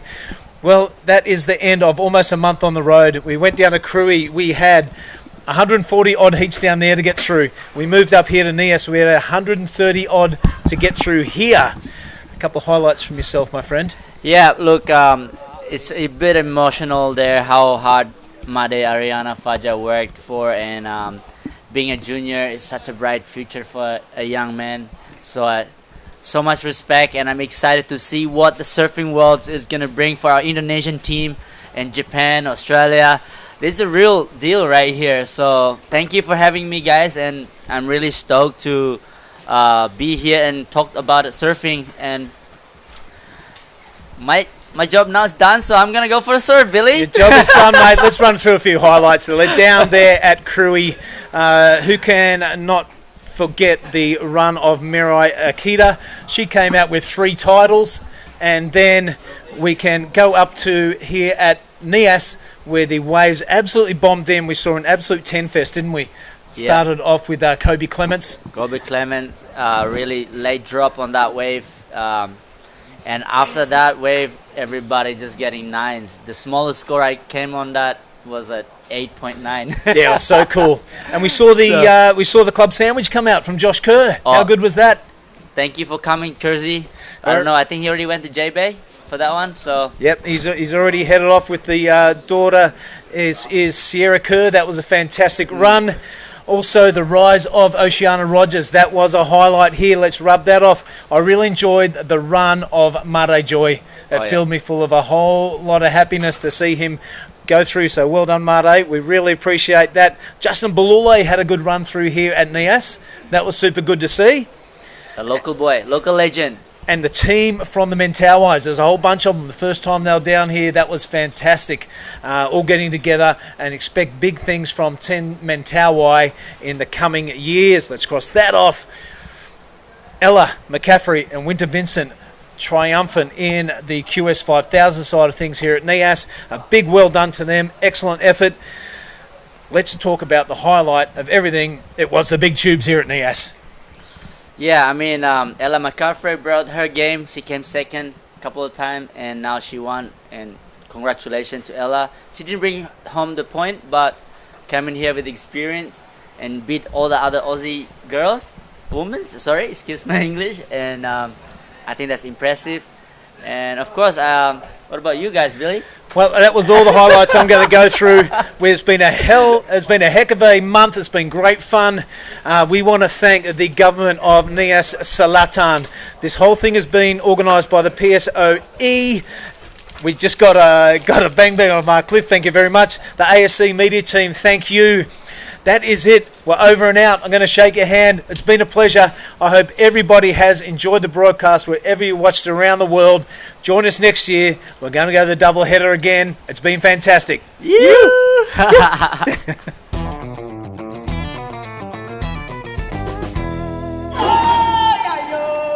Far from the bustling crowd, a special kind of magic awaits just offshore in Lagundri Bay. Home to a world-famous barreling wave, South Nias has attracted surfers from across the globe for generations. This year, the Nias Pro promises to be another exciting spectacle with the world's best up-and-coming surfers from Australia and Asia battling it out for QS glory on this legendary wave.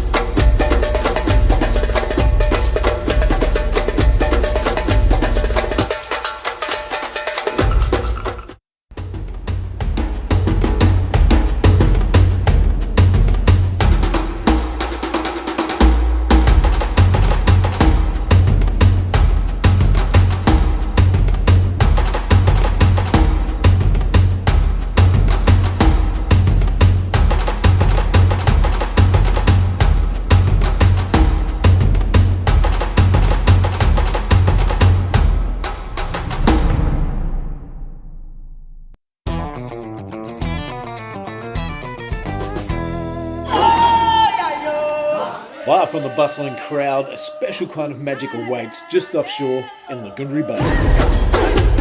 Home to a world-famous barreling wave, South Nias has attracted surfers from across the globe for generations. This year, the Nias Pro promises to be another exciting spectacle with the world's best up-and-coming surfers from Australia and Asia battling it out for QS glory on this legendary wave.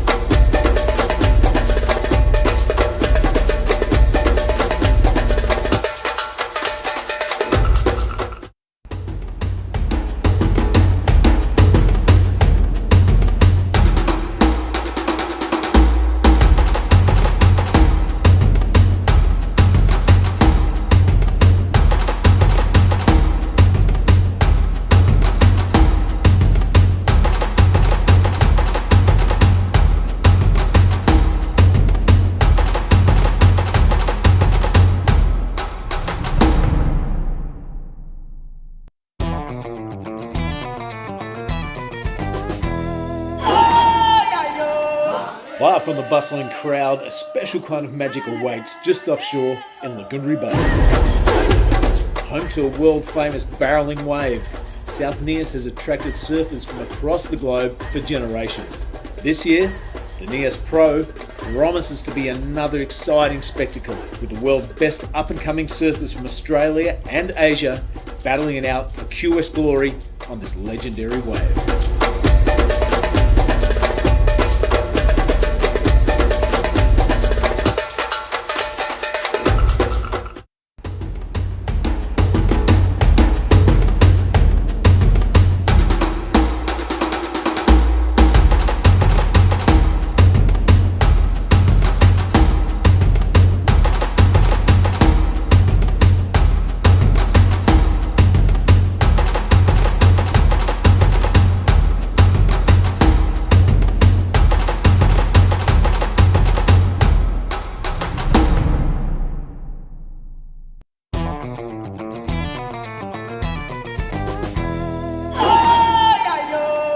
Live from the bustling crowd, a special kind of magic awaits just offshore in Lagundri Bay. Home to a world-famous barreling wave, South Nias has attracted surfers from across the globe for generations. This year, the Nias Pro promises to be another exciting spectacle with the world's best up-and-coming surfers from Australia and Asia battling it out for QS glory on this legendary wave.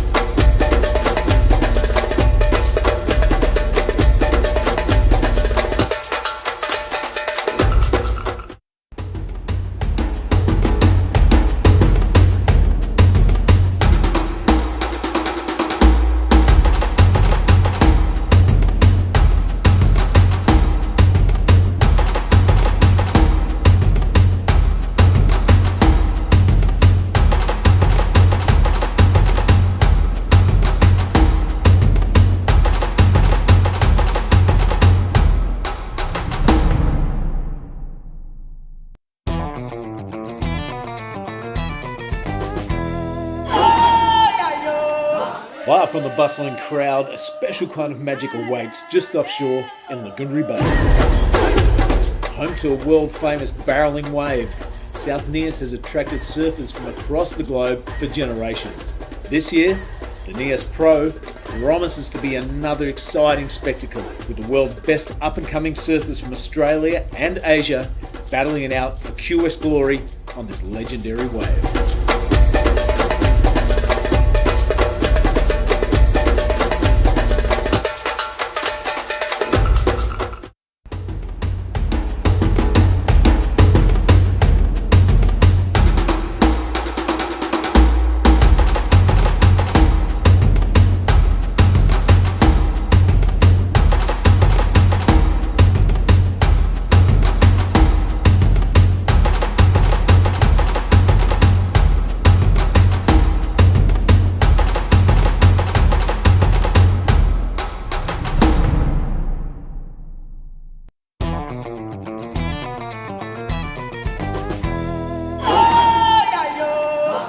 Far from the bustling crowd, a special kind of magic awaits just offshore in Lagundri Bay. Home to a world-famous barreling wave, South Nias has attracted surfers from across the globe for generations. This year, the Nias Pro promises to be another exciting spectacle, with the world's best up-and-coming surfers from Australia and Asia battling it out for QS glory on this legendary wave.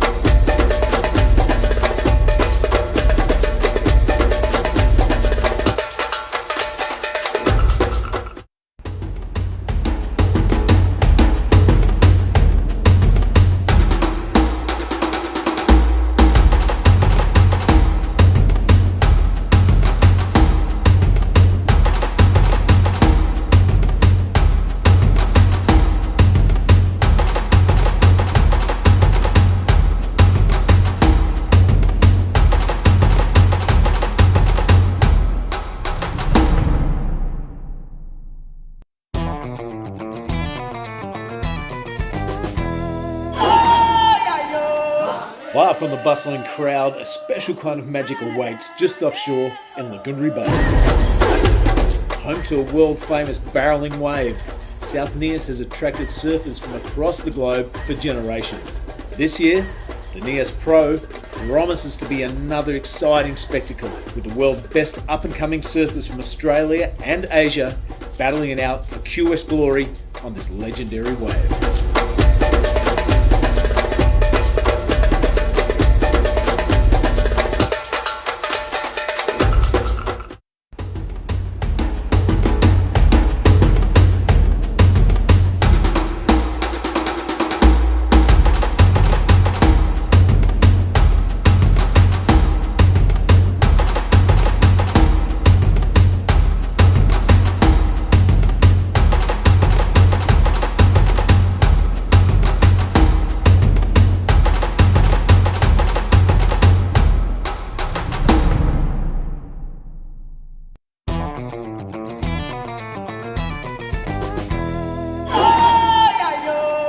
Far from the bustling crowd, a special kind of magic awaits just offshore in Lagundri Bay. Home to a world-famous barreling wave, South Nias has attracted surfers from across the globe for generations. This year, the Nias Pro promises to be another exciting spectacle, with the world's best up-and-coming surfers from Australia and Asia battling it out for QS glory on this legendary wave.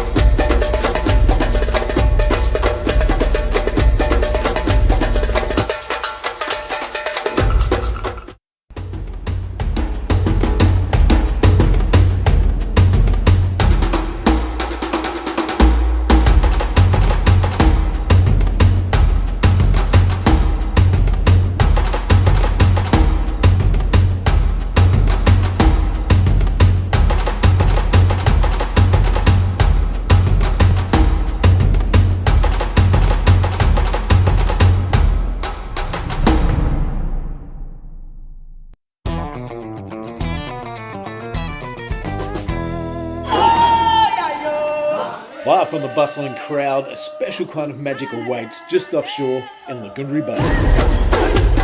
Home to a world-famous barreling wave, South Nias has attracted surfers from across the globe for generations. This year, the Nias Pro promises to be another exciting spectacle, with the world's best up-and-coming surfers from Australia and Asia battling it out for QS glory on this legendary wave.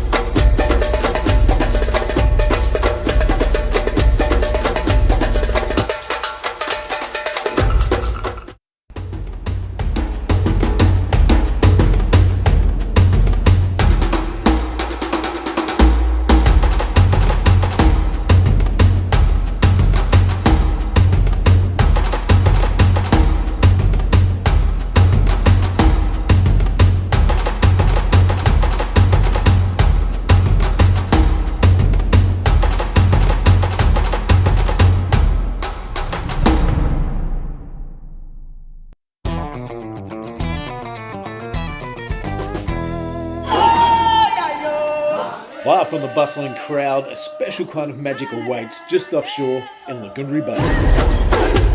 Home to a world-famous barreling wave, South Nias has attracted surfers from across the globe for generations. This year, the Nias Pro promises to be another exciting spectacle, with the world's best up-and-coming surfers from Australia and Asia battling it out for QS glory on this legendary wave.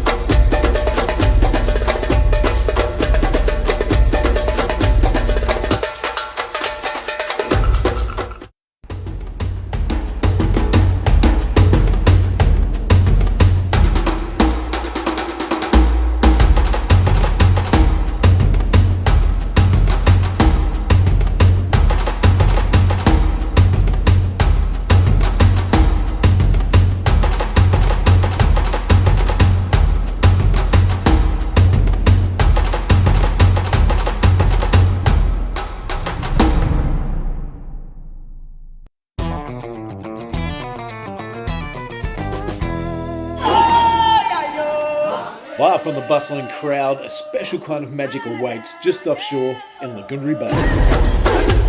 Home to a world-famous barreling wave, South Nias has attracted surfers from across the globe for generations.